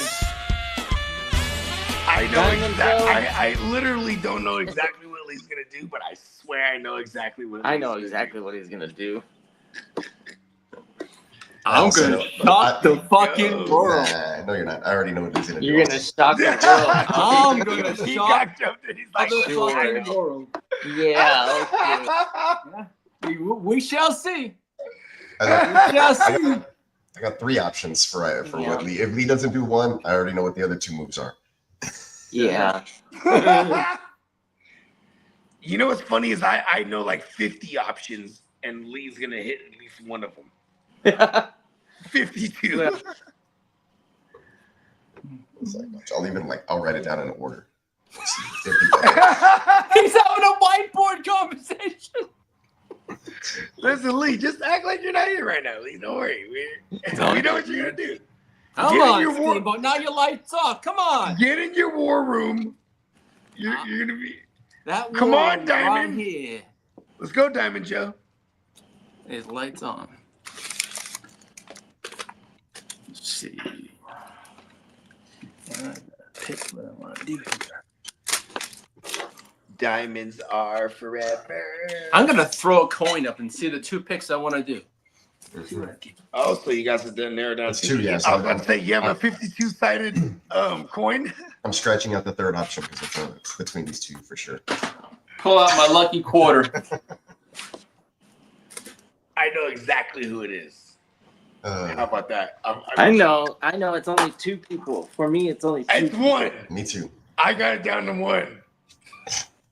Well, he's gonna flip a coin. I got him right here. No, I got it down to 1. His coin's gonna tell him wrong. I know who his heart wants to take. My heart has 1 player. The other one better be there. See? Well, see, I know I got to lead. Do you think he's gonna get sniped right here, Bogey? He might. Oh, that would suck. That's how I have it. You know what? I think there might be some. Okay, that would be the most probability awesome then. So by probability, the order that I have this written in is correct because the second guy is probably going to be taken before this other guy. There it is. Who is it? Christian McCaffrey. Oh, he did it. Yep. He did it. And Lee wanted him. So now, he goes Brian Thomas. He didn't do it. See, wow. I was we wrong. will not have this discussion. I had the Herbert CMC, but I missed out. Herbert was at the top of my list. Don't say I have names. a funny. Oh, I'm not gonna. There's plenty of time. I'm not supposed to do that. I love them. You know what's crazy? I love that. Why wouldn't I think he was gonna go after that guy? See, I actually fucked up earlier because I said Brian Thomas, but when he took Travis Hunter, I was like, oh my god, before Brian Thomas, and I was like, oh, never. There's a strategic method there, which is like I'm not mad at it. But I fucked up earlier saying Brian Thomas's name. No, I wasn't gonna go with fucked my up just heart now. though. Okay, I had a I funny fucked up feeling for you live. boys thought I was going with something else though. I hope nobody. You know what? I'm not gonna lie, Lee. Has an issue 100% across the board, you got us. It's been all right. You win, Lee. No, I was like, they're You thinking got I'm us going with all. some kind of blue. That was a great pick. Don't knock the pick. It was awesome. Perfect. Yeah. No, when I saw JD's pick, I'm like, man, I don't know if it's gonna be there or not. Well, it wasn't too long ago when we were trying to figure out the value, and a lot of the conversation we got had. action. Now that was my other pick. If it wasn't BTJR, it was gonna be Puka. Big Pookster. Yeah. Okay, that Puka got. Those were the two now that points Puka got I was took, gonna make. That's what it was. It was St. Brown or Puka for me, and I didn't even think they would be there. I thought I was gonna be picking Nico at 19, so I just gladly took St. Brown. I love Puka. Whoever got Puka, who got Puka right there? Dennis, great fucking pick. We got Johnny. Man. He's green dotted. Who is this now? Johnny. Here's Johnny. Johnny, hey, baby. Johnny. Here's Johnny. Wow. Here we Puka go, baby. fell to 20-something, bro. 25 to be exact. I already felt crazy that I think CNC St. Brown fell to me. The Minnesota Twins just traded shortstop Carlos Correa back to the Houston Astros. Yeah, that was rumored yesterday. About that I saw that yesterday. He said, I want to go back. Oh, it's final now, baby. Yeah. He said, I want to go back. Oh, why I did saw I make that him last sound night, cute? but they were saying they were waiting on. They said there were certain players that Houston was not willing to part with, and I guess they finally did. Deadline is today. They are the Patriots and the Spurs of the MLB. They're never going to tell you what you think they're going to do. You know what I mean? I was actually surprised that Minnesota let go of him, but they must have got a nice package. Pause. Package of players. Hey, look at man. Hey, Lita came a long way with the pause game on. Hey, look, that was a fucking a season pause right there. Hey, let's send them a big package pause. You got butt movie just seamlessly. Yeah, I'm getting there. Even though backstage, I won't say what he said backstage, but while we're live, he's on point.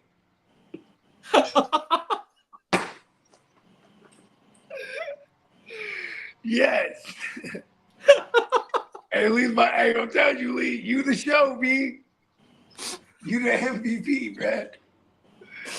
You feel me? I swear, someone in this house says I have no filter. I mean, shit. He ain't lying. Whoever said that. We got Bell Cow on the clock. Okay, here we go. Is he green? Is he lit? No. Okay. No, I don't think I've seen him turn green. He might have. Hey, kidda, Cedric Mullins went to the Mets. Wow, Baltimore. Yeah, Baltimore traded him to the Mets. I mean, he had really good season and a really bad season. So yeah, Bednar went to the Yankees. Suarez went to the Mariners last night late.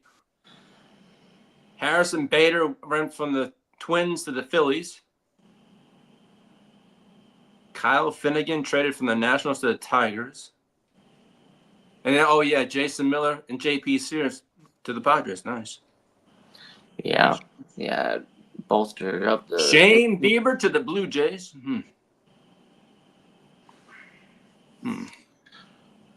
Yeah, I don't keep up with it every day like I should, but this morning I looked at the standings and we're only 3 games behind the Dodgers. Yeah. So I'm very pleased with the recent 5-game win streak. Going after the closer and the starter. Maybe we might not have made that decision if we didn't have a recent 5-game winning streak. But good on. Well, Darvish pitched well last night.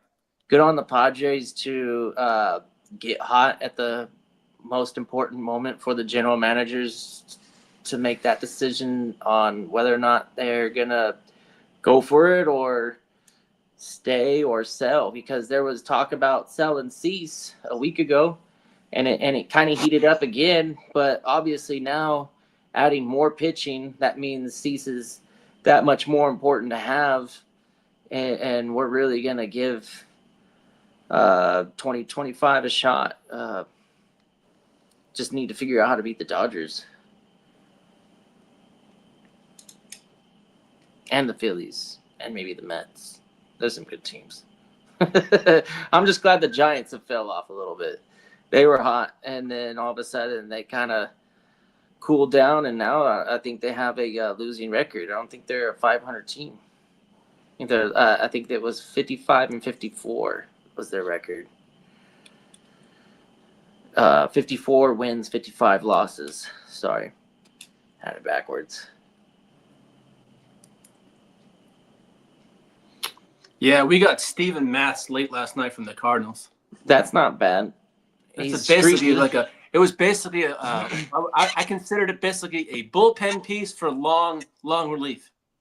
Yeah, fill in, sometimes change the scenery. Yeah, he basically could start. He could be like a 5th or 6th starter. Yeah, I don't know what it is. Sometimes it's a fresh look. I think we need a first baseman and a starting pitcher, though, too. How many hours do you? Well, we got basically 45 minutes, about an hour and 45 minutes. Right, I think it's 5 o'clock Eastern time. And then after that time period, the trading becomes a little bit different, to where the team that acquires a player. I think it's compensation. There's compensation involved. Yeah. With draft picks, compensation, right? Yeah. So there's still some opportunities for teams to improve after this. It's not like the NFL where like you shut the door and you say forget about it. This is it. No, you got to pay more for the player though. Yeah, but at least in baseball they could go the week before the season in the middle of a playoff hunt, and then get the playoff. The player that they acquired, though, isn't eligible for the playoffs. Yeah. So there's a lot of rules, but for the most part, it makes sense to me. There's an NFL game today. I know it's so silly that I think we get all hyped up for. Maybe it's recency bias, like I said multiple times. Last year's obviously was canceled, so it's like, of course, I didn't care about that. Didn't mean anything, but I'm sure after I wake up from my nap and turn on the TV and see some football, it'll make me feel better. Because next week, that's truly the first preseason games, right? That's when we're because tonight there's a very slight chance of seeing fantasy relevancy out on the field. Maybe some rookies, I don't know, but for the most part, we're gonna see names that we're not rostering. Yeah. Bogey brought up a good point about the Lions, though, is that Lions are gonna want to get off on the right foot regardless of situations. So everybody's in a prove it type of thing, and it's not do or die. But I think everybody in that organization that's new wants to maintain the success that they had, of course. but I'm confident. There was a lot of like defense getting Hutch back. When the team had that pass rush, it was a much better defense. So, impact players are valuable in real life and fantasy. I don't know. Do they have a wins above replacement in football? That'd be funny. It'd be funny because like in baseball, it's easy because you all go to bat, right? You just stand there and try and hit the ball. And in the NFL, it's like, what do I do? Well, you're gonna run straight and then go to the right. And what do I do? You're gonna go straight and you're gonna go to the left. How do you compare them? Well, we're not going to. We're going to separate them, and then every time you run that, then we're going to compare those routes together. And like, oh, okay. Oh, A.J. Brown is off the board. That's a Daddy Pig, you know? Can't argue with it. Philadelphia, Super Bowl champs. Yeah. This is a new name for me. Yeah, I haven't seen that one either. Bing Nose. It's the first time I see that one too. Yeah, back. I know our man Ghost Monkey's been jumping in and out.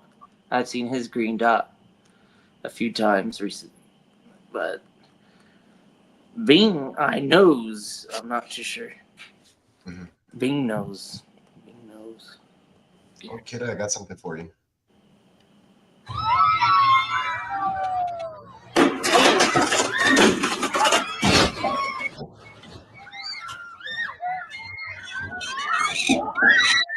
Damn. Is that AI? No, I don't think so. Well, I'll find out right now. I can ask Rock. Hold on, let's click on it. 23 injured, 3 critical. Yeah. It's real. What the hell? Oh, wow. Wow. Oh, okay. Go. It was just these first couple ones here. Yeah, it's crazy. It like snapped. Yeah. I don't know if that's a Huss top spin, but there's a good chance that this might be the Chinese version. Made in China. Well, something flew. That's why I thought it was AI at first, because like if that's a body, that's wild. That thing was like launched like a with the stunt dummies. Watch that thing. Is it a shoe? Maybe it's a shoe. Yeah, I don't know. But everybody got it. Look like a shoe. Everybody got the worst nightmare lived right there. Luckily, it's just a moment, but still, That's definitely a shoe. the post-traumatic stress. You're never going on an amusement park ride after that one. You know what I mean? Yeah. Can you compare it to a car accident? Probably not, because car accidents, you almost feel like they're not optional.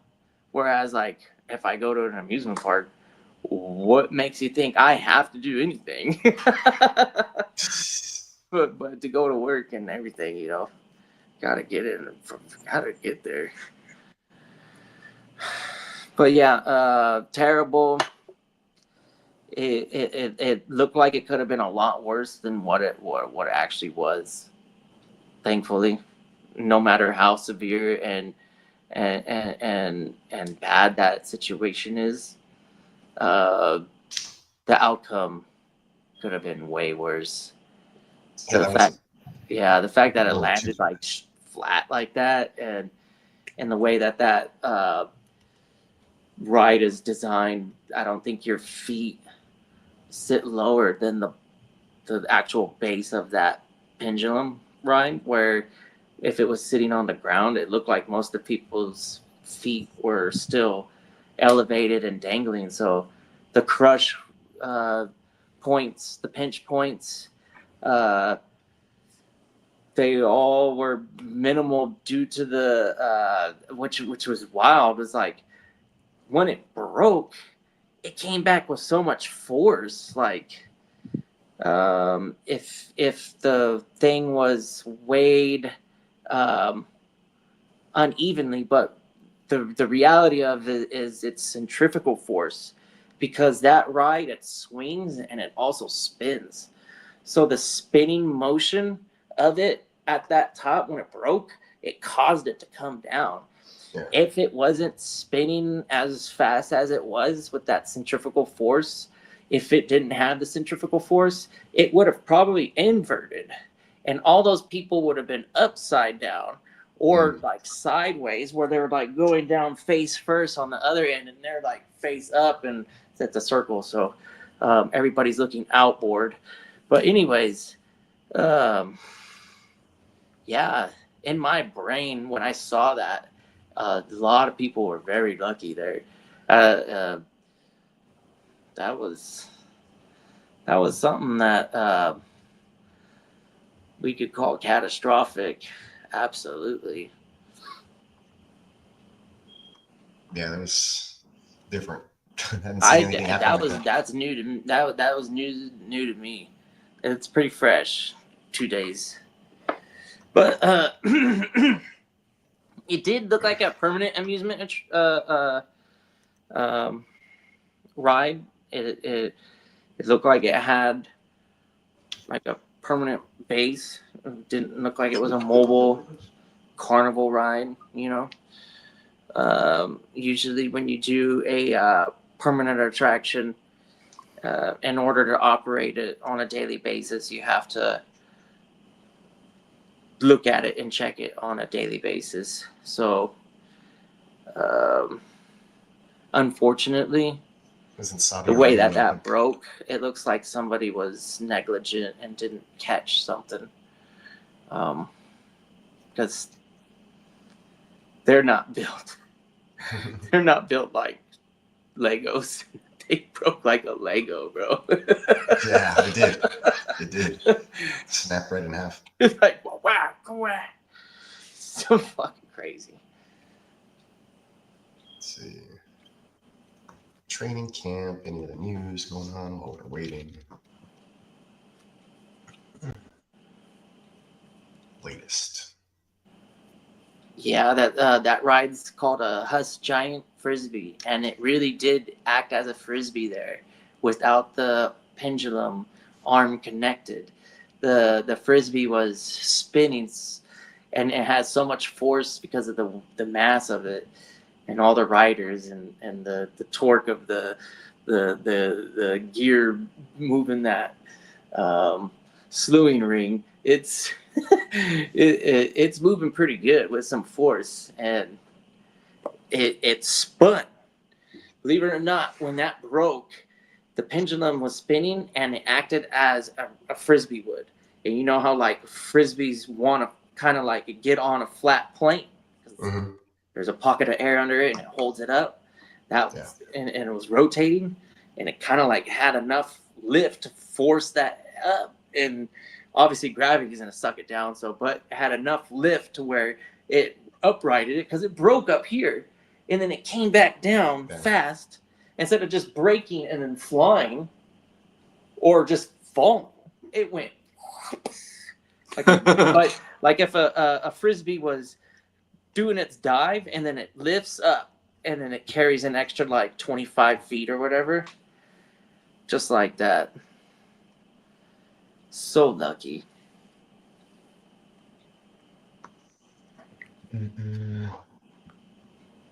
Oh, here we go.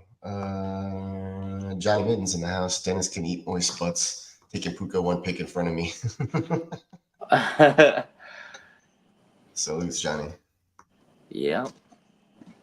Bucky Irving's had a bad consolation. Yeah. We got a lot of draft. And knowing that you're on the opposite side of me, I never have to worry about you sniping me. Almost through one round. I should take that back, because how many rounds total do we have? 19? 19. Yeah, I could imagine my queue holding some players where I'm like, oh, wow, that guy's still available. I was almost going to pick him last round. You have those queues built up, and then you're like, you run into those decisions where you're like, who do I take? Man, I like them both. And like the next day you wake up and it's your turn. You're like, oh, still there. Nice. Excuse me. 3 weeks. Cypher. Yeah, we'll be in Vegas. Man.